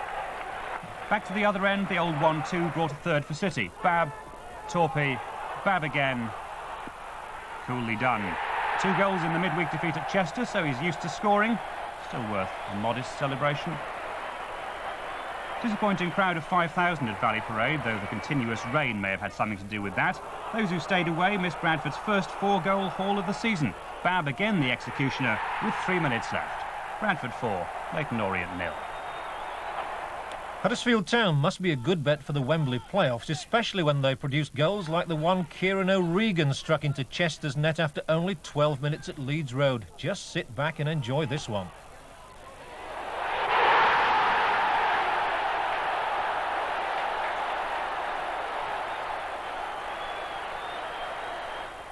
Town were going for their 12th game in a row without defeat and might well have sealed the points when Barnett swung over the cross. Ewan Roberts stuck out a leg and he was denied what would have been his 4th goal in 4 games only by goalkeeper Stewart. A lot of Huddersfield's goals have come from set pieces recently, and Chris Marsden's corner caused confusion in the Chester ranks. Goalkeeper Stewart as frantic as anyone, but no one could force the ball over the line. And Huddersfield were punished for not taking their chances when Chester equalised with 5 minutes to go. Substitute Croft setting up Lightfoot. Still, it's Town's best run for 10 years. Huddersfield Town 1, Chester City 1. And the day went very much with the form book, the region's only losers in the 3rd division being bottom club Rotherham, who went down 2-0 at Reading. Mansfield were beaten at Southend on Friday. And Southend stay top as a result. Grimsby and Bolton consolidated their positions, and Huddersfield are in the playoff bracket courtesy of a better goal difference than Bournemouth's. Rotherham at the bottom are not yet doomed, 6 points away from the safety position occupied by Mansfield, and although Bradford are in 13th place, that's not necessarily unlucky. If they won their games in hand, they could move up to 4th. Doncaster in green were away to the 4th division leaders Darlington, with Paul Crichton back in goal after 3 months out with a foot injury. Not too much trouble for him here, and in fact Doncaster looked very much a match for the team which began 7 points clear at the top. Kevin Noteman seizing on a mistake, blocked by Prudhoe, and he has to recover quickly. John Muir from the rebound. Good crowd of 4,500. Noteman's corner, Brendan Ormsby, and in off Smith. The Doncaster fans, no doubt, will give the credit to Brendan Ormsby, and their team were on course for their first away win since October. They could have made it safe. Whitehurst's header sending Muir absolutely clear, but Prudhoe's knee in the way. Muir gets a second bite, and the miss proved costly. With 10 minutes left, Toman plays a hopeful ball in, and really it's no more than that. But Crichton misjudges it under pressure from Willis, and 3 points are suddenly reduced to 1. Darlington 1, Doncaster 1. Scarborough had lost only one of their last 7 at the McCain Stadium, a record which deserved greater reward than a crowd of 1,100. That was the gate against Aldershot. Those who did turn up saw the ball skid off the head of Aldershot's John Flower, for new striker Darren Foreman to go on and plunder the first goal. 8 minutes later, John Reid, who Sheffield United won't release on a permanent basis, won even more friends during his loan period. Inducing that handball, again Flower the culprit. And this really ended the game as a contest. Andy Mockler has taken over from George Agani from the penalty spot and met with equal success. Scarborough's 9th penalty of the season. Scarborough 2, Aldershot 0.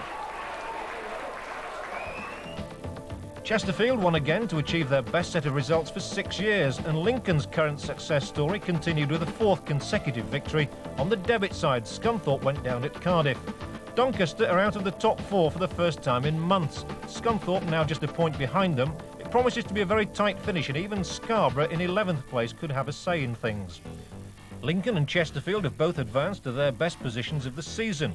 York, who drew at Gillingham, are just playing out time, but Halifax are off the bottom and gained considerable pride. Yesterday.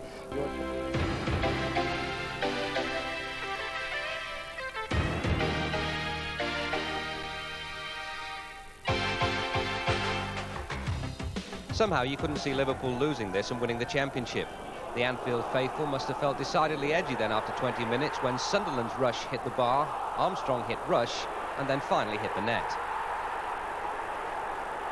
There was a very familiar ring to Liverpool's equaliser, Beardsley, to Barnes, to the one and only Rush, and his first in the league since New Year's Day. There was also a familiar look about the build-up as Liverpool took the lead just before half-time. Pass and move has always been their method. Speedy to Beardsley, whose shot may or may not have nicked in off the post had Gary Hours not blasted us in first.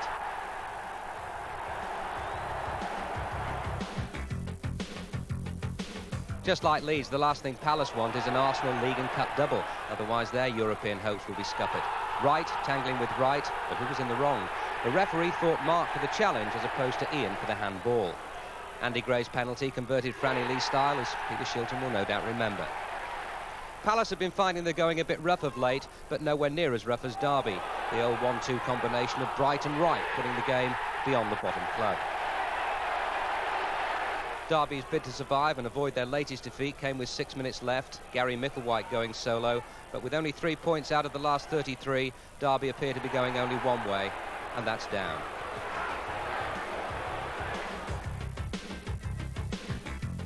Sheffield United, for so long relegation certainties, could well finish the season above halfway. Their 7th successive win taking them 8 points clear of the bottom 2. Defending away from home, not exactly Chelsea's strong suit. Ian Bryson saying thanks very much, his 3rd in as many games and his 2nd successive 1-0 winner. This was the combination that made mincemeat of Inter Milan, and it's the best Villa have played since then. Cowans to Platt, brilliantly conceived, superbly executed, goal of the day, contender A.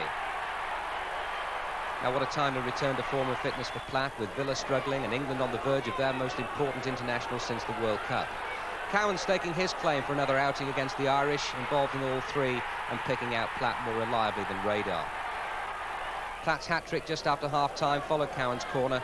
As the ball is headed back in, Platt is level with play, by which time the Spurs defence were committed to coming out. Platt made the rest look easy, the sign of a very special player. Now, with all the distractions going on behind the scenes at Spurs, concentration was a long time coming. They got one back through Gazza's replacement for the next few weeks at least, Vinny Samways. And with 7 minutes left, Villa's recent anxieties returned when Spurs closed the gap even further. Paul Allen made it 3-2, but the next few days absolutely vital to the club's immediate and long-term future.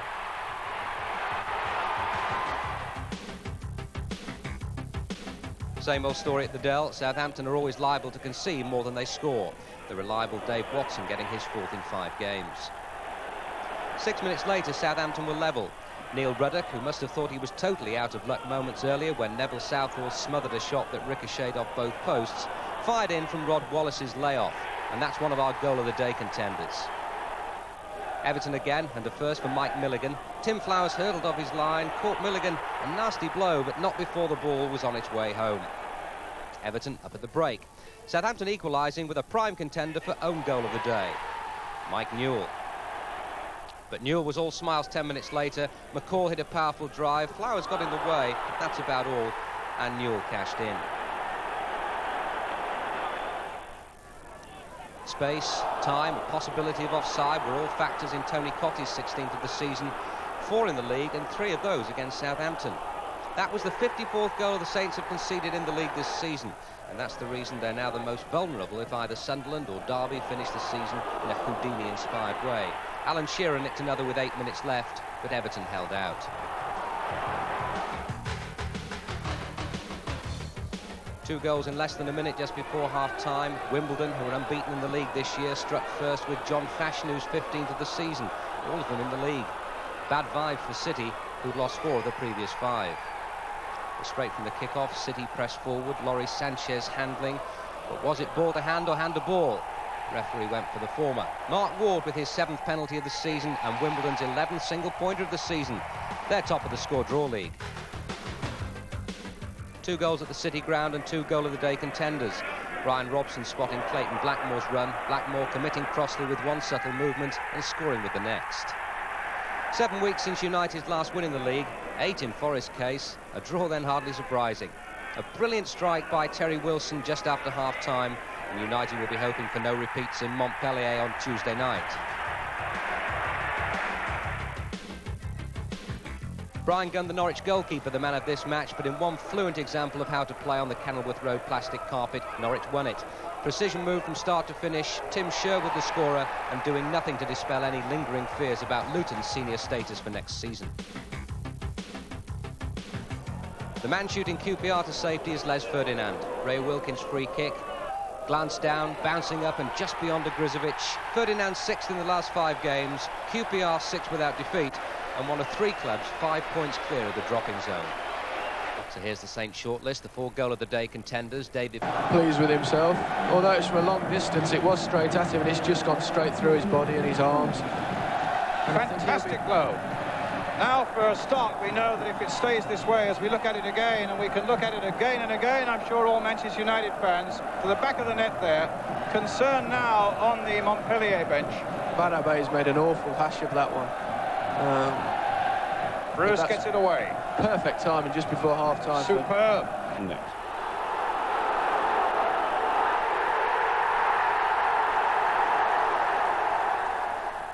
Right, the early bit of film, the goalkeeper was limping, wasn't he?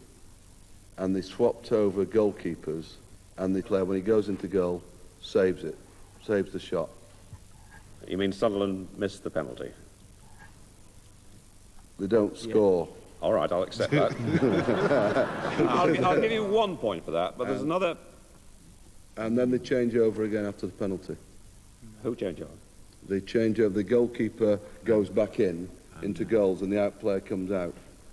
That is fantastic. You've got it absolutely right. John Osborne, the goalkeeper, injured, as you saw. He swaps with Gordon Nisbet, who has played in goal before, full-back. Osborne is duty-bound to take an outfield player's shirt. Towers takes the kit, hits the post, heads it over. Wow. Congratulations all round. And Osborne goes back. Gets a red card now. And so for the second time, Montpellier are reduced to 10 men. There's nothing worse than that. That's the most revolting thing to do to anybody.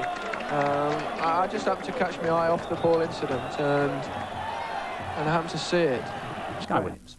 Hull's 2-1 win at Boundary Park is one of the shocks of the season and should boost the Tigers' confidence as they fight to avoid relegation. They took the lead with this powerful shot from Peter Swan. It was his 13th goal of the season.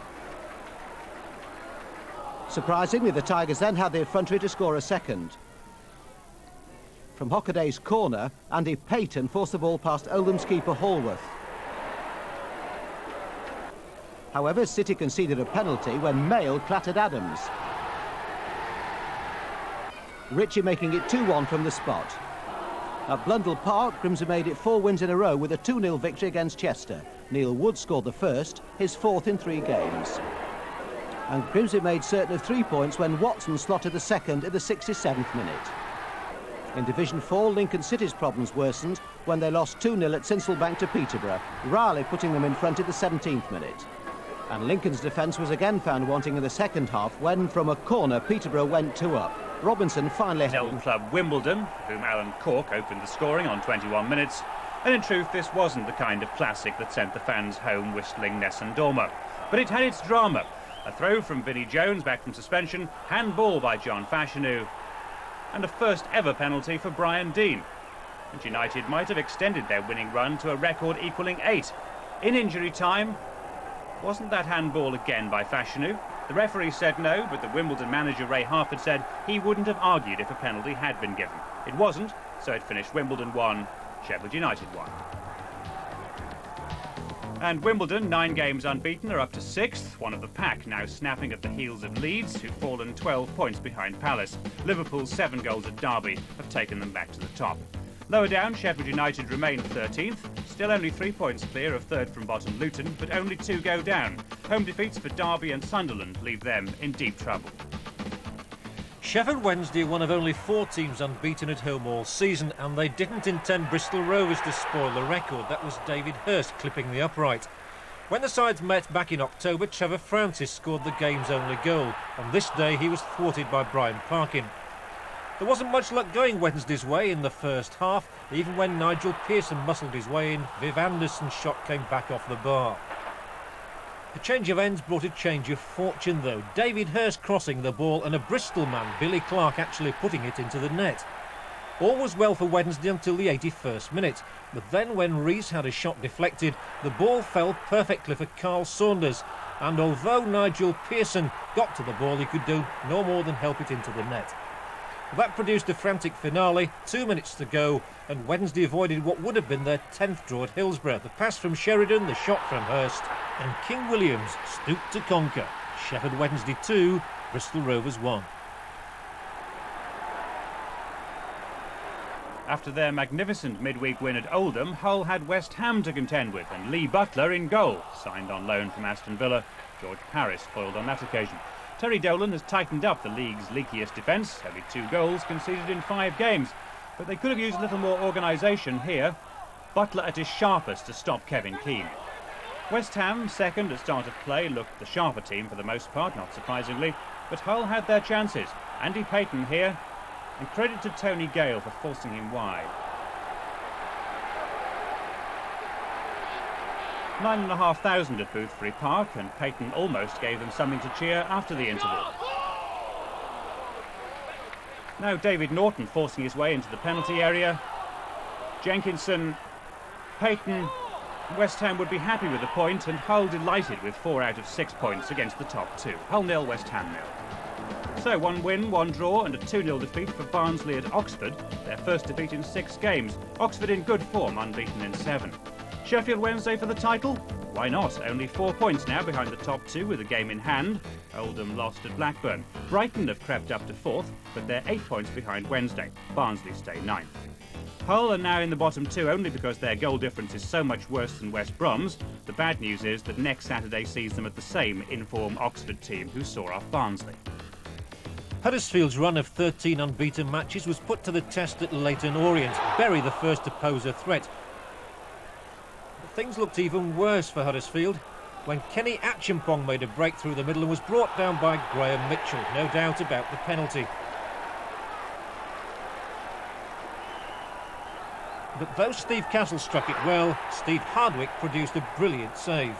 Town's best chance came after Peter Maguire had beavered away, and when the ball was given away, Marsden looked a certain scorer, only for the final effort to be blocked. Acheampong was a constant source of menace. He fed Zorisic, and it may well be that Castle's miskick foiled Hardwick. Nugent beat him with the low shot. There was still time for Town to preserve their record, but after the pass from O'Regan, Roberts was unable to force the ball home. It ended Leyton Orient 1, Huddersfield 0. If Mansfield are to escape the trapdoor, they have to beat teams like Shrewsbury. Steve Wilkinson got the message, and his return to the goal trail is the best indicator Mansfield have that they might survive once again.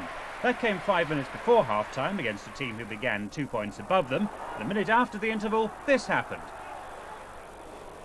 Wayne Fairclough, suddenly a scoring machine. He got 2, remember, in the 4-0 slaughter of Bolton recently, and despite the lapse in concentration 9 minutes from time, it allowed Lyne a header with 5 defenders around him. Mansfield had 3 more precious points. Mansfield 2, Shrewsbury 1. The other winners were Rotherham, 3-1 over Fulham, Goodwin, Duffield and Gota. Grimsby were the first side in 10 not to beat Swansea. Bradford scored first through Duxbury but let in 6 at Brentford. Brentford therefore overtake Huddersfield to go 6th. Grimsby's goalless draw moved them a point closer to Southend, who lost 3-1 at improving Bournemouth. They're a good bet for the playoffs, by the way. Bolton drew at Stoke. Bradford drop a place to 13th, but they're only 6 points behind Huddersfield with 3 games in hand. Mansfield are up 3 places, and there are enough struggling teams in the bottom 8 to leave even Rotherham hope. If there's one player who doesn't enjoy being on goals on Sunday, it has to be Aldershot's John Flower. Last week we saw him give away 2 goals at Scarborough. Yesterday he was responsible for giving Lincoln City a first-half penalty. Shane Nicholson punished him this time. Lincoln's revival was halted in midweek by Peterborough, but that was only a temporary setback. Nicholson featured in the build-up to yesterday's 2nd goal. Good move down the left, and his cross neatly converted by Jason Lee, the first league goal for the youngster on loan from Charlton Athletic. Aldershot have had a dismal run, winning only 1 of their last 8, and they were on the road to ruin again when Lee opened the way for Keith Alexander to lope away and score a 3rd with just 20 minutes to go. That turned out to be the last goal, but certainly not the last incident of the match. Nicholson, for whom everything had gone right to that point, was adjudged to have fouled Jerry Williams, and that led to him seeing red. Still, 3 more good points for Lincoln. Aldershot 0, Lincoln City 3.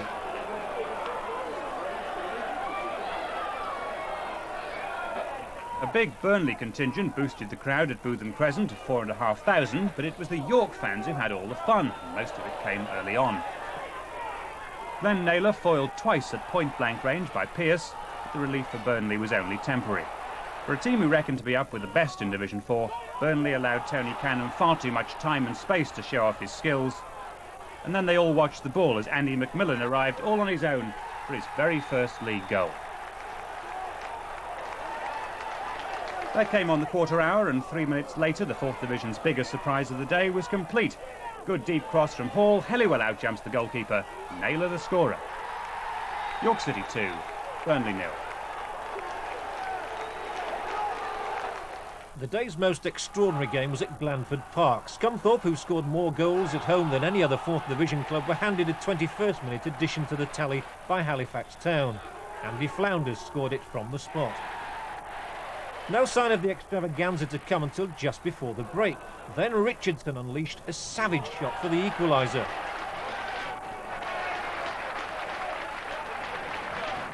And a minute after the break, Scunthorpe was stunned. Halifax